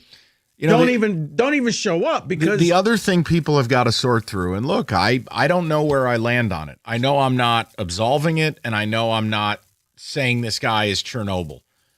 The last few years at Northwestern it's complicated because you have the issue of NIL in real time that Northwestern was not prepared for. That was a school that was not prepared to play big time college football with their academics. Then you follow through with the advent of NIL, where Northwestern wasn't paying. It's hard for me to go, okay, so clearly I can't accept 4-20, but how much better was it supposed to be? I don't know. But then all of a sudden, Northwestern changed their mind. Let's come up with this $80 million stadium. And look, even though we have to bring in a certain type of kid, they started winning again. Yeah, this Braun is doing a solid job. He is. But again, there's a ceiling on what they can be because they don't care about football. You can chart the stadium all you want. Ryan Field was a high school field. It was. I liked Ryan. I know you did, because the tickets were cheap and the sight lines were good. I know. 248-539-9797. We'll go to Nick, 97.1. Nick, what's going on? Hey, guys, how you doing? Good, Nicky. Nick. What's the word? Hey, I'll tell you, from top to bottom, you guys have, from the morning till night, you have the best sports in the United States, I'm telling you. Oh, you're too kind. That's very nice of you. And I'm an old boy, so I've been around. But I'll tell you one thing that I think that Michigan State has a little problem with is Indiana coach brought 9 guys from Jay Madison. Yep. They were 9 starters, 9 good guys. That's why you can't do it in year one. I agree with you totally. He brought Surratt with him. He brought the pass rusher Kamara with him. He brought the guard they have with him. Yes. No, that's going to hurt Fitzgerald in year one. But Nick, you know what I know. By year 2, that's 2 portal classes. Like, if you can't root to make the playoff, why exist? Yeah. And the thing in the Big Ten is 10 wins. I don't care who you beat, who you don't like. You get the 10 wins, and you're in the money. I don't think they're ever going to keep a 10-2 Big Ten team out of this thing. I agree totally with you.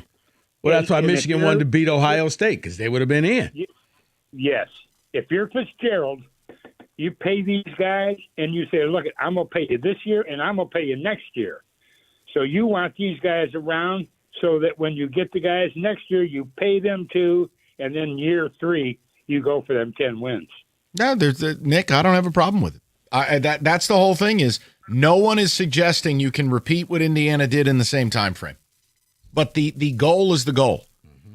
If you're hiring Pat Fitzgerald and you're going to give him this insane assistant pool and you're going to rebuild Spartan Stadium, which they're going to do, then a national championship has to be the goal. And you're welcome to laugh at that. But just remember, while you're watching Indiana probably beat Ohio State on Saturday night, remember what you're laughing at. Mm-hmm. I mean, it's like, do you think anyone's going to be pumped up to play Texas Tech in the playoff with an NFL defensive line? No, and just remember that they're manipulating the system right now to make sure that Alabama and Notre Dame and all of these teams can get into the playoffs. I agree. So that your blue bloods There's will only be 2 there. blue bloods left. There are 2 programs I just consider bulletproof, recession-proof, and they're just of the mindset they don't lose. It's Georgia and it's Ohio State. That's it. Alabama's not Alabama anymore. No, once Saban left, it took a no little bit of a disrespect to Michigan, but you're not cheating anymore, and you're not very good. Might be good next year, but you're not there every year. Texas is not there every year. Who's there every year? There are 2. Right. It's Notre old Dame. hair dye, and it's, well, if you want to include Notre Dame, but they have advantages that other programs don't, is they get to make their own schedule. They live off their stupid Rudy tradition. And they can lose to the top 2 teams they play and still get in. No, because you're right. Miami, nope. Florida State, all of these schools. Where that are used they? To be great. Where's USC? Where are all these brands? USC is touting their #1 recruiting. Clemson, LSU. There's 2 bulletproof teams. That's it. Jeez, I forgot all about Clemson.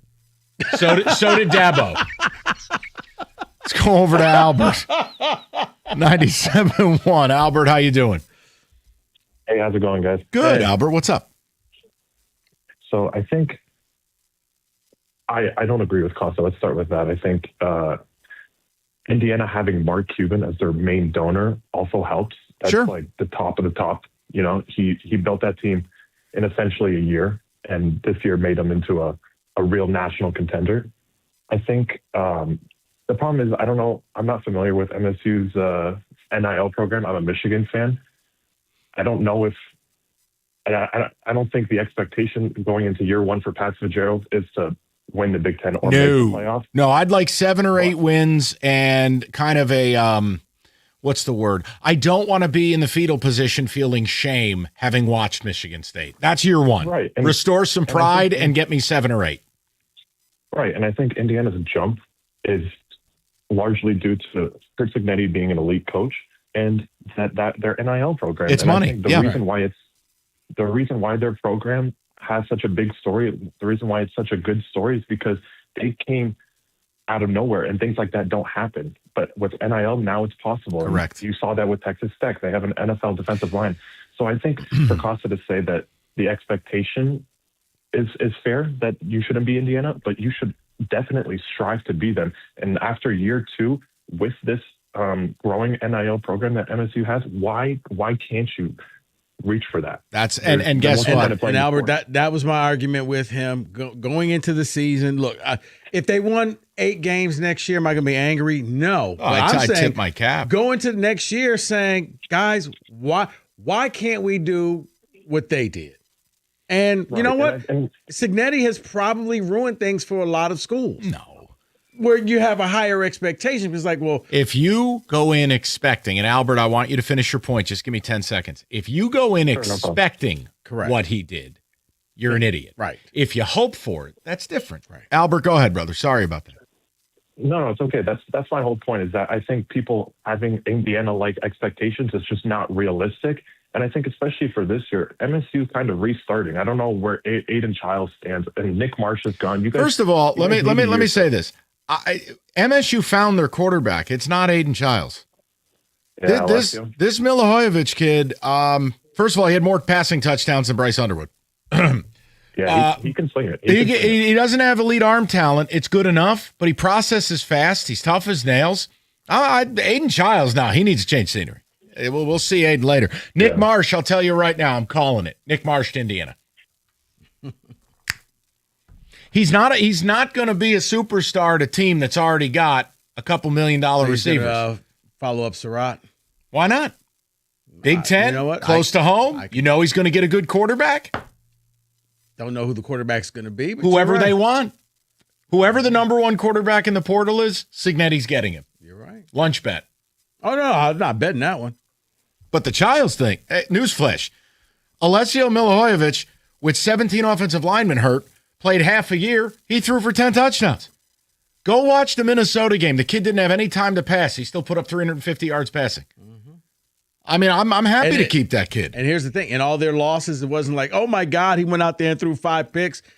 None of the late losses like Iowa and Nebraska, that wasn't on him. That was on coaching.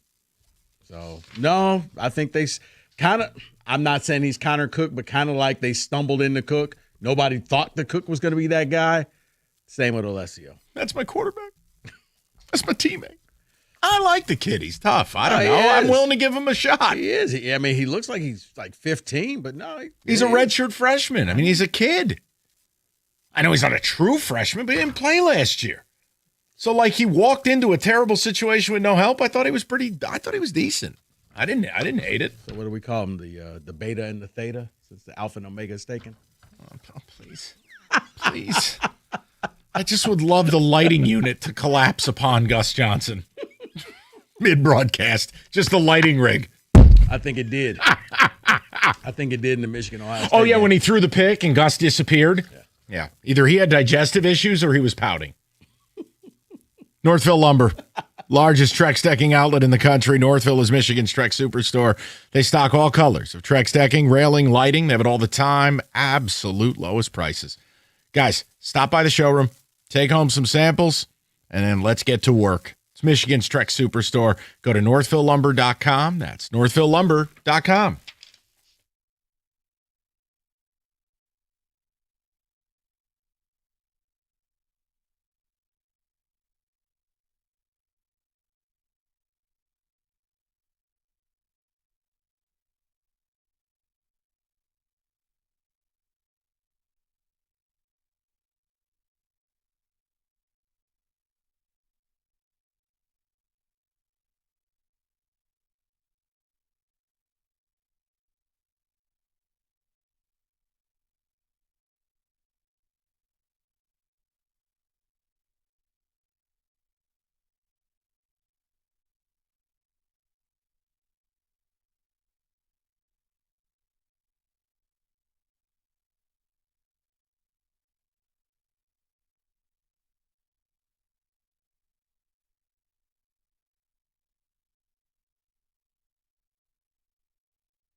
Let's touch the table on some football. David.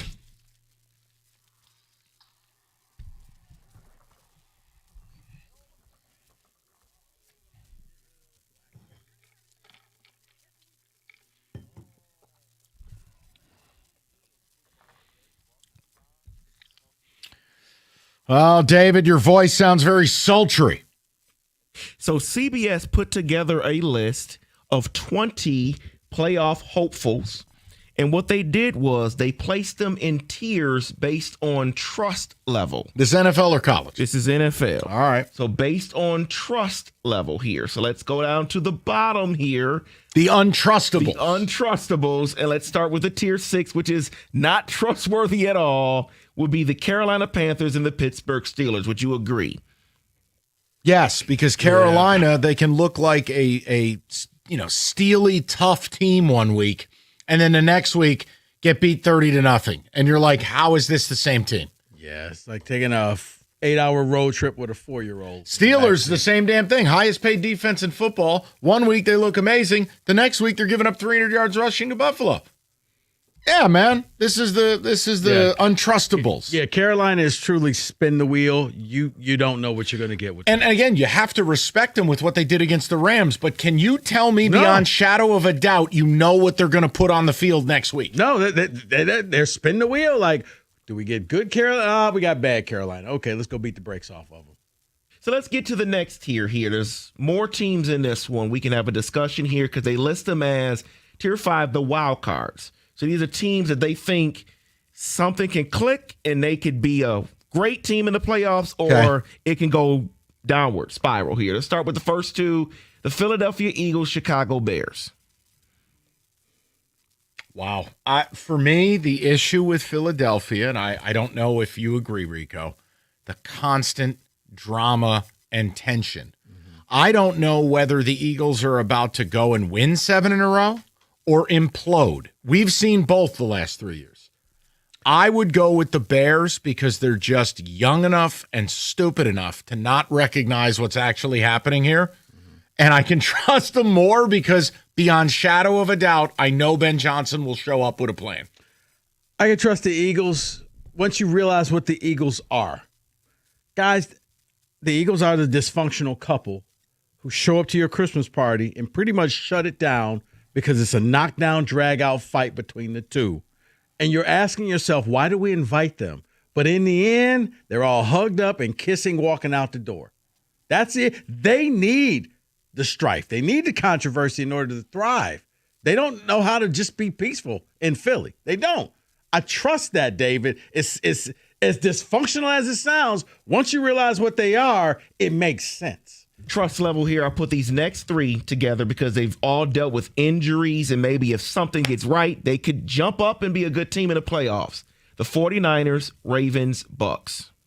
Niners. That's the only one of that group I trust. And they're the one that's the most banged up. But Shanahan is fantastic. Robert Saleh looks smart again. They play tough. My fear with the Niners, it's kind of the hidden thing no one's talking about. They can't run the football at a high clip. Oh, they hand it to Christian McCaffrey. No. Right. They're running the ball, is throwing it to Christian McCaffrey. Yeah. And then he runs and does the rest. But they're out of bodies. I can't see them making a long run. What they've done so far is a tip of the cap, and it's cute. And all right, but fun. okay, juxtapose it to the Ravens. What am I buying with the Baltimore Ravens? At least I know I've got Shanahan and Purdy and Kittle and some weapons. Derrick what was Henry, the other team in there? Derrick Henry's Buccaneers. Now, okay. Now the Bucks. I can take the Bucks. How? Because they're starting to get pieces back. Like the Niners, their guys aren't coming back. They're done for the year. But the Bucks, you could get your receivers back, and you've already Bucky Irvin, he showed up. And He you came barely back. beat the Cardinals 20-17. Well, then the last 2 in this tier would be the Colts and the Jags. Who do you trust more? Oh, God. Oh, no. You trust a Vegas stripper more than those two teams. I was about my God. Texas. Talk to Paul Serra. Go down to Miami with Uncle Luke and the crew. No, David. Bro, I can't trust either one of those teams. That's fine. The three teams we previously talked about, I trust all three Yes. more than I do those two. Okay, Yes. that's fair. Next Oh, my tier, God. In tier 4, this one is listed as you trust the defense but not the offense with these teams. Texans. Seahawks, Broncos, Texans. Yeah. Yeah. And again, the Seahawks are the closest to being complete, but it will always come back to Ginger Jesus. Flowchart. Flowchart. Sam Darnold in big game. And again, it gave me pause this week. They knew they were going to beat Minnesota, but Brian Flores still dominated Sam Darnold in that game. Killed him. The game plan's the game plan. So when you look at it, the Lions game, the Rams game, last week of the season plus playoffs last year, big showdown against the Rams this year, and then look at what happened against Minnesota. Maybe What? Brian Flores is just a good D coordinator. No, it's that Sam Darnold isn't good. Look at what he did here. The next tier, tier 3, which is you trust these teams' offenses but not the defense. Lions. That'd be the Dallas Cowboys, the Patriots, and the Lions. I got to tell you. Go ahead. No, I think Dallas has improved to a point where I know their defense isn't great, but I actually think the defense with Quinnen Williams and Kenny Clark in the middle, it's stabilized it. And that offense is the best of that group. Dallas's offense is crazy. It is. The defense got better after the trade deadline because They're now average. Right. And that's all they really need to do. The offense just has to score about 27, 28 points and they can win. What were you said the Lions and who else? Lions, Cowboys, Patriots in this one. Look, Patriots, the concern's just going to be I love Drake May, but he's still young. I mean, I love the defense. Christian Gonzalez, that lockdown corner, they spent a bunch of good money on defense. They lost their left tackle. I'm a little worried. I mean, I love what's happening. I love Vrabel, but it's still a young QB, and generally your first go-around in the playoffs, it's going to end before it should.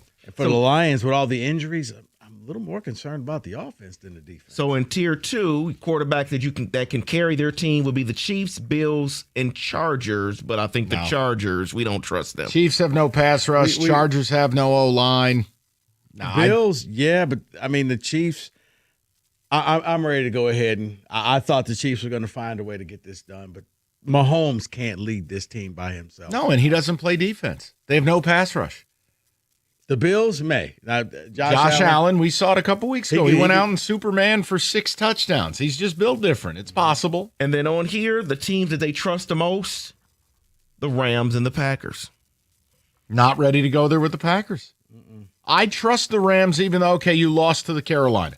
You lost a cross-country road game, 1 p.m. window in a monsoon, and your quarterback had the worst game of his year. And you know what? It was one game. Like, everybody's allowed that game in the NFL. But, yeah, I look at the Packers. I think they just outcoached the Lions. I don't think that they could do that for 3 to 4 straight games. And I still don't trust their offense. Well. You can't play one decent game and have me trust you. So I'd say Rams. So the Rams, I would say they are the most still trustworthy number one team. for me. Correct. And that is in football today.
Brought to you by the Michigan Lottery. The Lions are preparing to take on the Cowboys tomorrow. Dallas has ruled in receiver George Pickens. Offensive lineman Tyler Guyton is out. Trayvon Diggs was limited in practice this week. He will miss as well. The Lions game designations are due out today at 4. Amon-Ra St. Brown didn't practice yesterday, but said he was feeling better. Pistons take on the struggling Bucks on the road tonight at 8. Mark and Rick have the call right here on the ticket. Giannis is back for the last 3 games. They continue to struggle, though. They've lost 7 of their last 8. This is the latest from Shams just a couple minutes ago. Quote, Giannis and his agent have started conversations with the Milwaukee Bucks about the 2-time NBA MVP's future and discussing whether his best fit is staying or elsewhere, sources tell ESPN. A resolution is expected in the coming weeks, end quote. 15-year NBA vet and 2004 NBA champion with Detroit, Eldon Campbell, has passed away. The cause of death is still unknown. Dylan Larkin missed Red Wings practice today. It was just a maintenance day. Tom McClellan says that Michael Rasmussen is fine after leaving yesterday's game with an injury. He was back skating this afternoon as well. In college hoops, Detroit Mercy and Oakland start conference play tonight. Titans host IU Indy. Oakland has Purdue Fort Wayne. You can hear that on the Bet 1270. Former Tigers pitcher Matthew Boyd has announced he'll pitch for Team USA in the World Baseball Classic as well. At the Corwell Health Sports Desk, I'm Jeremy Otto. For more, go to 97.1 The Ticket or Odyssey.com.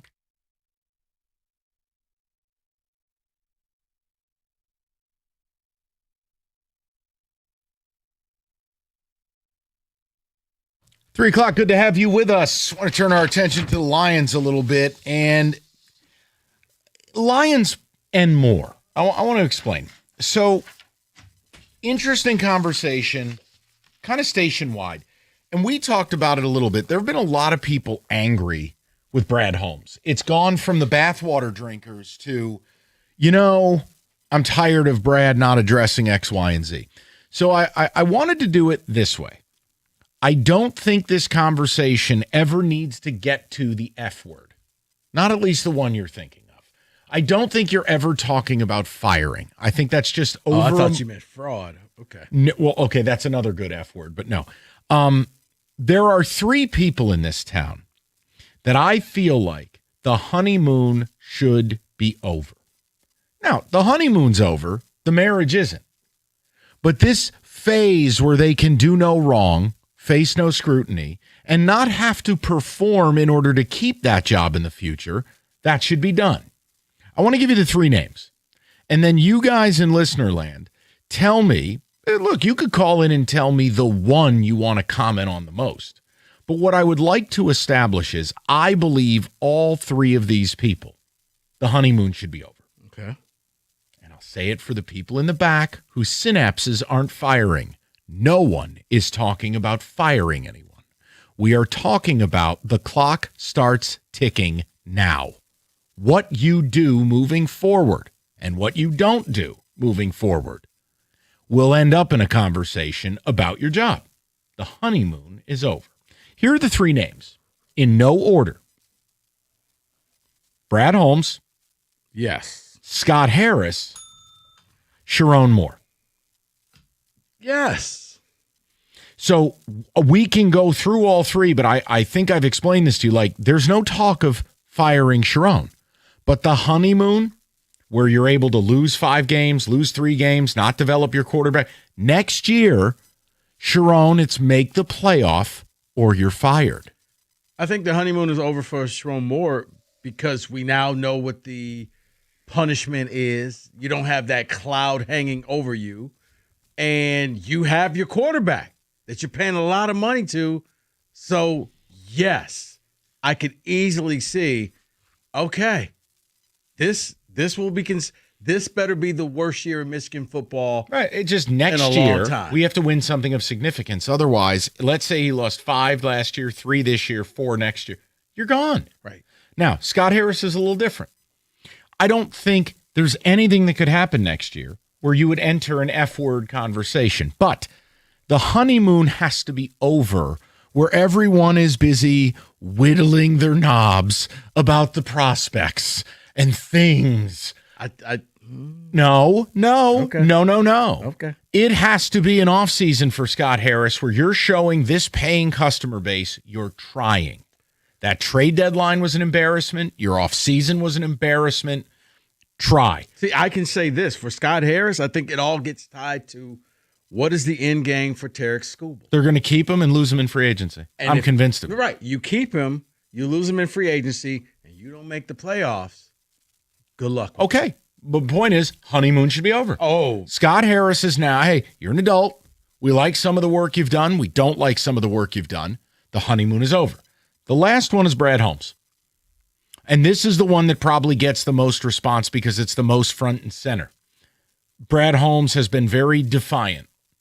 A GM bringing receipts to a press conference. A GM almost mocking the very thought of adding pass rush help to this team.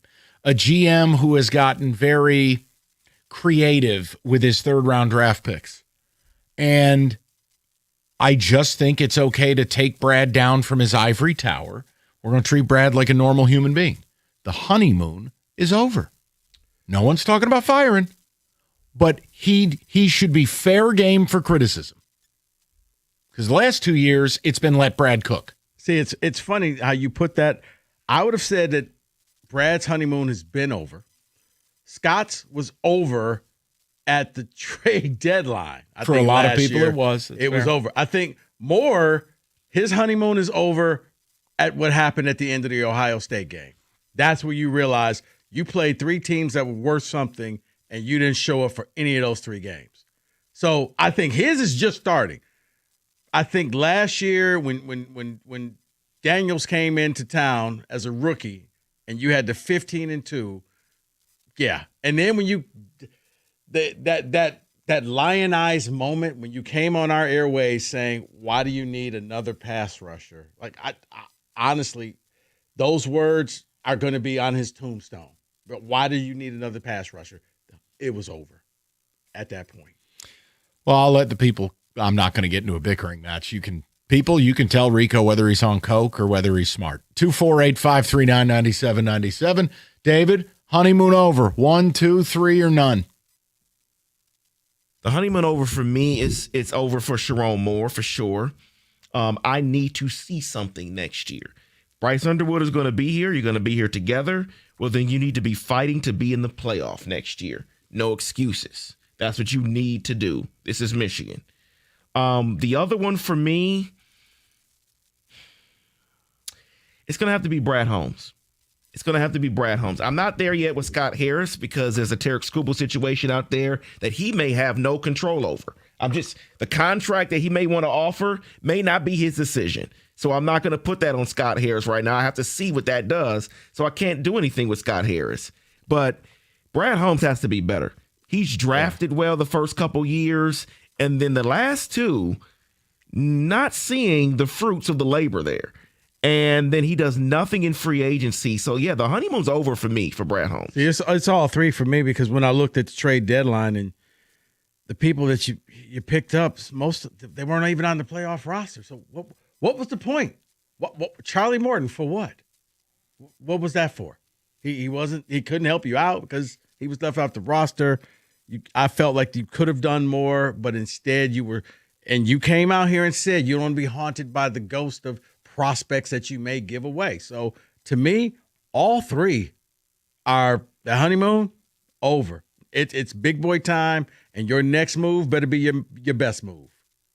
And if you disagree, feel free. Tell me why the honeymoon should extend for any of these people. I'm fine with that. But I think this week at least, the Brad Holmes one came to an end. People are not happy. And I think they're recognizing that, for as mad as they get at us,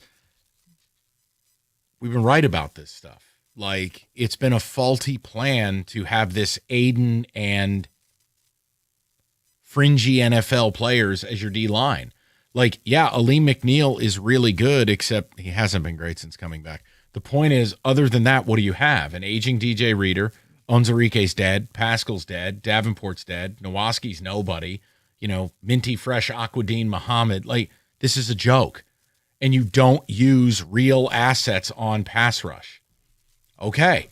Then the deadline, the Jalen Phillips thing. I think that turned a lot of people to where the honeymoon for Holmes was over. And now it's look, we still like you, but now you have to regain bulletproof status. Yeah, and for Holmes, it was, instead of really evolving this team, it was just, I'm going to keep all of my core pieces. and I'm going to lock them up for the next 3 years, 4 years. And you're going to see, it's like, or you can keep adding to what you have.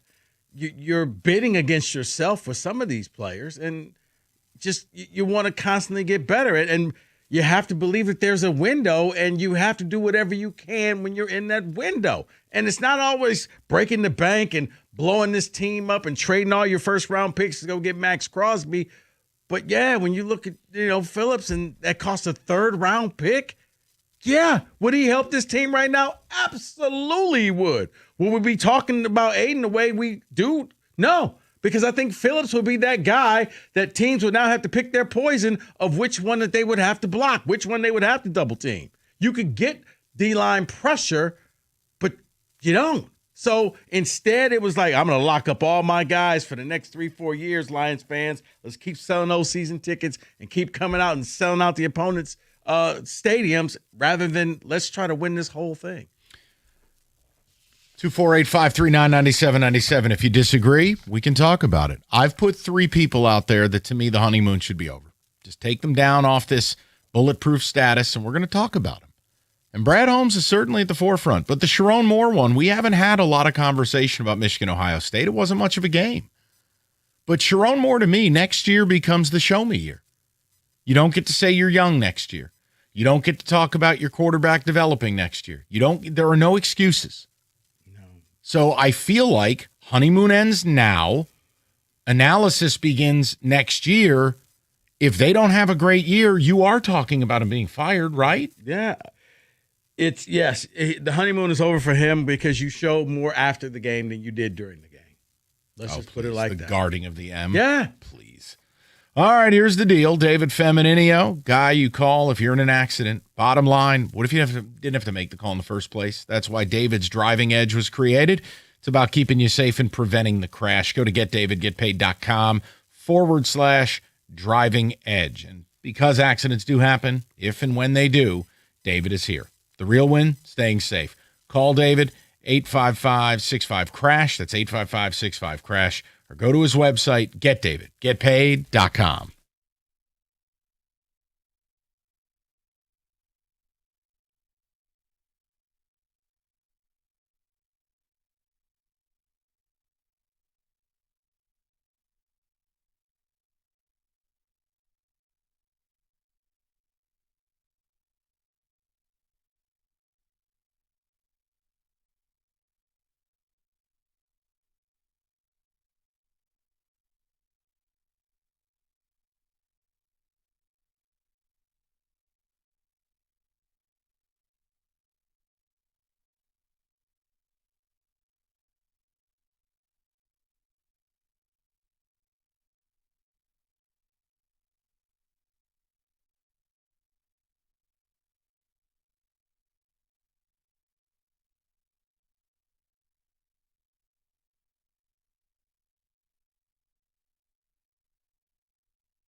All right, so we're asking the question, is the honeymoon over for Holmes, Brad Holmes, Scott Harris, Jerome Moore?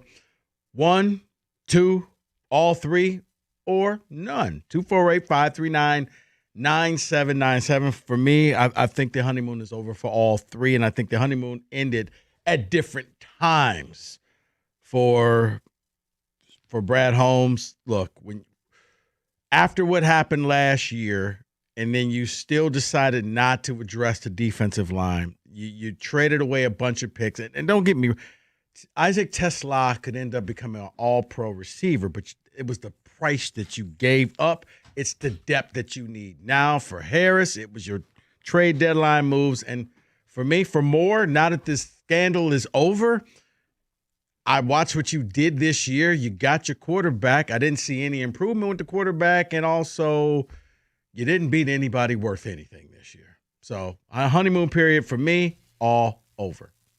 David, ticket text, we'll get to the callers. Hello, Moore and Harris hot seat. Moore because of lack of development, Harris for taking the summer off. That is from Jerome in Redford. Brad Holmes' honeymoon should have ended when he extended J-Mo and then traded picks for TeSlaa. Will in the car says, I am all on board for Brad Holmes and his honeymoon being over and just sitting with his hands watching. Yeah, I think Holmes is going to be the one that goes to the forefront. I just wanted to invite more people to the conversation. You know, the Tigers, free agency's open, by the way. You know, Toronto already signed Dylan Cease. Baltimore went out and got Ryan Presley. This idea of it's okay for the Tigers to add a player. All the while, every report is you haven't made even a halfway serious offer to Skubal, and that you're just going to keep him and lose him in free agency.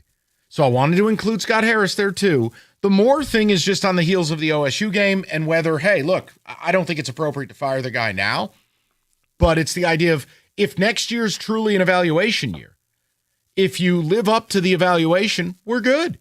But if you don't, he's either gone or on an extreme hot seat. That's how I wanted to offer Michigan fans a pathway to join the conversation too. I know it's been a little state heavy the last 2 days. And no, I think if you're a Michigan fan, it kind of goes to, do you believe that Jerome Moore can lead you to a national title? I'm looking at this and I don't think so, but I'm not a Michigan fan. But I didn't see improvement from this team. This team was all about, the 75-yard run, and that was it. David, go ahead.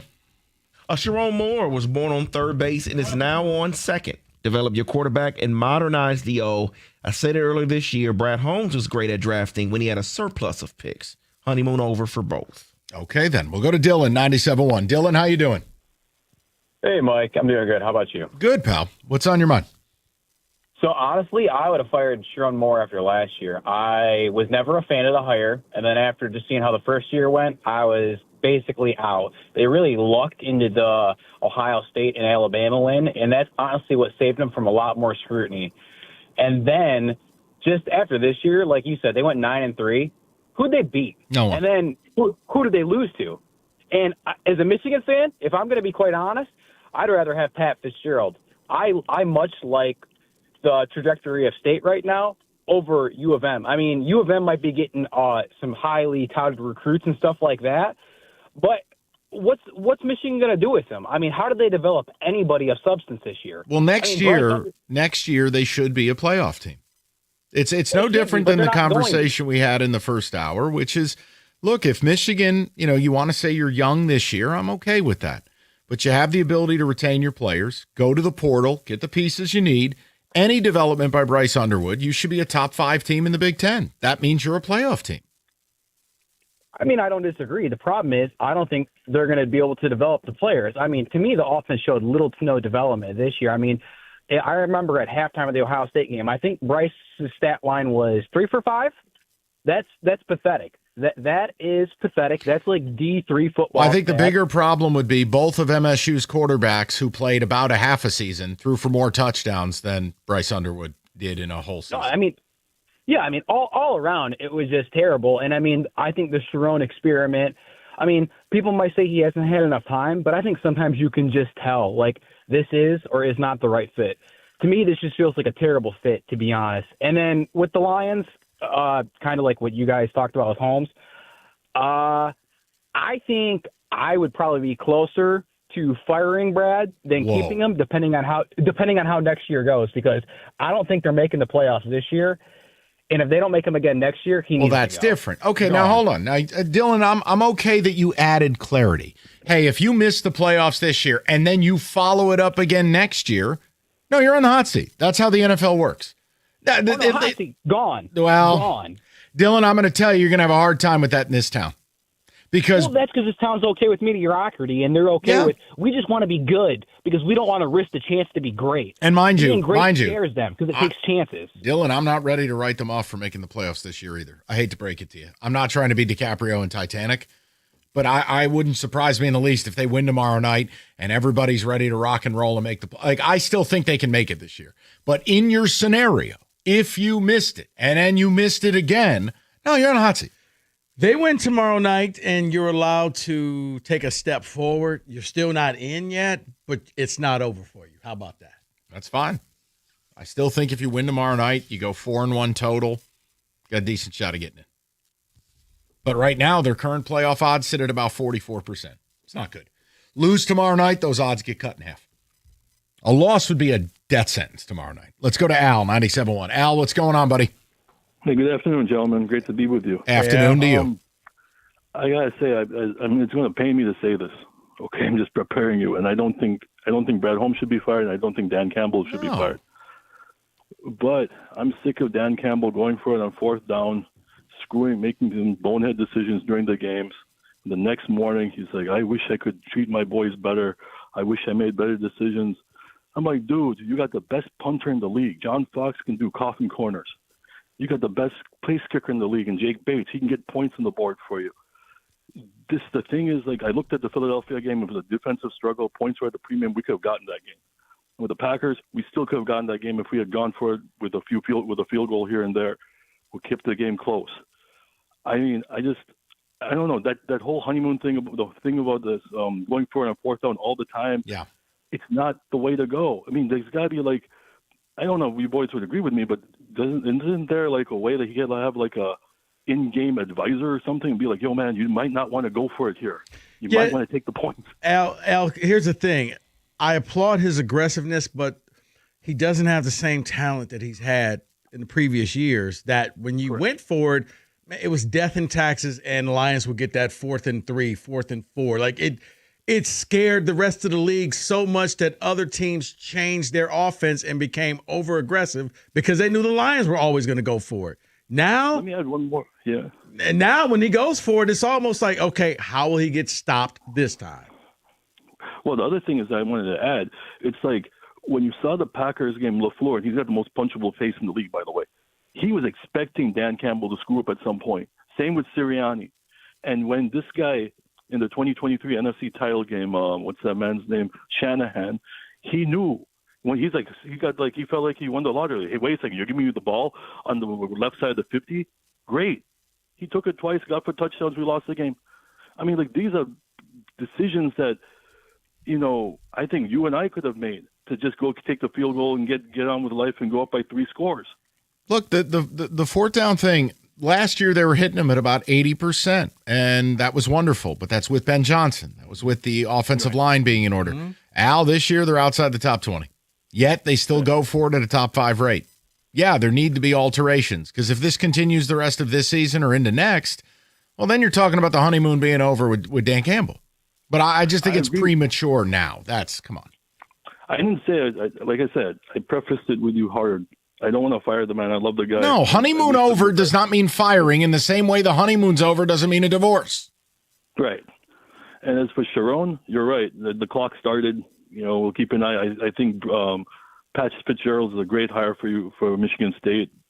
And then as far as Harris, you know, my problem with him is that for both Harris and Steve Yzerman, like, we all demand playoffs. We all want the best, but having Chris Ilitch as an owner and not pulling the purse strings, that's tough.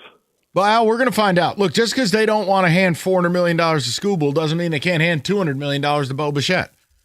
It is about whatever they do and do not do this offseason. But to me, the job of Scott Harris is to make this team exponentially better next year. By hook or by crook, trade, signing, both. That's his job. You cannot present that offseason plus that trade deadline to people and then ask them to wait till 2027 or 28. Can't do it. As far as Sharon goes, look, I don't think anything I said is even remotely provocative. Next year, it's make the playoff or you're on a scorching hot seat or you're gone. Otherwise, what's the point? I mean, if I'm Michigan, I'm going all in this offseason. I've got a year of development under Bryce, even though I don't think he developed at all. But okay, I like his potential. We have the youngest O-line. Great. We have these two receivers. Great. You got resources. Just go. Like, Right. you just have to make the playoff. Now, obviously, if you go out there and Bryce gets broken in half and then you got Bobby Keene starting for you, that's different. All bets are off at that point. But you got the brand, you got the resources, you have everything that you should not be losing all your big games. 248-539-9797. We'll get more of the people coming up next. 97.1. All right, so if you call yourself an NBA fan, there's one thing that you need to do. You got to get Xfinity. You have to have Xfinity like I have, because imagine this. You get the NBA. You get the NBA all in one place, made easy. I can find all my favorite games with the speed and ease of a season pro, and with the live scores and the stats and the odds, thanks to the Xfinity Fan View, man, it is the best thing possible. Look, we've all got a friend who likes watching the games like a rookie. Now's the time to introduce them to Xfinity. You saw their setup. It's a joke. Be a real friend and tell them to get Xfinity. They've got the most live sports and insane picture quality. No one does it better. So next game day, make sure your big fan of a friend isn't a big fail. Be the best at watching basketball with Xfinity, proud partner of the NBA. Xfinity, imagine that. Restrictions apply. X1 box required.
All right, we get to the people. Get a football today coming up.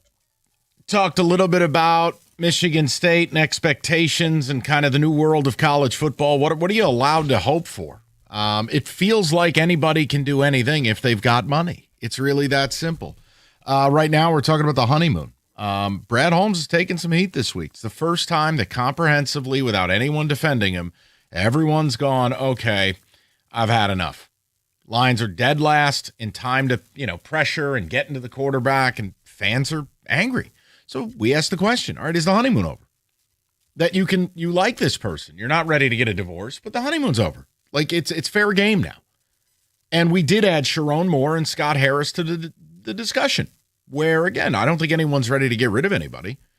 But the Sharon Moore one is really an olive branch to Michigan fans. It was your big game this weekend. I thought that was pretty embarrassing. Your quarterback didn't get to 100 yards passing. Ohio State powered it down and simply ate up 10 minutes of clock versus dotting you again. I think next year is show or go for Sharon. They have Bryce Underwood. You have some really good young pieces. You have the financial wherewithal. If you're not a playoff team next year, what's the point of any of this? Honeymoon's over. Yeah.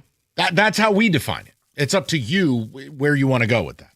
Go to Steve, 97.1. Stevie, how you doing, buddy? Hey, gentlemen. I wish there was like an after show that you guys had where I could send in my questions, like 13 or 14 of them, and then you guys could answer back within the next 3.5 years to let me know if I was slightly on target. That sounds fantastic. I mean, it's like, and then, Rico, love you, man, but it's like, yay, Rico. I almost feel like you're getting on board with this. The Holmes and all the rest of this stuff. At the beginning, when you first started this all with Mike, I want to use the word timid, because you're never timid, but you were like laid back, set in there, you listened. Now you're like, let's just drag this guy around the streets on the back of my truck. I mean, you've gotten so much better, Rico, and I appreciate it.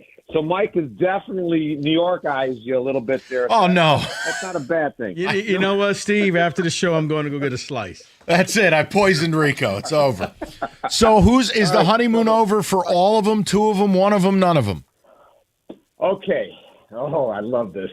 Michigan, I'm sorry, they're going to probably hang on to Sharon, because if they can hang on to Brady Hoke like they did, and this is not Michigan football, as long as they did, I'm serious, they're going to hang on with him a little bit longer. I don't think he's on any kind of hot seat yet. To me, it's Holmes. Guys, I even count last year they didn't make the playoffs, because they sure didn't act like they made the playoffs. And I'm telling you, the problem I have right now is I like Holmes when he first came in here, and it's always, guys, isn't it true? It's always easier to go from bad to good than it ever is to go from good to great, because you've got to take chances, and I mean hardcore chances, not these piddly, we're going to bring Pascal back, we're going to bring whoever back. No. You get rid of them. You give them the opportunity, they're gone. You don't. If you're talking about hindering yourself, look what they did with Tesla. I mean, those are luxuries, and I've heard all the terminology. JMO is a luxury, it is. But the thing that's not a luxury, gentlemen, is your offensive line and your defensive line. They make everything on both sides of the ball so much easier. You can have guys that are not super great. They can be good, but they look great because the offensive line and the defensive line makes them so much easier for them. Yes. But Steve, the biggest thing you said is this. It's not easy to go from bad to good, but it's way harder to go from good to great. And the problem I have is the GMs in this town do not seem to be committed to taking the chances to go from good to great. That's the issue. Because they don't have to, Mike. Mike, they don't have to, because this fan base is happy. They're happy with the 25 years in a row with the Red Wings. They're happy with, let's make it to the Eastern Conference 6 years in a row, even though 3 or 4 of them you didn't have a bloody chance. I mean, this is what this town is. I'll be honest with you guys. I'd rather trade Skubal and get what we can and go into the free agent market with this gigantic checkbook saying, guys, we love you. We're a great team. You can make us the best team. Let's do it. Let's work on that. We're going to pay you a little bit more, but we're going to make it. And then you can do those things. But, Mike, I have to disagree with you. I think the best thing I say is that Rico finally changed his ways in the first couple of years, and I greatly appreciate it. Oh, okay. Guys, Stevie, appreciate you, buddy. man. Thanks, All right, pal. take care. You got it. And apparently I've wrecked Rico. He's hung around with a New Yorker too much. He's too mean. Next thing you know, I'll be walking 94 in just a robe. Poor Big G. After that game Monday night where, by the way, have you ever seen a field goal like that? Told you, yes. I've never seen that. Every time I watch Charlie Brown try to kick the ball from Okay, Lucy. in real life, have you ever seen a field goal like that? No. His foot got stuck in the ground. I've never seen it. Here's the thing. I actually thought that's an innovative play. Like, you know how sometimes you thought it was a fake. The fake is a guy like when Goff did the fake fumble type of thing. Like, oh my goodness, wait, no, he just stubbed his toe. Like, I'm like, okay, where's the fake? But then he wouldn't cop to it in the postgame. Koo went up there and he's like, no, I stopped because I thought the bottom of the ball was slipping out. I'm going, Young Wei, we're watching the replay. Jesus. You didn't stop. It like gravity stopped. Your foot got stuck in the I mean, he was like, what? He's on his third team this year, so he probably doesn't want to say anything. You know what's interesting with him? He was one of the best kickers in the league for a while. He was. But the last 3 years, he has the worst field goal percentage of any kicker in football. Kickers are like relief pitchers. When they lose it, it's gone. Sign Jake Moody. And rarely do they get it back. Jake Moody. Yeah. But he was money at Michigan. Right. But I thought it was a fake. I was like, that's a great fake. Yeah, no. Like, oh, he missed it. Okay, here comes this trick play. You're giving the Giants way too much credit. Question mark? Let's go to Johnny, 97.1. Johnny, how you doing, buddy? Hey, Mike, how's it going? Good, Hey, Johnny. Hey, what's the word? Oh, the word is this. I don't really care for Michigan. Go MSU. Troll Moore. Whatever. Who cares? Okay. I'm on the Brad Holmes. He is on the hot seat. But the thing is, because I work for the company. I work for Ford Motor Company.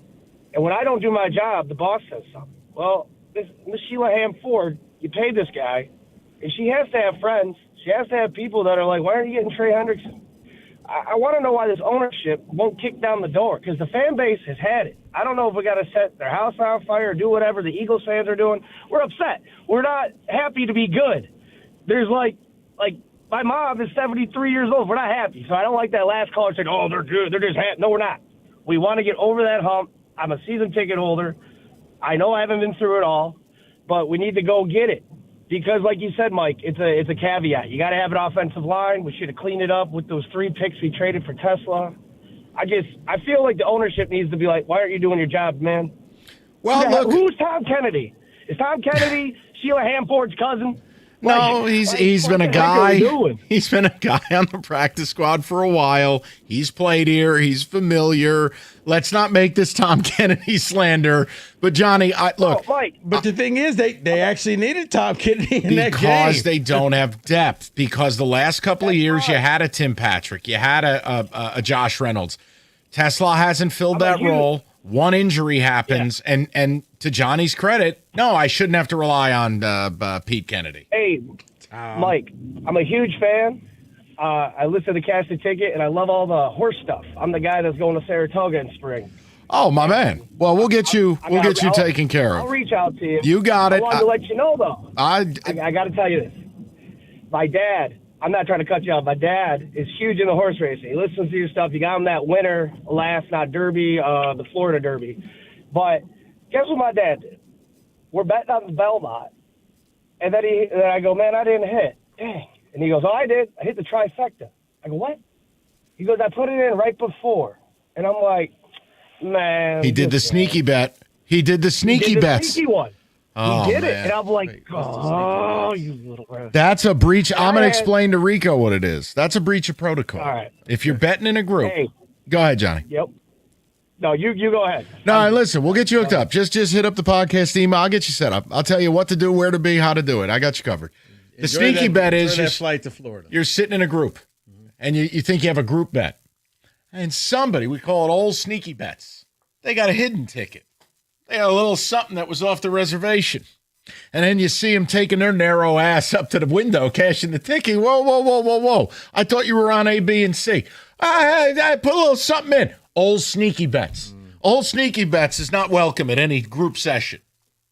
David, you know what? This story makes more and more sense. I know what happens in Vegas stays in Vegas, but it was the Big G story. Yes, I heard that that's one. Sneaky Bets I've heard at the that. dinner table. Yes. That's my dad was Sneaky Bets. As we walked back from the pizza place to the hotel, he came up to me, and you know how your uncle would slide your money in your hand like he was giving you a pound? Take this, yeah. He was like, hey, do me a solid. Do this. Take care of this. Go cash this ticket. The rest of the table got launched out of a cannon. We lost this. We had a shot San at Francisco, Florida, double overtime. Yes, that was we were going to crush. That was a big time payout for all of us. That was the end of a 6-team March Madness fever dream. And then there's old Sneaky Bets with his little $3 bet. He's like, hey, go cash this for me. Sons of bitches. All right.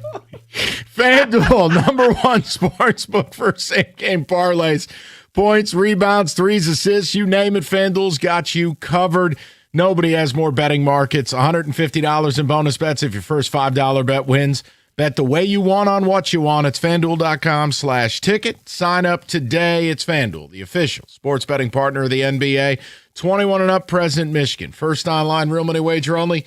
$5 first deposit required. Bonus issued is non-withdrawable bonus bets that expire 7 days after receipt. Restrictions apply. See terms. Sportsbook.fanduel.com. You got a gambling problem? Call 1-800-GAMBLER.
The mystery of old sneaky bets.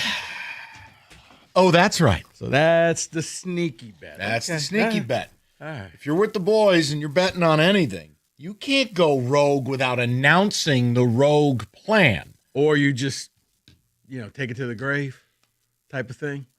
If you make the bet. Yeah. Don't be cashing that around the crew. And I'm telling you, that was still the funniest. Like, that's old sneaky bets. He's like, no. He like pulled me back from the group. Because he knew my head would explode because we lost out on a huge payday and he's over here and he could buy himself an Almond Joy. I'd never seen you so angry in my life. Do you know how hard it is to do what we were so attempting to mad do? I was. That's what I'm saying. That the laughter at the table was only because you were so I was furious that it because I wanted it for the group. It had nothing to do with me. We were on an odyssey of March Madness greatness. And we had said, you know what? We know this is a terrible idea, but we're going to make a run at this. And you hit your first 5. You got to hit this 6th game. We got the lead. Damn bank shot from 50 feet puts us into OT. And then these jackasses from Bill Russell University can't make a damn shot. Sorry. And then all the while, we had sneaky bets in our midst. David, take your text. Damn sneaky bets. I see no reason why Moore doesn't get the same opportunity that Harbaugh did. Dude went 8-5 in his 3rd season, and I believe he got an extension. He didn't win the Big Ten until his 8th year. Okay, couple notes, and context matters, people.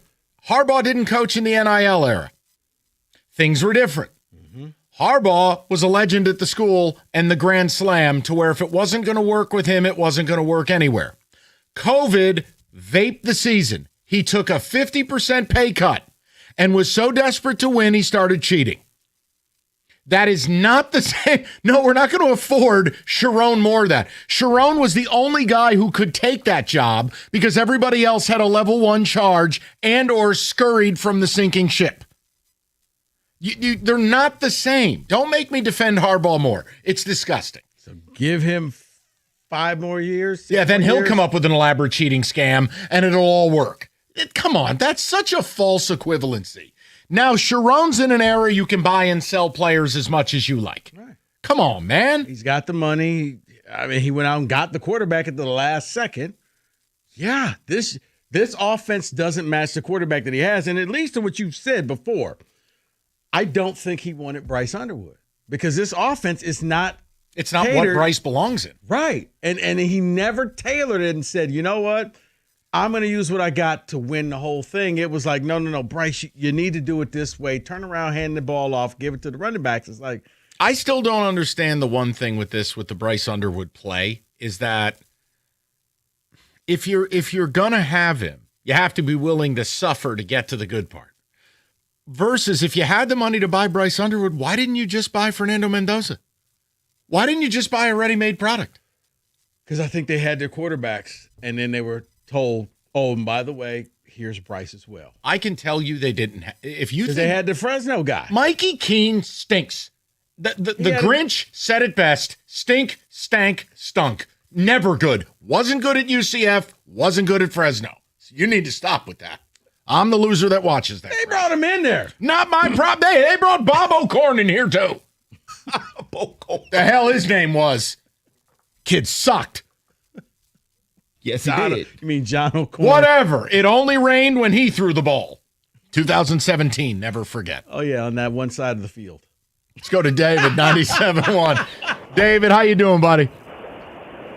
Not bad. How about you guys? Good, David. Good to talk to you, pal. What's up?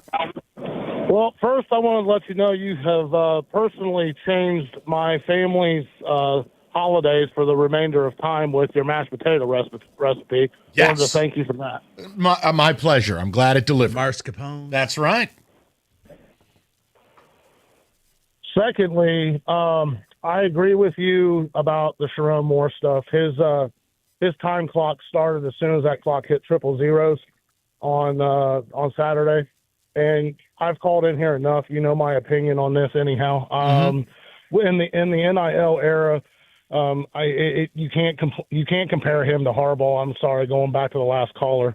The texter. You can't compare him to Harbaugh because the NIL era, correlating to what I'm talking about right now with the NIL, he was able to go get a quarterback his first year he was head coach. I understand he took over the job a little late, but there was still a second transfer portal at that time, so he could have went and got another quarterback.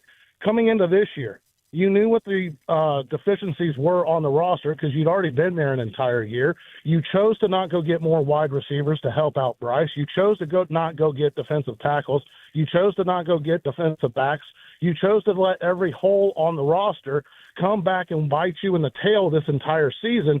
And yes, I completely agree. Give him another year until next year. And if he doesn't make the playoffs, you can send him to the moon. And I don't really care what happens to him after that. I'm with you. It's make the playoffs or it's bust. That's how it feels to me. David, the interesting part is it was this big refrain all year about McCauley and Marsh, how good they are. But then the fallback is we don't have any receivers. And it's like McCauley bailed out Bryce a half a dozen times with incredible catches. Early in the season. Yeah, and then Marsh became a star. Right. But it's like you don't get to say you have no receivers. Right. You could have Now, more. What I will say is when you watch the tape from Saturday, I don't know if it was happy feet. I don't know if it was lack of development. I don't know if it was he just didn't give a darn. I don't know if he got paid off to not throw the ball. I don't know at this point. But there were wide open receivers all over that field, and he chose to check it down to the running back. Maybe it is he's just worse than what he thought he was. I don't know. But when you watch that tape, it's grotesque and it makes you throw up. And it's no wonder that here we are on early signing day. All the wide receivers we thought we had coming in on signing day are now bailing and going elsewhere. Oh, really? Okay. See, Oh, yeah. Rico, can you confirm that? I was busy looking at the Lions injury report. David, we're I'll up check against it, into but hold on. I'm gonna have Inspector Clouseau over here get to that. I'm not recruiting guy. What do you think that is? Kids just being like, but wait, there's more. I want more money, or like, is it? If it's the wide receivers bailing, it just could be. I don't. Can you check the veracity of that yes, report? yes, Okay. I will. See, and I will also You know say what? this. We're up against it. I don't have time for you. I I don't know. How about this? Hey, David. Shoes on the other foot David, now. 30. Hey, on you. Pure 97.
Brought to you by Precision Garage Door Services of Southeast Michigan. The Lions have released their final injury report before the Cowboys game tomorrow. The following players are out: safety Kirby Joseph, receiver Khalif Raymond, and tight ends Brock Wright and Shane Zylstra. 7 other players are questionable, including defensive back Brian Branch, offensive lineman Taylor Decker, Graham Glasgow, and Penny Sewell, along with receiver Amon-Ra St. Brown. The Pistons take on the Bucks tonight. Hear it here on the ticket at 8. The Bucks continue to struggle, having lost 7 of their last 8, even with Giannis back for the last 3, according to Shams as well. Giannis and his agent have started conversation with the team about his future. He should be ironed out in the next few weeks. Duncan Robinson questionable tonight for Detroit. 15-year NBA vet and 2004 NBA champion with Detroit, Eldon Campbell, has passed away. The cause of death is still unknown. The Michigan Sports Hall of Fame has released their next class, including Red Wing Chris Chelios, Piston Rasheed Wallace, Tigers GM Dave Dombrowski, Spartan basketball player Jason Richardson, and MSU football coach Mark D'Antonio. The Big Ten has released their football all-conference teams for the defense and special teams side. Michigan's lone first-teamer is Derek Moore. Michigan State punter Ryan Eckley was a first-teamer as well. Sports Illustrated is reporting that Jeff Brom is turning down Penn State to remain at Louisville. Ohio State defensive coordinator Brian Hartline has been announced as the next leader of South Florida. Red Wing Michael Rasmussen is fine after his injury in yesterday's game. He was back skating today. At the Corwell Health Sports Desk, I'm Jeremy Otto. For more, go to 97.1 The Ticket or Odyssey.com.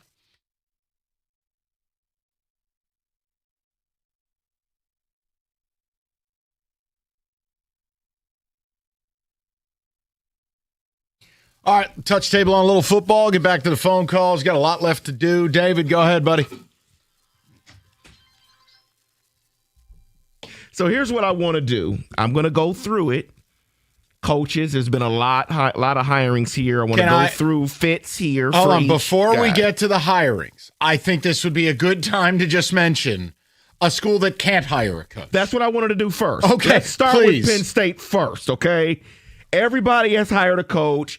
Penn State, I believe, was the second program to fire their coach, and yet they still have no coach, getting turned down left and right. Including by Jeff Brom today. Yeah. And Brom's a guy who's had an extension on his desk for 6 weeks and hasn't signed it. Yeah, I mean, it reminded me when Harbaugh had the extension and refused to sign it.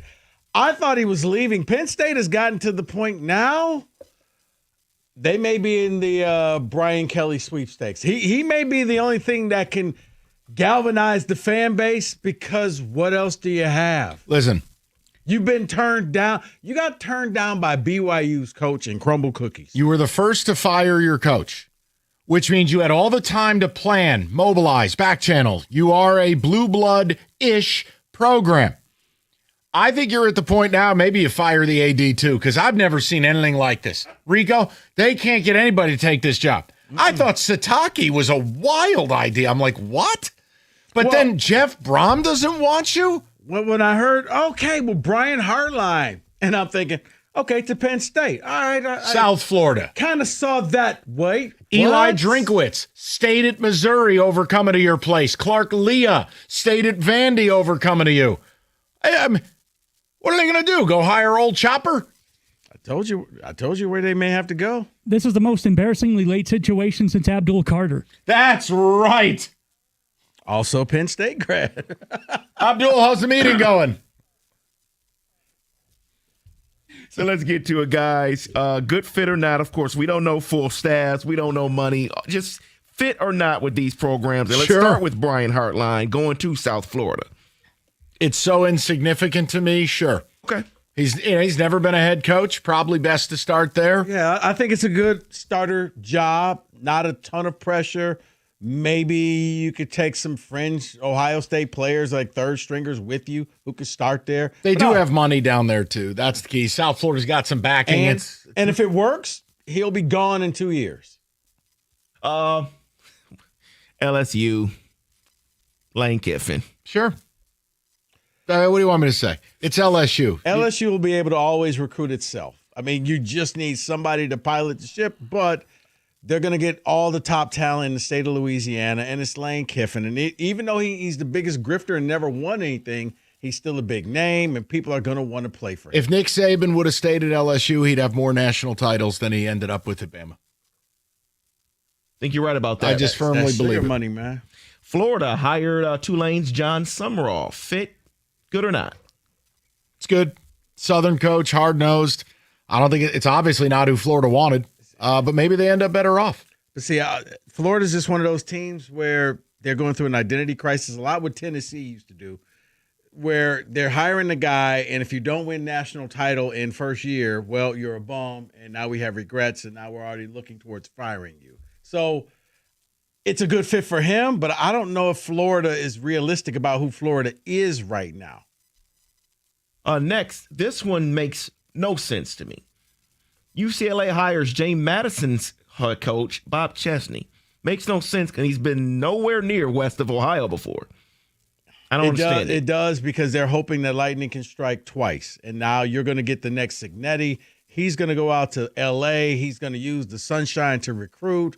And they're going to win again because he's going to take his top 10 people from James Madison, and it'll be wash, rinse, repeat? Question mark? My fear would be he's just never driven a vehicle with this horsepower. I mean, again, you're in the Big Ten. You're a cash-poor program. You're on the left coast. You've never coached out there. I like Chesney. I just thought that'd be a Maryland VTech, something in the DMV area. How about this? It's weird. Weird can work. Mm-hmm. Weird can work. I'm with David. That's not one I had on my bingo board. Not Chesney to UCLA. I thought for sure that was going to be Penn State. That's what I thought. Right. For the longest, laugh if you want, I thought that was going to be Jonathan Smith. I thought that he was going to immediately UCLA. Turn around and go to UCLA, and it would work out for him. But it would work there because that's his – he knows the West Coast. I don't think he wants any more to Big Ten. Laid back. I think he needs to find his passion again. Think about 30 million reasons why he likes to. By laid back, you mean coma? No. Nona's pretty laid back. Bro, she's in a medically induced coma. That's not laid back. Just laid back. He's not like these, Michigan State fans need constant stuff. Like he's just, laid back. Mike, you have spoken on this one. Arkansas hiring Ryan Silverfield. Don't like it. Yeah. Silverfield was right down the road at Memphis for 6 years with FedEx backing, and they couldn't win the American. I don't want nothing to do with you. I am shocked because Arkansas to me is just a sleeping giant type of team. Like you got Jerry Jones and dude, they have Tyson Chicken. They have Walmart. Right. How are you not winning when you have those three states? Like, oh, we got Ishbia, we got Walmart. I mean, go look at their record since joining the SEC. I think they've been a misfit since the beginning. They should have stayed in the Southwest Conference or been in the Big 12. The point is, they're a lot like Michigan State. They're a lot like Auburn. They're a lot like Texas A&M. They don't ever get full alignment. Now they're waiting for their next Darren McFadden. Felix Jones III. There you go. Oh, man. I used to love those teams. I did. Next. Jason Peters is a tight end. Let's get it. Love those teams. Woo Pig Suey. Poor Arkansas. Yeah, Peyton Hillis. Forgot about Peyton Hillis. Okay. Everyone forgot about him. Auburn's hiring of Alex Golesh. I don't like it at all. Look, Golesh, again, Auburn is a lot like Arkansas. It's a toxic gig. Very hard to win there. And Tarico's point about identity, I'm not speaking for you. I'm saying in my world, it's a lot like Florida. If you're not winning the Natty at Auburn, they want you gone. If you're not beating Alabama, this is not even winning the Natty. If you ain't beating Alabama, then the season's a waste. I also hate Golesh's offense. Sorry. Why do you hate that offense? Because it's so quarterback reliant. Wait. What if he brought in Cam Newton to be the offensive coordinator? If it gets Cam to start dressing normally, I'd be good with it. I don't know what. I need that hat on. Oh, the you want sideline. that fashion on the sideline? Yes. You know what? Yes. If we go to Cam in the booth and he's wearing a stovepipe hat like Abe Lincoln. If Deion can wear sunglasses all the time, he can wear the stovepipe hat. You know what? Yes to all of this. Cam in the booth. Can't even get the headset over his head because of the hat. Yes. No, thank you on that. I'm not. I thought Golesh had better options. I don't like the Auburn fit.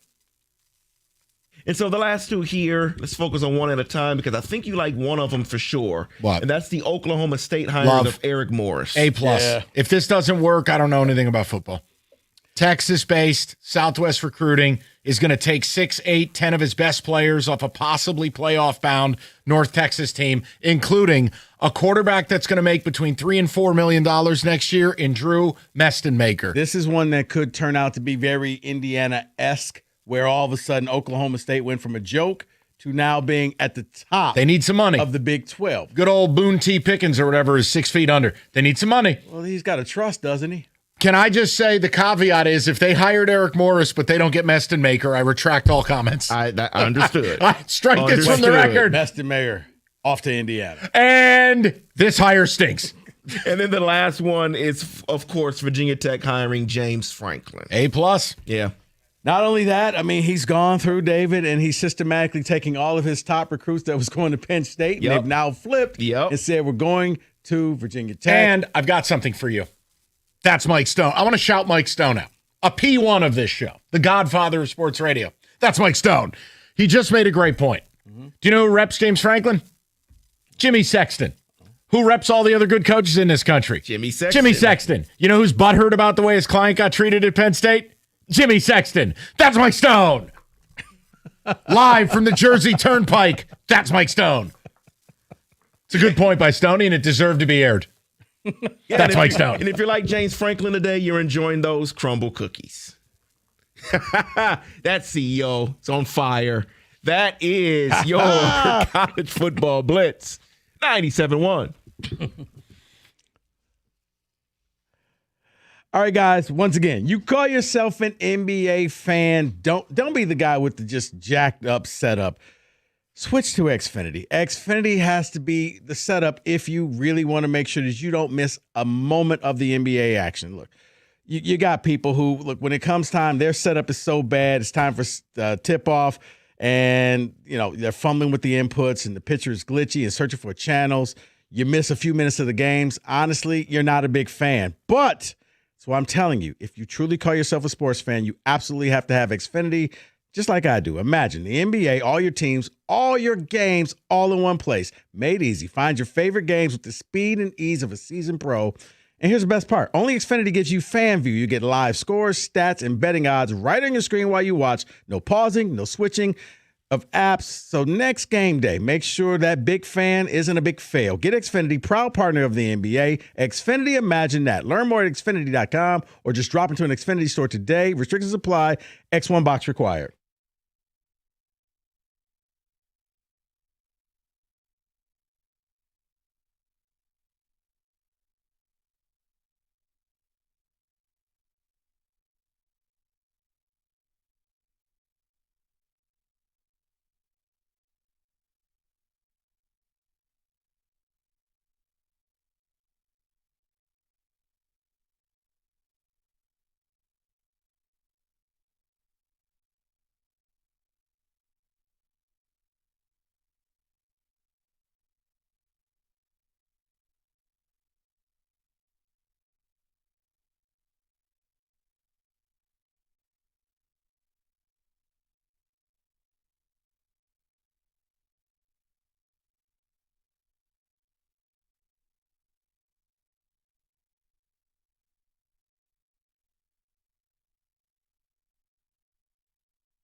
All right, Rico, can you corroborate? We had a caller about 20 minutes ago. I mean, again, signing day, I don't even know when. It's today, apparently. Is there an issue with Michigan wide receivers? Look, I would have to do a deep dive, but it's very fluid, but it looks like one is waiting. I don't know if he's waiting to the next signing day period. Maybe he just wants a better offer. I don't know. And it looks like another one's kind of gone silent. Okay, good talk. And then they're waiting for their running back as well. So, things. Can I just say one thing? I mean, I remember when this used to be a big day. Well, that's my problem. No offense to anyone. If you have a D1 athlete in the family, you should be thrilled. They are part of the 0.01% of kids who get their education paid for. Don't take this as slander. I don't think the high school recruiting's mattered less. Okay, so maybe you find a running back who plays as a freshman. I can go get someone in the portal who's a grown-ass man. Like Justice Haynes. I was about to say your best running back came through the portal. I mean, you can go to the portal every year for backs. You can go to the portal. I think wide receivers, I'm not trying to be rude. Again, they're a dime a dozen. I give you Omari Kelly, who, yeah, he lit it up in his final year of college. You know, again, I'm not saying don't recruit high school. I'm just saying I wouldn't stress over any of this. All right, you let me know when you get to the bottom of it. We have the injury report for the Lions. Not, but let's go. Okay, you scratch that. David, injury report for Lions Cowboys. Let's talk about Shane Zylstra out. Brock Wright no. out. Oh, poor Pete. Khalif Raymond out. Kirby Joseph out. But he practiced. Yeah. Will you let this man read Okay, the I'm sorry. report? Awasika, questionable. Brian Branch, questionable. Taylor Decker, questionable. Glasgow, questionable. Panay Sewell, questionable. Amon-Ra St. Brown, questionable. Vaki, questionable. So Amon-Ra is questionable. There seems like game time decision. He is one of the toughest players in football. If he can, he will. Like, I don't have any doubts about Amon-Ra. He is the anti-receiver. I know. My only thing is the ankle. I don't need you out longer if you re-injure it. Well, guess versus what? the 10 extra days you get if you don't play. Rocky 4, Rocky 3. Stallion, there is no tomorrow. This is Apollo Creed to Rocky when he was being all cat enthusiast. There is no tomorrow. You lose this game, there is no next week. Right, but if he goes down, Rocky 4, there is throw no the damn towel. There is no well, there was no tomorrow for Apollo in that moment. I'm just saying, this is all hands on deck. Throw the towel, Rock! Throw the damn towel! There is no tomorrow. If they lose this game, the season's over. Great, you go boss hoodie, though. Quality. Oversized fit, very late 80s. Tremendous. See, and what is interesting is with Zylstra and Wright out, I'm not saying they will be a difference maker, but who plays tight end now? So does St. Brown try to force it? Robert Dwelly. Yeah, Ross Dwelly. Okay. Good luck. David, it is all hands on deck. It is. You're right. So for me, look, I'm never going to ask a player to do what they're not comfortable with, but certain guys are willing to lay it on the line, and ASB is one of them. That's why I have so much respect for him. Yeah, if St. Brown can play, I expect him to be out there. My thing is, as a staff, sometimes you have to protect the player from themselves because they will give you everything, but you have to look bigger picture. As you said, you need to beat the Rams, and you need to finish out the rest of the year, and you have to win those games. It's so important. I wouldn't want to see him re-injure this in this game, and then you're screwed because you'd have no tight ends and no number one target. It would be J-Mo and Gibbs, and that's it. There is no tomorrow. I mean, there is a tomorrow, but there might not be a tomorrow after tomorrow. And Tom Kennedy. Listen. All hands on deck. Please. Thank you, David. Ticket text, and we'll get to the calls. Yeah, regarding Penn State, someone says Jason Candle would be an interesting pick from Penn State. Oh, I was signing Wojo. I'm sorry. You know what's interesting? What if Wojo got his stupid little fantasy, but not in the way he thought? What if State hired Jason Candle as OC? All the years of Wojo doing the laziest possible suggestion of what cute little old MSU could hire. What about Jason Candle? Except this time not as head coach, but as OC. If you're Jason Candle, you've been there forever. Mm-hmm. It ain't going nowhere. Mm-hmm. You'll get a raise being the OC at State. You've been passed over, and just think about it. If you could turn Michigan State into a fun, happy action offense, you're going to get looks. So I'm with you. Someone says weird can work. Signed bag of mayonnaise. Imagine crumble cookie sales in Happy Valley right now. What's the matter with you? Let's do it tomorrow. There is no tomorrow. Regarding the hot seat or the honeymoon being over, says Moore has to make the playoffs next year and win a game, he is definitely you gotta stop with stuff like that. Not these extra qualifiers and stuff. If you're already doing that stuff, it means you already want the guy gone. Hold on. Let me put it like this. Maybe the person means that Michigan's at least playing a home game in the playoffs.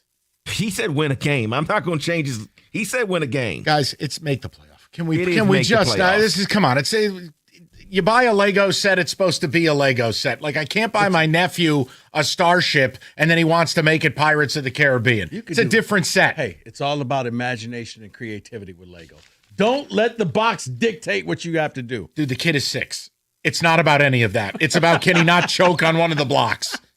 That's it. You are right, actually. There's a minimum here. Uncle Mike's going to supply the Legos. Don't get crazy. Don't eat the Legos. That's it. He's acting like this guy's going to build a Picasso. Hey, man, I used to have Legos when I was a kid, when I was Shocking. 6. I wouldn't be. You know what? You got a whole backstory. Just, David, please. When was the wedding for Harris? He sold a year and a half ago, and youth won in spite of his actions. They are competitive, and he did not spin again this year or last season. Yes, the honeymoon is over. And that's where I'm at. This offseason dictates, I think, where the tide could turn on Harris. If he has a big offseason and we're all amped up for opening day, good. Whether it works or not is then a secondary discussion. Mm-hmm. But if it's another one of these empty couch, if he's calling somebody else off the couch or signing another dead body like Kenta Maeda, no, it's unacceptable. What's Andy Pettit up to? One of my top 5 favorite Yankees of all time. Andy Pettit in the playoffs was nails. You didn't see him coming out of the game on 99 pitches. Louisiana, what did they call him? That was Ron Guidry, Louisiana Lightning. No, I thought he was something else. He was just a red mixing ass. up white pitchers. Is that what you're doing? Oh, is that it? We all look the same? Is that what we're doing? Unbelievable. Say what Penn State should do is go get Butch Jones. Oh, my Lord. Wait a minute. Did they just say Butch Jones? Someone says Butch Jones. We're going to the phones because that's the dumbest idea I've ever heard. Let's go to Justin, 97.1. Justin, how you doing, buddy? Hey, good. Thanks for taking the call. Yes, sir. So I had 2 points. I mean, the first one isn't really a point, but, like, I heard people talking about, like, Sharon didn't get Bryce. Portnoy did. Portnoy and Sharon didn't get him. He got gifted to him. So I don't understand if people want to put that as, like, a feather in his cap. He didn't do anything. No, and Justin, here's the interesting part is answer me this. It never felt like this was the program doing it. I mean, Stallions ended up as head coach. You had outside funding to go and get this player. So here's my question. If they didn't land Bryce, who the hell was playing quarterback this season? Because Sharon didn't get anybody worth a damn. Wasn't it Jaden? Was it Jaden Davis? Oh, yeah, from Detroit, right? He's from North Carolina. I thought he's from California. Oh, oh well. Okay. He's your equivalent of Nick Sanders. Yeah, exactly. And that was my point. My point about Sharon is I don't even think there ever was a honeymoon. I'm a Michigan fan. I was calling for Harbaugh to be fired before he won, so maybe I'm a little bit not in the general Michigan fan. But, like, I never had a honeymoon with Sharon. I want him fired from the day. I don't think he even deserved the job. But that's another point. So I didn't think there was a honeymoon then. My main point's about Brad Holmes, though, and I think there's 2 main realms of thinking, and I think you probably hear this, and one is getting less and less. But there's a loser way of thinking, and then there's a winning way of thinking. And the loser way of thinking is what you hear on the midday show, where it's like, oh, the Lions have been so bad for 50 years. Oh, my God. And Brad Holmes did something that no one else could do. Well, like, what's your standard? Brad Holmes took a team that hasn't won a Super Bowl ever and made them relevant. So, like, good for him. But now they took us to an NFC championship, up 17. So now that's our standard. So the winning standard is, hey, you just took us to an NFC championship two years ago, up 17, and now what are you doing for us to elevate that? Instead, it seems like he is going back down and just wants to sit And like you say, job security, like, and he just wants to sit on the laurels of, oh, I made the Lions better than they've been in 50 years. It's like, what standard, how high of a standard is that actually? You brought them Well, I think, think Brad Holmes, obviously, how this season ends up is of the utmost importance. Hey, if they make the playoffs, win a playoff game, lose a heartbreaker in the divisional round, we're all going to feel not as bad as we feel today. We won't feel good. We're not going to feel as bad as we feel today. Justin, if they miss the playoffs, then the offseason is going to be under an incredible microscope, to your point, where the drafts of the last 2 years, not optimal. And the draft will be but a small part of this. It is going to be about free agency, trades, making this team Super Bowl ready. Because the fear I have, Justin, and I've said this, the fear I have is, are they really trying to win a Super Bowl? Not that Dan Campbell's not trying. No. Don't mistake it. Not that the players in that locker room who are giving up their body are not trying. It's that is the owner and the GM in this maniacal win or die trying phase. Their actions say no. Because they still sell out. Right. No. The main thing, Brad told you. No, we want to be consistently good. And what did I warn you the whole time? Consistently good has been Buffalo and the Ravens. Are those fan bases happy? Pittsburgh. There's another one. Consistently in the playoffs. How's it working out for you? Green Bay. You think that fan base is thrilled? Super Bowl was 16 years ago. I'm telling you, this offseason, Harris and Holmes, it's a Spider-Man meme. Yeah, this offseason. At least for Holmes, this draft, there's no... There is no tomorrow. Yes! What's wrong with you, Stallion? And this draft, you can't stash somebody and because there is no tomorrow. Yes. Throw in the damn towel, right? That's a different movie. Rocky 3 is this scene. And then Rocky 3, Rocky 4, they all look. They're distinctly different dramas. All right, FanDuel, Sportsbook. Same Hearts game. on fire. Same game. Robert Tepper's No Easy Way Out. An absolute classic. From points to rebounds to threes and assists. FanDuel's the best place. FanDuel's the best place to bet on all this stuff. SGPs, they got more betting markets than anybody. New customers, you get $150 in bonus bets if your first $5 bet wins. So it's simple. It's FanDuel.com/ticket. You sign up today. FanDuel, official sports betting partner of the NBA. 21 and up, present Michigan. First online real money wager only. $5 first deposit required. Bonuses issued as non-withdrawable bonus bets that expire 7 days after receipt. Restrictions apply. You can see terms. Sportsbook.fanduel.com. You got a gambling problem? Call 1-800-GAMBLER.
Go ahead and play it, man. No? Go ahead and play it. We Get it were out your just system. indulging in one of the great cinematic. Damn it, Rock, what's wrong with you? There is no tomorrow. One of the great cinematic dramas of 1983, Rocky III. Clubber Lang, Oscar performance from Mr. T. Hey, woman. Oscar performance. Hey, woman. We've definitely lost Cabin. That Lions injury report, we've lost total Cabin pressure. Over here with a real man. Okay, you're also... It's in the films. No, Rocky 3 was Clubber Lang. Oh, okay. 3 was Clubber Lang. Yes. 2 was Hulk Hogan as Thunder Lips. Yes. Right. The wrestler turned boxer. He's the one who also made unsavory remarks to Adrian Balboa. Oh, Hulk Hogan did too? Yes. Oh, so did Clubber Lang. And then Drago just tried to kill everybody. Yeah, he didn't say anything. He was actually like John Jansen. Very stoic. Except for if he dies, he dies. Okay, then. David, a couple ticket texts. We'll get to the calls. Football today. Man, the whole point is, hey, after tomorrow is like the end of the line. Like, I am being positive with the Lions, but if they lose tomorrow, no, there is no tomorrow. Leave it all on the field. Because you know why? There's no easy way out. Robert Tepper never got the credit he deserved. That's one of the great soundtrack songs in the history of movies. Okay? You can keep Celine Dion and Titanic. Robert Tepper's No Easy Way Out is true musical bliss. This makes me want to hop into a sports car and just start driving. There's no easy way out, Rico. There's no shortcut home. David? We can bump back with it. Tomorrow, is that what you want the show theme to be? Yes. Tomorrow, you know what?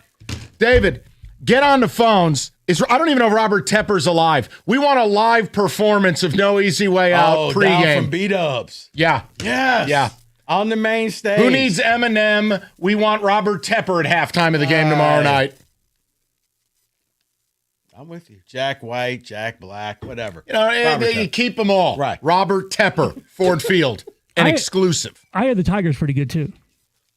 Survivor. Let me find out if Robert Tepper's still alive while Dan gives us the You ticket. just said, Rico, Jack Black, Jack White. What's the difference?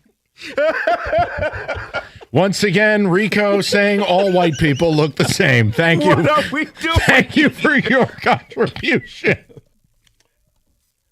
But you know, Paul, Survivor got that song. I got news for you. Survivor got that song because Queen turned it down. Robert Tepper is still alive. I don't believe that. 75 years old. Oh, so he needs the money. Let's do it. Let's get him there. There's no way he's still alive. Yes, he is. Wow. Okay. Ticket text here. If Amon-Ra is out, I'm leaning on Gibbs for 30 touches. He'll have to carry the offense like he did in the Giants game. Yeah, but your problem is Dallas is actually worse against the pass than the run. And I understand it. The offensive line is not a superpower anymore. Plus, we have to start taking into account the Cowboys with the duo of Kenny Clark and Quinnen Williams. The numbers that predate that probably aren't nearly as relevant. What? Oh, There's so much laughter back there. And Paul, share with the classroom, damn it. It was the text this time. And more importantly, Hulk Hogan was also in 3. He sure was. He went from 2 to 3? No, he was only in 3. I thought he was in 2. No, 3 was. So 2 is still Apollo. So Right. Hogan was the start of 3. Then it went to Clubber Lang. Yes. Got it. Yes. Then it was Ivan Drago. No easy way out. Simply text in, I must break you. There's a lot of that coming in. Hearts on Fire.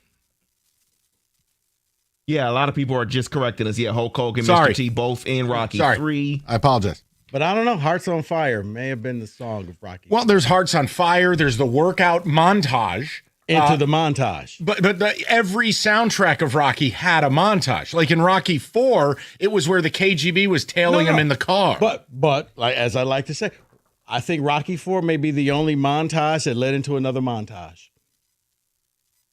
That's actually a great point. Also, the opening scene with James Brown living in America. I mean, come on. Come on.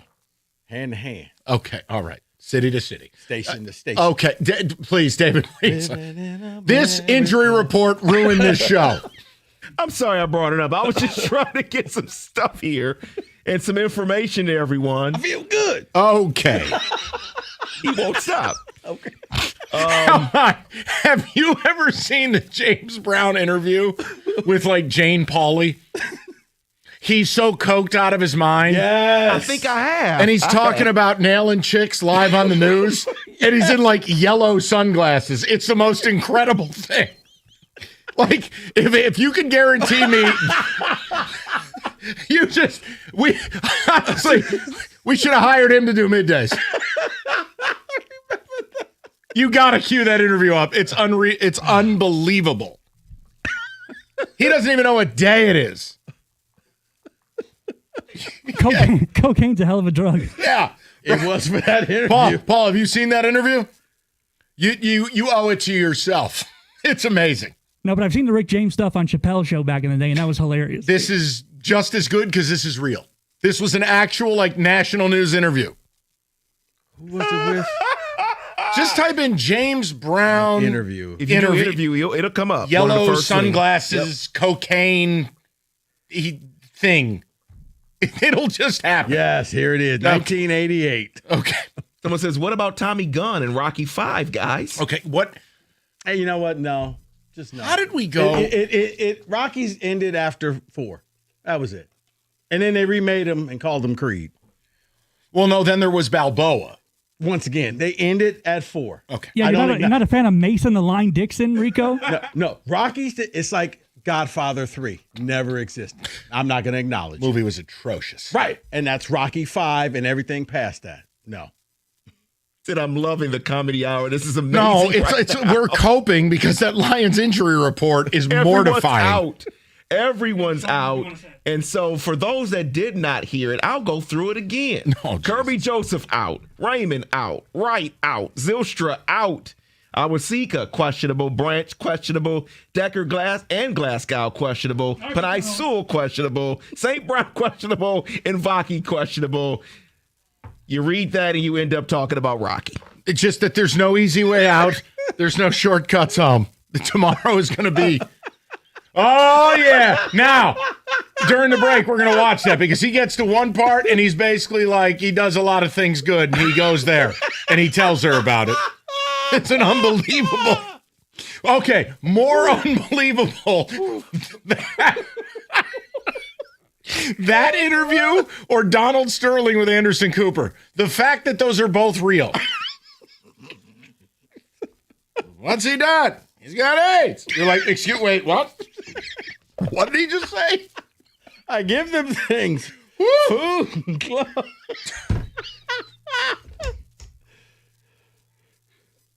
Big magic. You're like, wait, what did he just say? This is on national TV.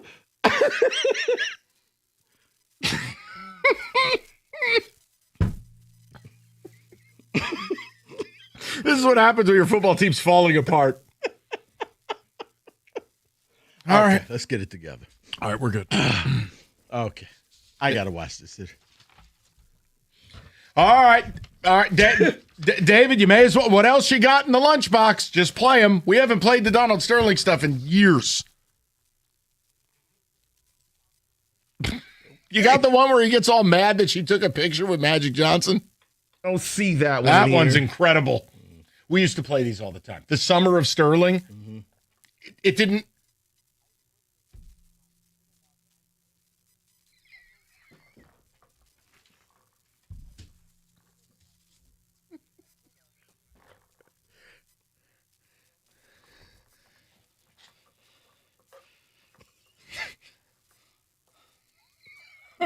This is a national interview. At some point, somebody coached him and said, no, this will be good talking points. It's a good PR talking team. points. Okay. Well, it's a great segue. Hey, buy a truck. Brian, if you're out there, I apologize in advance. Go to Moran Chevrolet, Michigan's #1 selling Chevy dealer.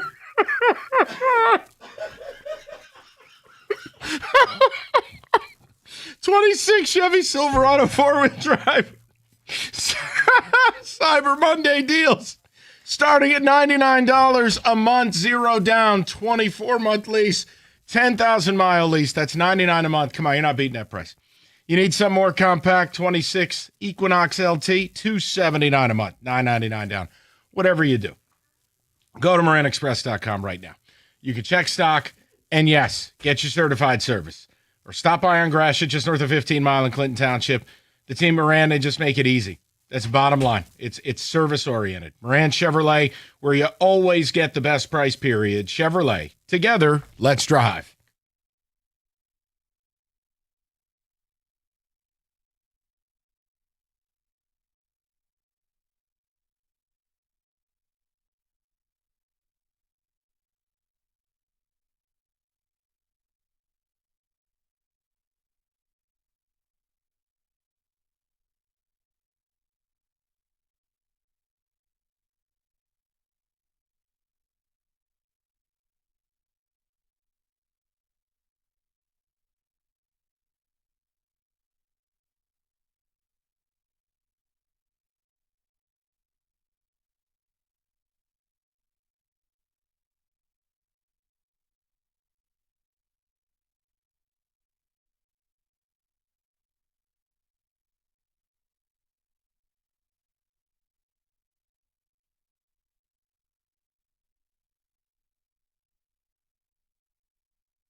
Well, David, your voice sounds very sultry.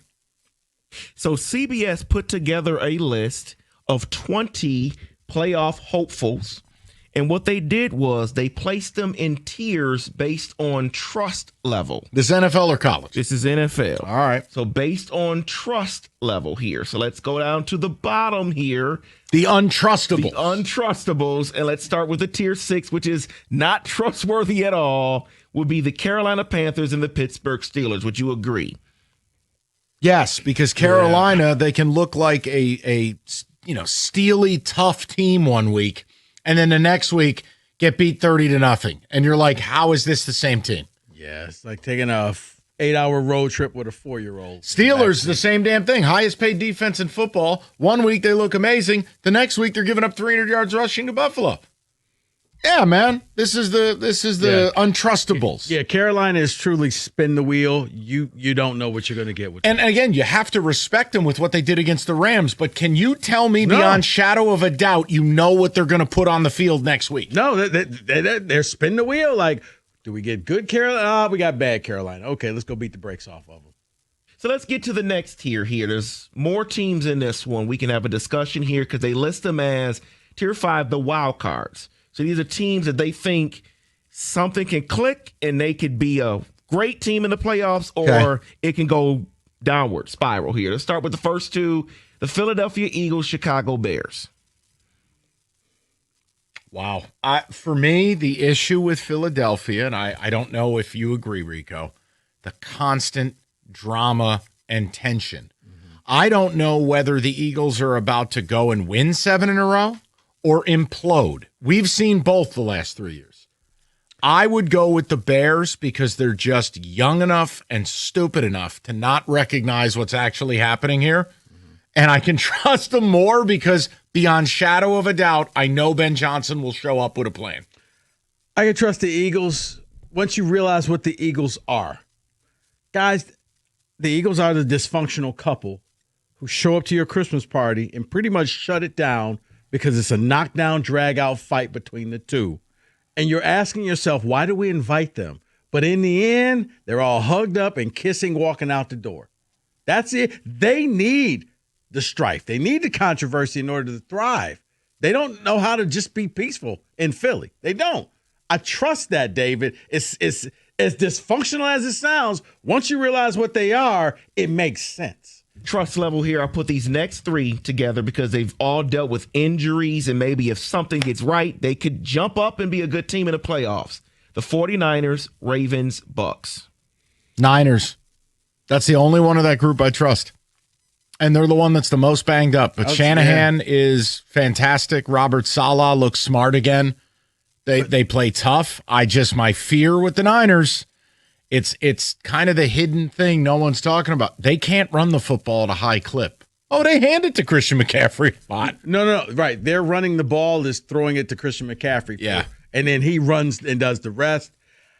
But they're out of bodies. I can't see them making a long run. What they've done so far is a tip of the cap, and it's cute. And all right, but fun. okay, juxtapose it to the Ravens. What am I buying with the Baltimore Ravens? At least I know I've got Shanahan and Purdy and Kittle and some weapons. Derrick what was Henry, the other team in there? Derrick Henry's Buccaneers. Now the Bucks. I can take the Bucks. How? Because they're starting to get pieces back. Like the Niners, their guys aren't coming back. They're done for the year. But the Bucks, you could get your receivers back, and you've already Bucky Irvin, he showed up. And He you came barely back. beat the Cardinals 20-17. Well, then the last 2 in this tier would be the Colts and the Jags. Who do you trust more? Oh, God. Oh, no. You trust a Vegas stripper more than those two teams. I was about my God. Texas. Talk to Paul Serra. Go down to Miami with Uncle Luke and the crew. No, David. Bro, I can't trust either one of those teams. That's fine.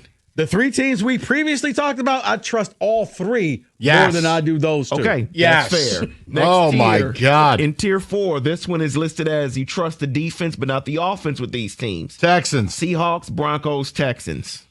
Yeah. Yeah. And again, the Seahawks are the closest to being complete, but it will always come back to Ginger Jesus. Flowchart.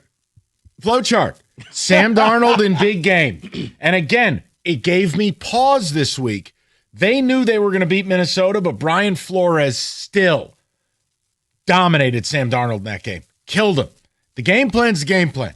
So when you look at it, the Lions game, the Rams game, last week of the season plus playoffs last year, big showdown against the Rams this year, and then look at what happened against Minnesota. Maybe Brian Flores is just a good D coordinator. No, it's that Sam Darnold isn't good. Look at what he did here.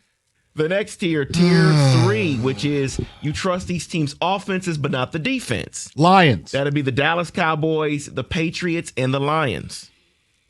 I got to tell you. Go ahead. No, I think Dallas has improved to a point where I know their defense isn't great, but I actually think the defense with Quinnen Williams and Kenny Clark in the middle, it's stabilized it. And that offense is the best of that group. Dallas's offense is crazy.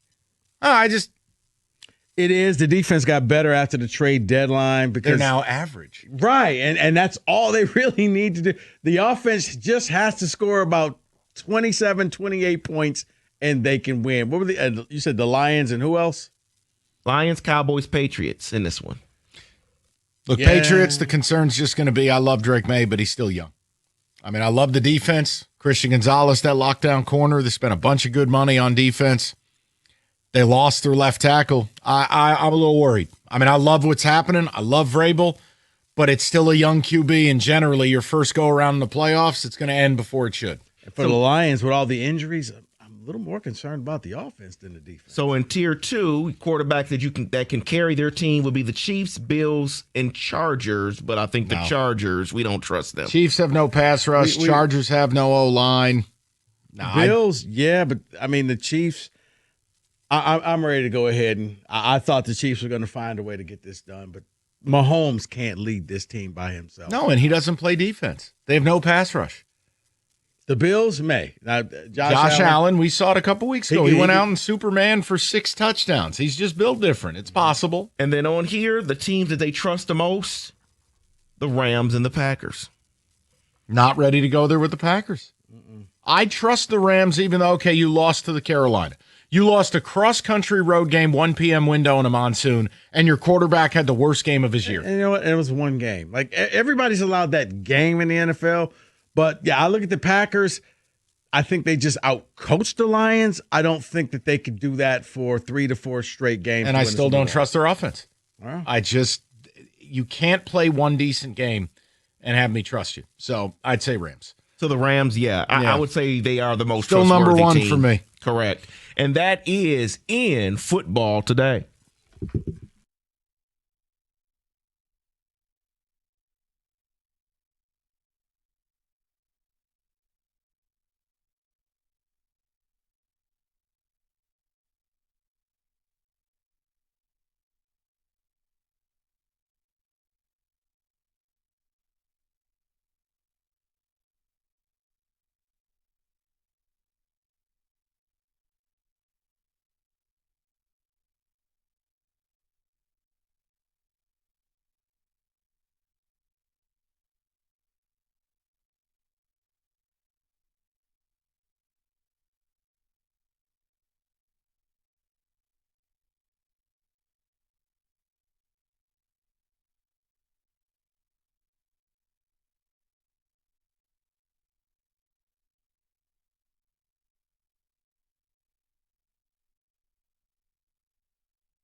5 o'clock, good to have everybody with us. We'll try to get you home if you're on the road. And we've had a little fun today talking about honeymoon phase. And obviously tomorrow, Lions-Cowboys, that's going to be everything tomorrow. But we were talking about there's a lot of angst. And in no order, we brought up Brad Holmes, Sharon Moore, Scott Harris. And I've made the case, I think you could say, that the honeymoon is over for all three. And again, the honeymoon being over does not mean divorce, doesn't mean firing. It just means we have to take these people down from the Teflon status and just talk about what they're actually doing. Now, look, for Sharon Moore, it's really about you as Michigan fans. It's been jarring because even last year by the USC game, people were calling up and using the F word with Sharon Moore, which I thought was ridiculous. They won that game. This year, people are not happy. They're not happy because the offense is painful to watch. They're not happy because Bryce Underwood had a wasted season. He did nothing. He was not good. You could spit shine that any way you want, but I'm not here to listen to it. He wasn't any good. And people are pissed. So the question is like next year, I said, yeah, honeymoon's over. Sharon either makes the playoff or you're probably looking for a coach. We talked about Scott Harris. I mean, we really like the work he's done behind the scenes with the farm system, but they had an opportunity to go for it this year. They had one of the best records in baseball. Mm-hmm. That was the worst trade deadline by a contender. I mean, I had someone tell me from another organization, that's the worst thing I've ever seen. And then basically tells you on one of these, protected podcasts, Charlie Morton wasn't meant for the playoff roster. Chris Paddock wasn't meant for the playoffs. It was just to kind of get us through. What? Get you through what? Yeah. By the way, blowing a 15.5 game divisional lead. It is. So I think the honeymoon's over there, where it's like, look, man, the Scooble thing, the offseason, how this plays out. And the last piece, and probably the one people want to talk about, is Brad Holmes, which is just simple. You can like the work he's done, but this offseason, the brazen arrogance about wanting a pass rusher, and then doing nothing at the deadline. And then as we sit here today, the conversation swirls about Aiden being a ghost the last month. Need you tomorrow night, Aiden. Need you. But the unit, Lions are dead last in football, time to pressure, dead last in football, time quarterbacks have to throw, yet they have a top 10 blitz rate. That goes right at the feet of Brad Holmes, and people are pissed. So I just kind of wonder, is it okay to say the honeymoon is over for all three? That doesn't mean firing anyone. It just means it's okay now. We're having an open evaluation. Right. Yeah, it just means that now you just don't sweep things under the rug. Now you actually acknowledge, you know what, maybe we have problems we need to work through. And it's just not, everything's sunshine and rainbows and lollipops. Because, I'm with you. I think all three, to me, have lost the honeymoon period over different times. For Holmes, it was this offseason and on this airwaves when he said, you didn't really need another pass rusher, and what cities have more than one, and we got Aiden, and I don't understand this whole thing. Like, he really didn't understand why the angst and, and not believing that there was a window. And you're seeing that because some of his moves show you he doesn't believe that there's a window. Like, he thinks this lasts forever. For Scott Harris, it was the trade deadline. It was awful. It's almost like I felt like Tyra Banks was like, I was rooting for you. I was rooting for you. Yeah. And for Moore, I think his ended Saturday at about 4:00, as soon as they lost to the Buckeyes. And the biggest move your team did was guarding the M. Look, outside, I think the two teams, there's no teams in football that need a win more than the following two.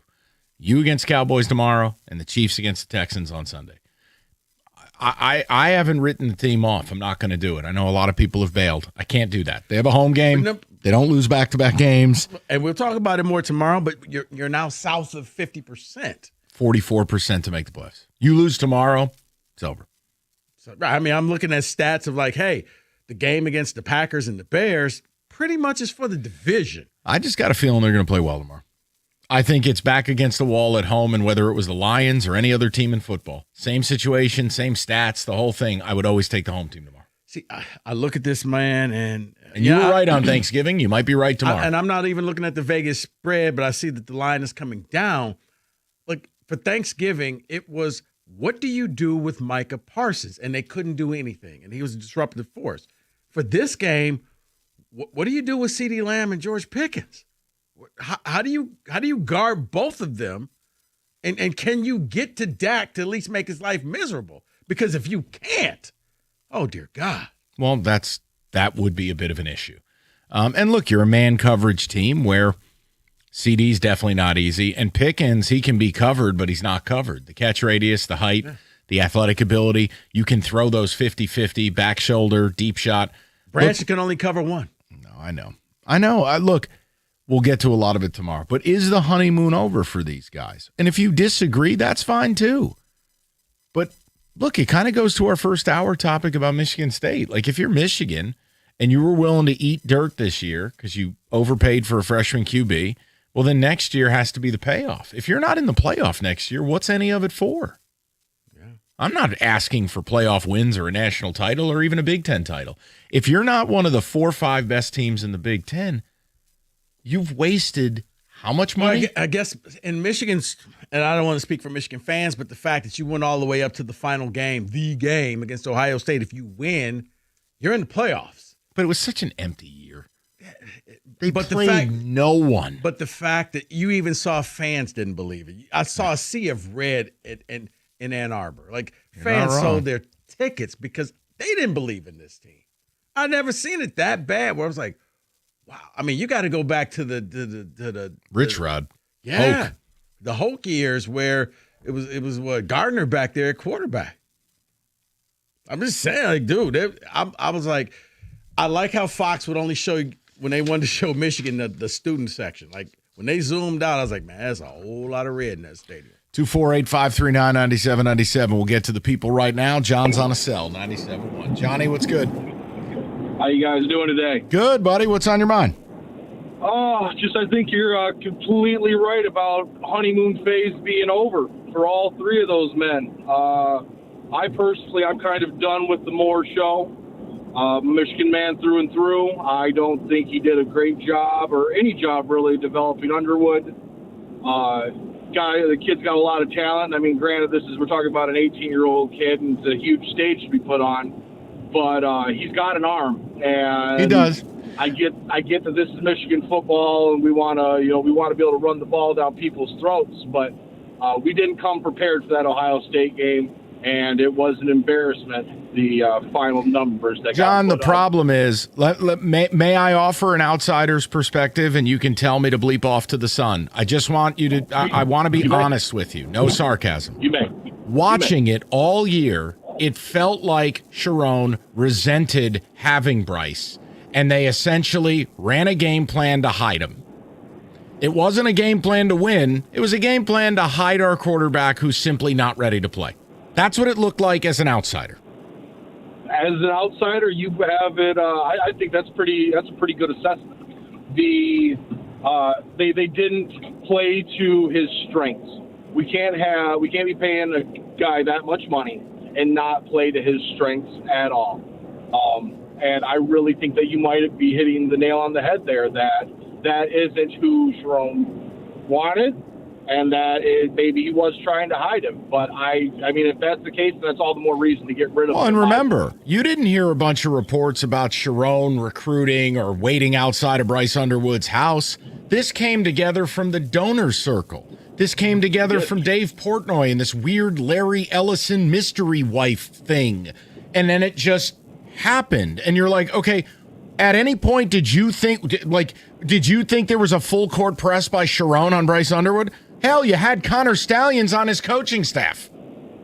Nope, I didn't think that. I don't think he's done much for recruiting at all, and I don't think he encourages anybody to want to come. I know that I'm not a Moore guy, and I don't think that any athletic talent really like, oh, I want to come. You want to come to Michigan? Offensive linemen, running backs. Yeah, I mean, you got allegedly a really good running back coming in.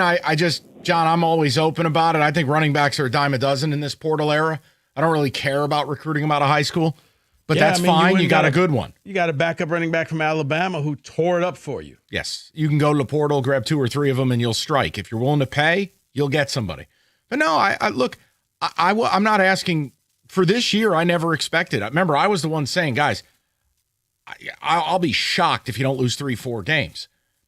But Bryce looked so much worse than even I expected. And when you look at it at the end of the year, he wasn't even the best freshman QB in his own conference. No. Let that marinate for a minute. And forget about America. He's incomparable to JKS, the kid out of Cal. I can't pronounce his name, Sagapulatole. But his middle name's like Kiwi. Whatever it is. That kid went on the road and had multiple ranked wins, throwing it 40 times. No, and then you look at a lot of Michigan wins, and it kind of felt like the Lions wins over the Giants, where you beat Purdue. But that was Purdue, and they never should have been that close to you. Rico, MSU had a backup redshirt freshman quarterback play half the season and throw more touchdowns than Bryce Underwood with no help and no offensive line. Come on. All right, and you can't say you didn't have receivers because you actually had 2 pretty good. McCauley and Marsh are really good players. Yeah. Now, I understand you do need a third, but let's not act like you had Purdue's wideouts. You want to upgrade your home for the holidays, the TV, the sound, the smart home? Paulson's Audio Video's got you covered. Farmington Hills, December, perfect time to refresh that entertainment system. And Paulson's, they got unbelievable year-end pricing on TVs, speakers, home tech, you name it. Paulson's, they make it easy, enjoyable, and stress-free. Better products, better prices, better people. That's why they've been Metro Detroit's go-to since 1991. It's Paulson's Audio Video, your technology partner. Farmington Hills, 248-553-4100, or go to paulsonsav.com.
David, a couple of ticket texts. We'll get to the callers. Got a football today, bottom of the hour. What do you got, buddy?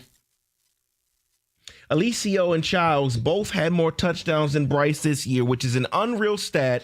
Mike, you have blown my mind. The Sherrone Moore honeymoon is definitely over. Yeah, and I'm not making this case that either of these guys are like outer worldly. I'm making a case that two kids on a team that was morbid up front with no pass protection, was often behind in games, are out producing this ballyhoo. You know, again, Joel Klatt told me this guy was Thanos. See, this is the problem I have. You don't get to hype him up, and then when he falters, tell me, well, he's just 18. Now, if you were like me at the start of the season and said, listen, I'd be careful bronzing his penis. I get to sit here and be like, well, see, the whole point I'm making is Alessio Milivojevic is a redshirt freshman who you wouldn't thumb your nose at. That kid shouldn't look far superior to Bryce. Not that it'll end up that way, because Bryce's God-given abilities are way, way above what Alessio has. The point is, you decided to pay him this money. You put him out there. We have to grade you on how you play. 9 touchdowns over the course of a football season?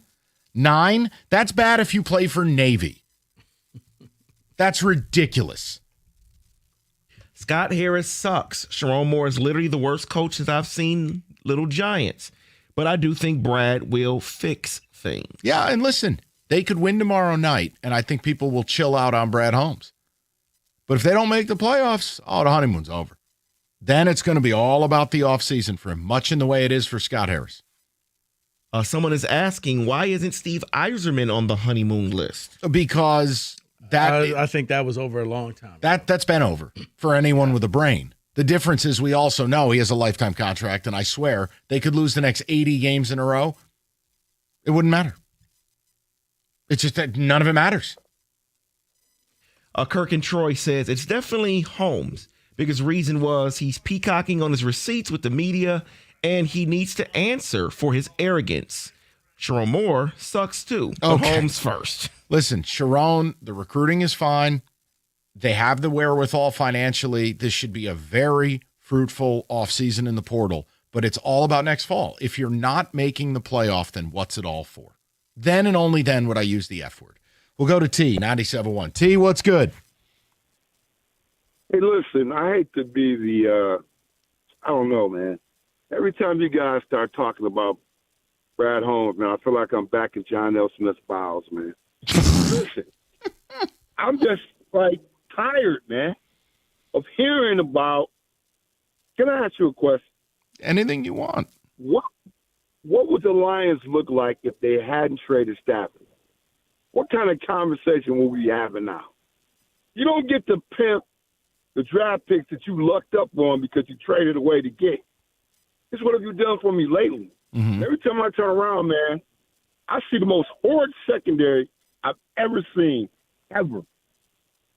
And tomorrow night is going to be a cataclysmic event because we cannot cover anybody. Hold on. And all of a sudden, we're now, T, wait a minute. T, wait a minute now. Now, hold on. Right. Now, you are too damn smart to go down the road you're going down. You know. No. Hold on. Wait a minute.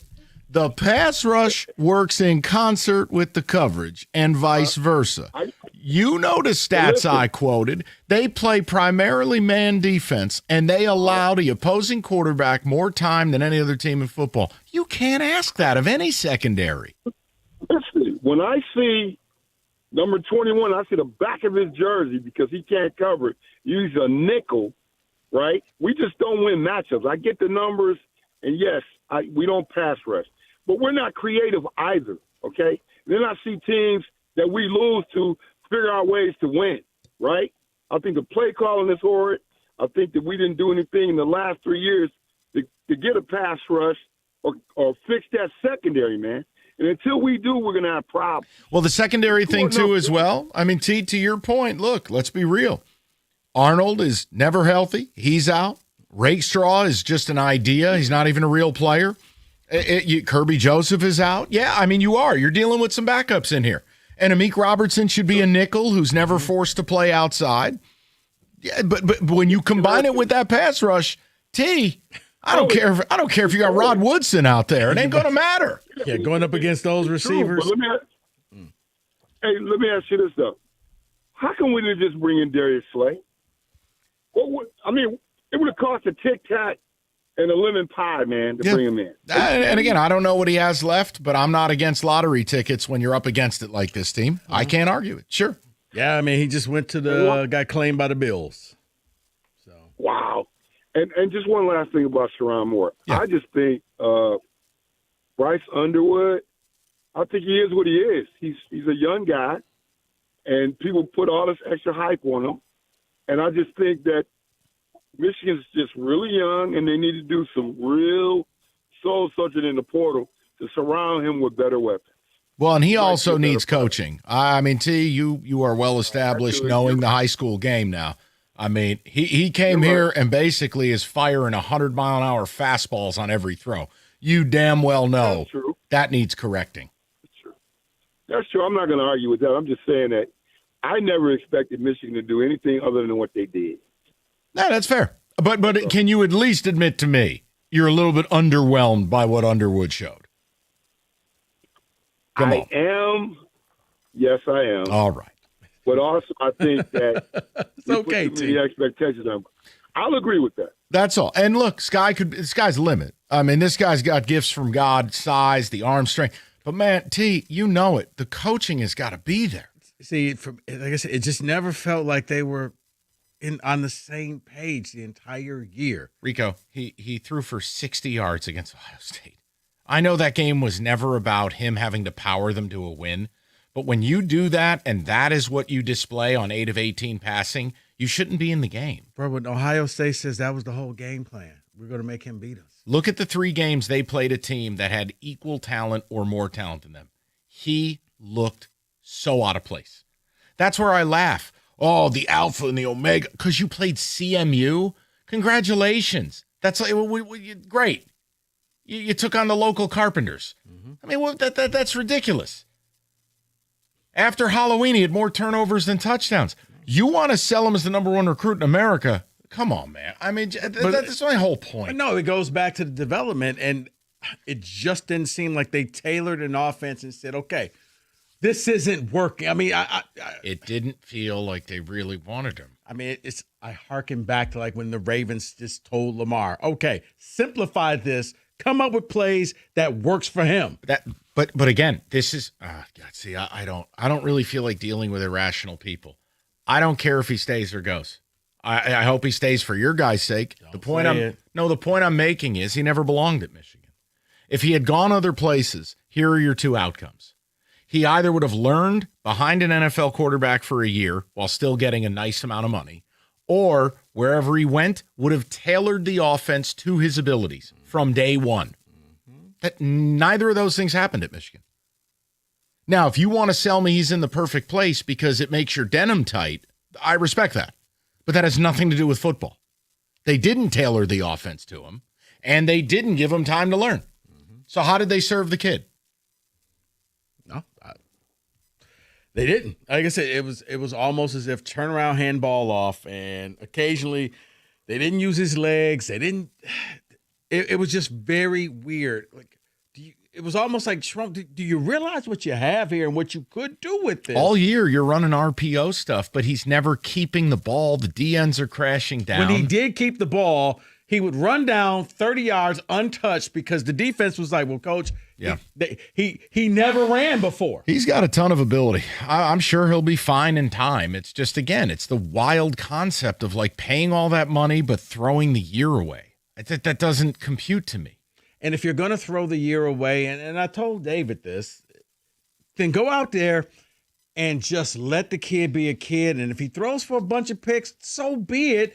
He's learning on the job. So write this year off, but look forward to next year because experience and so that when he could be down and understand, okay, I know how to work myself back into the game where I don't see where you had any improvement. By the end of the year, it was almost like he regressed. Now, I do think the build-in for him, Michigan's always going to be able to run the ball. Mm-hmm. And it's pretty easy to look like you know what you're doing. Shout out J.J. McCarthy. Well, A, when you know the other team's plays, but B, when they're just pounding the rock and you get these curated quality play action looks, JJ could throw it 18, 20 times a game, and hell, he conned the whole NFL into thinking he could play.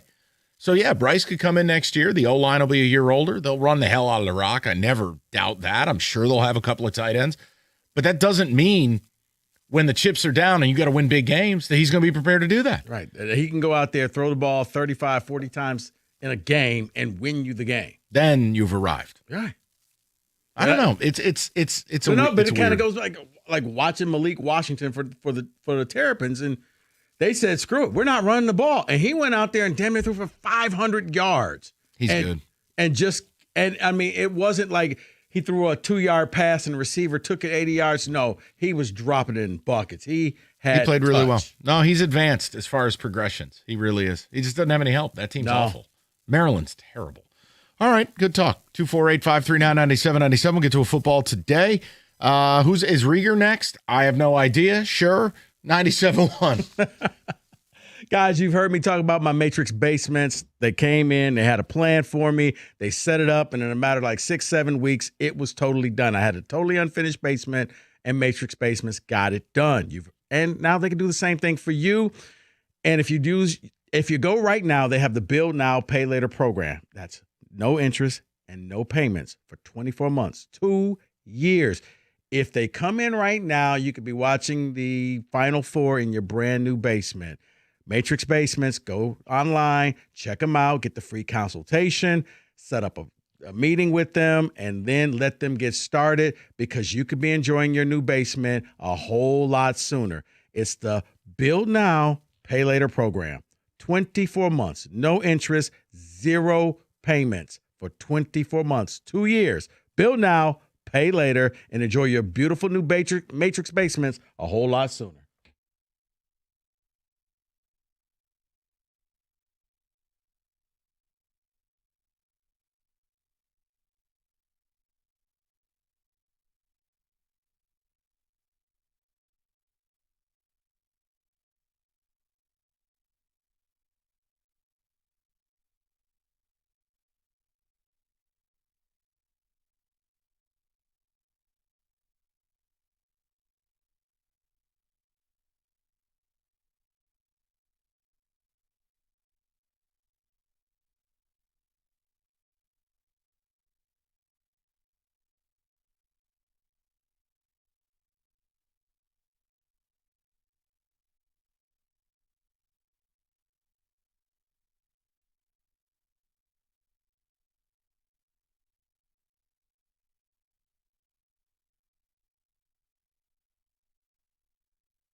So here's what I want to do. I'm going to go through it.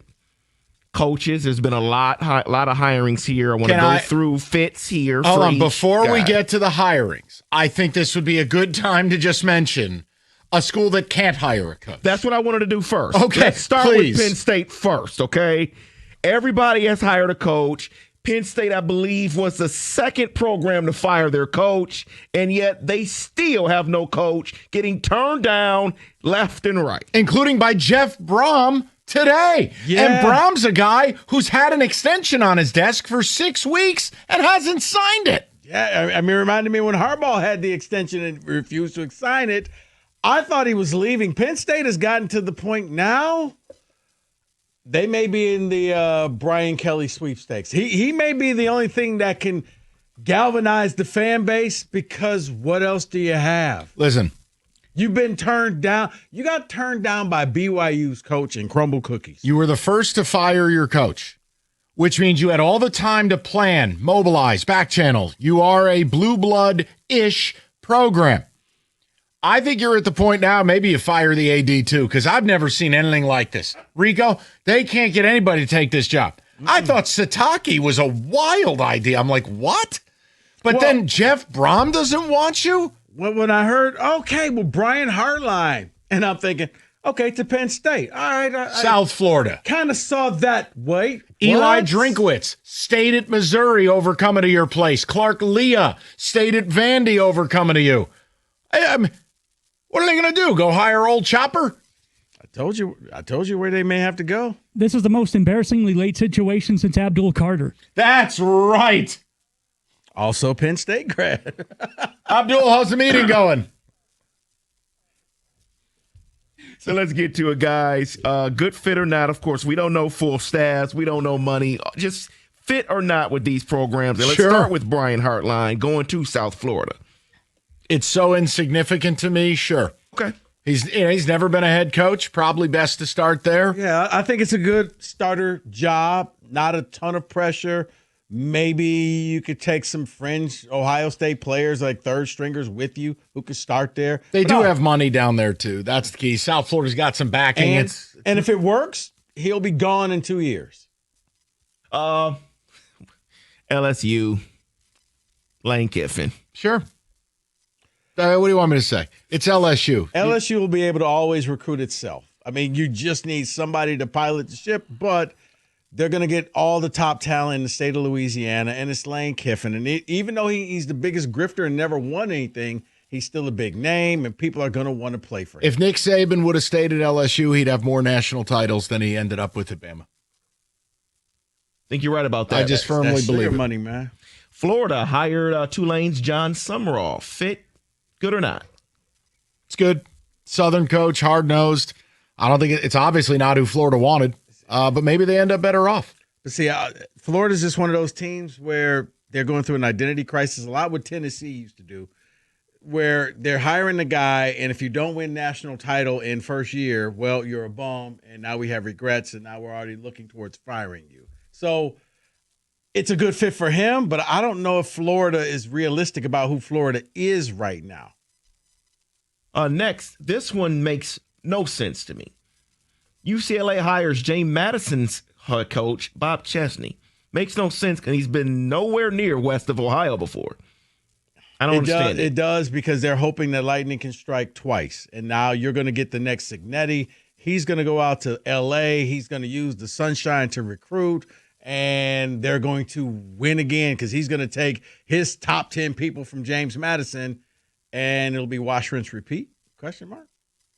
My fear would be he's just never driven a vehicle with this horsepower. I mean, again, you're in the Big Ten. You're a cash-poor program. You're on the left coast. You've never coached out there. I like Chesney. I just thought that'd be a Maryland VTech, something in the DMV area. How about this? It's weird.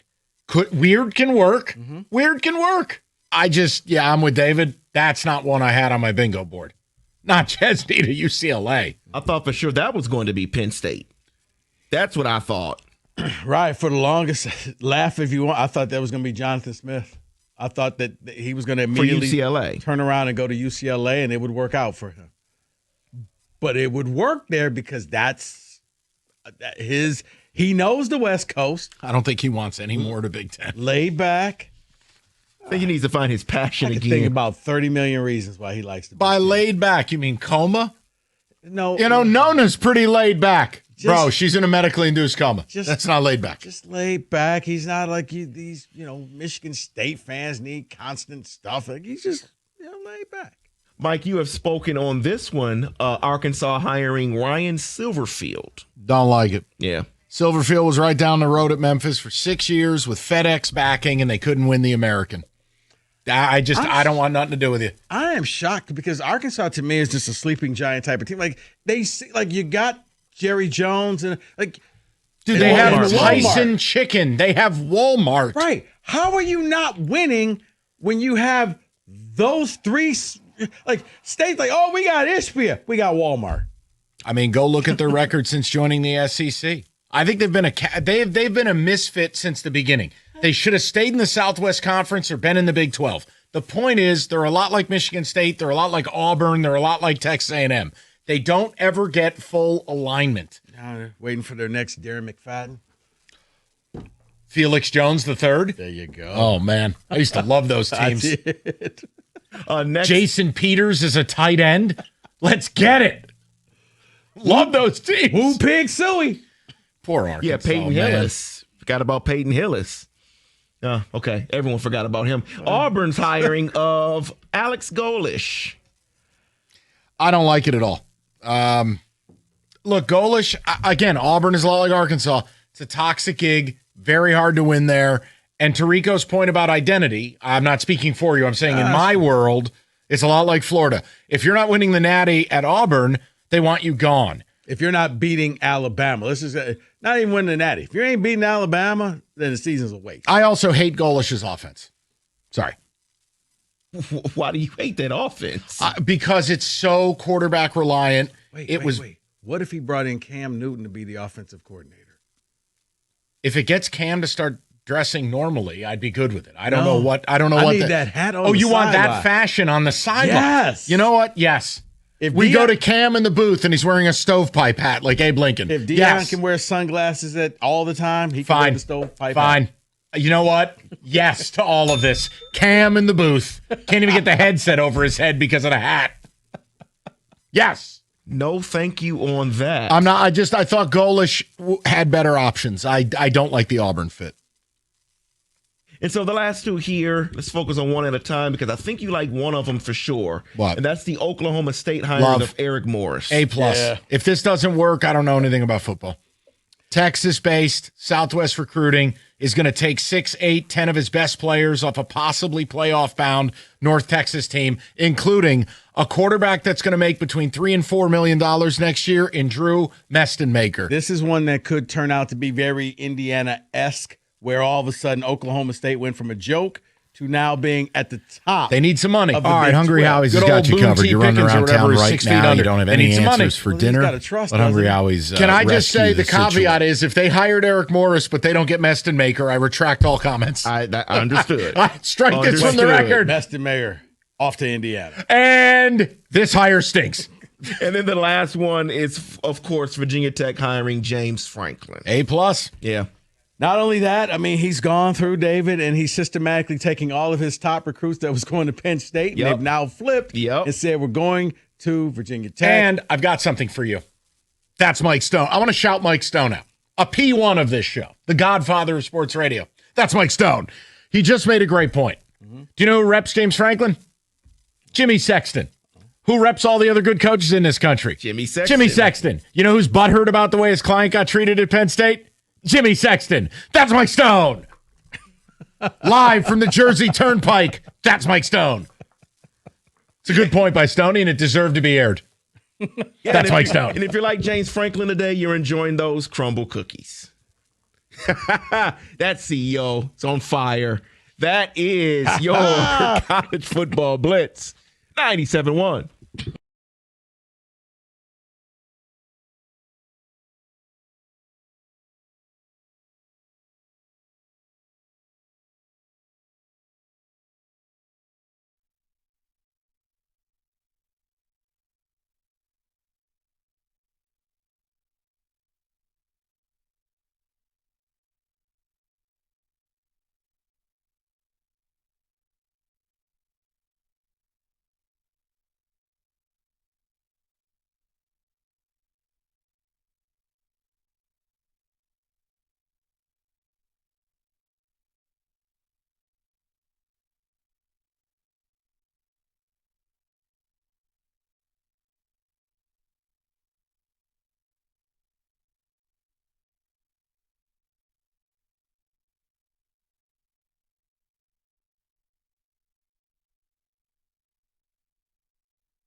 Okay, a couple of notes before we pass the baton to Rieger. One, look, the vibes are great with the Pistons.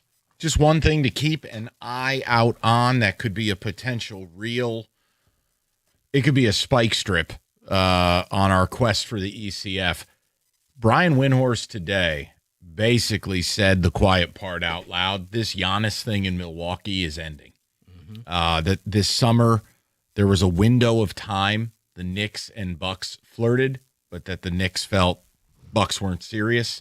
It's serious now, including him scrubbing his social media. That's the ultimate right there. Yeah, but if Giannis ends up in the wrong place, that's going to be a distinct problem for you. Because, again, I would love to tell you, hey, let's go get involved. From the sounds of it, this is very LeBron-esque. Giannis wants New York.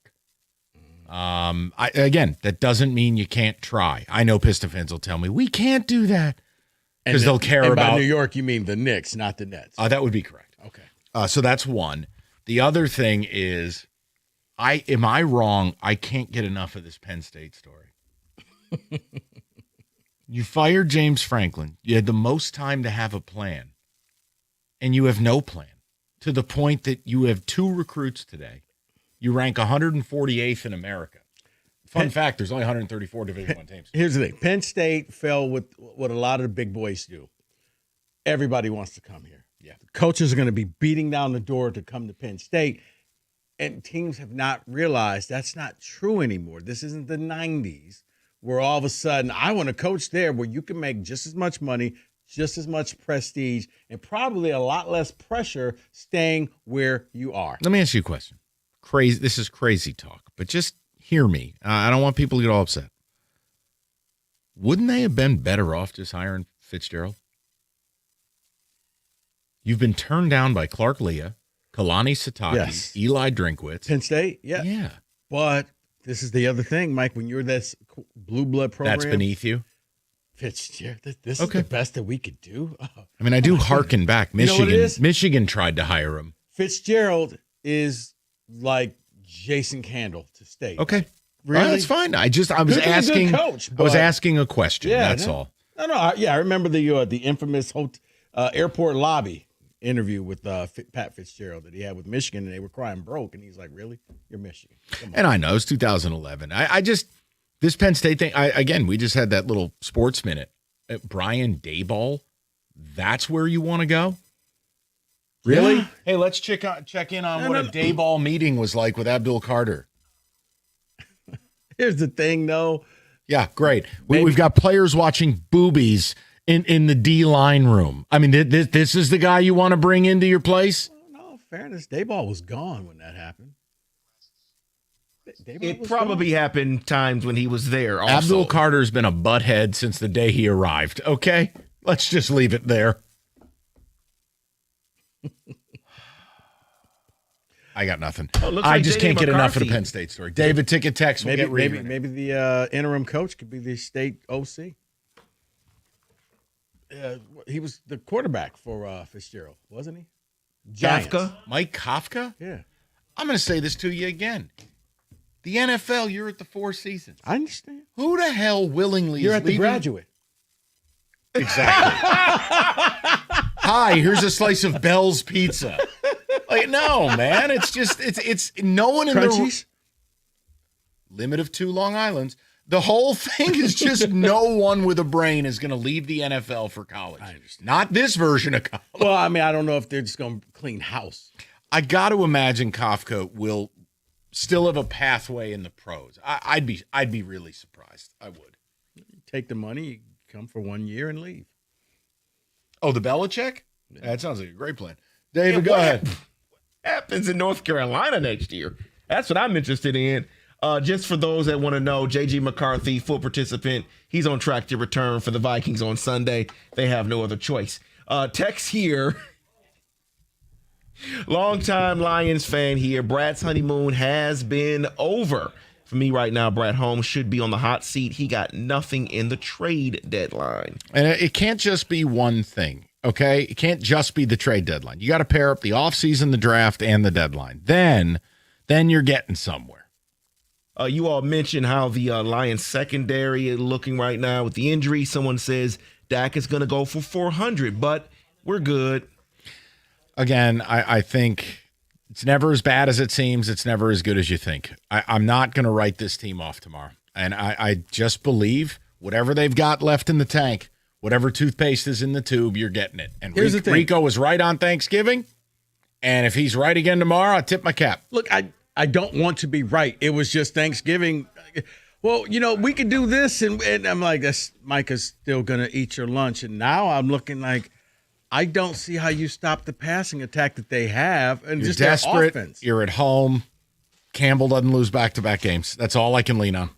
That's all and again, maybe Dallas is just playing a little bit over their skis. Time for some regression. And then I look at what Dallas did in a matter of, 4 days? Let's just go ahead and take care of both Super Bowl opponents. All right, good talk. I'd say we'll get to No, I'm just like, hi, guys. Hi, buddy. I can't dismiss that I know. That was just a fluke. Yeah. Yeah. I'm with you. The don't lose back-to-back games thing is a thing. It's until it's not. It's hard to pull the trigger against that. I'm isn't not. it? Hey, maybe I'm a chicken bleep. I can't go against them. If this was in Dallas, way different thing for me. But that ranks right up there with, when they wear these jerseys, they never lose. I don't think that's the case. There's 3 years of credibility to this. Come on. I'm just saying, you're not telling me, because of this and this and this. It's, they just don't lose back-to-back games. Dallas is playing over their skis. There has to be a defensive response. Aiden can't play worse. The D-line can't play worse. Kelvin Shepard has to trick it up a little bit Yeah, defensively. and guess what? Offensively, you're going to face a defense you should be able to expose a little bit. Should be. Except that if you can defensive protect front. Jared Goff. Okay, well then, Bob, then they're dead. I don't know what to say. No, believe me. You're gonna make me the bad guy. I'm No, I think they lose tomorrow, too. Rico, no, I'm that's kidding. not No, it at all. I'm kidding. It's you. It's you. Rico's the bad guy. No, they have a shot. The Lions have a shot. Unbelievable. I don't know which way I'm leaning. I don't know which way I'm leaning. But we will get into that. Who's Penn State's next coach? They might have him on staff right now. Terry Smith? Yes. No, you know who it is. It's Candle. He's actually the leading candidate for one of the jobs I saw. I said this earlier. Is what if you finally got your wish, but not in the way you wanted it? Tommy Candle, What baby. if Jason Candle becomes MSU's OC? You know and what it's like a fever dream he's been pushing Candle to state the last 3 cycles. I can only imagine the tweets. You know what this coaching cycle reminds me of, or is the warning? For fans and alums, shut the F up. You don't know what you're... No. They chase off of James Franklin. They have nobody. All these jobs at Florida, what are they going to do? They don't know. These ADs cannot be impetuous and cave to the fans. Hold on. And You I say can that to be- those bitching about Sharon Moore You as can well. be impetuous, but you better have a plan. Well, yeah, That's exactly. No. And again, like some people thought, oh my God, how dare MSU fire a bag of milk? There was a plan. Right, of course. I'm not telling you it's going to work. Nobody head explode. I have no idea if Pat Fitzgerald will work. The point is, you said playoff or bust. No, I did not. Oh, this guy. All right, we're out of here. Yes. David, wonderful. We'll talk to everybody tomorrow. Rico's not the bad guy. 97.1. Yeah.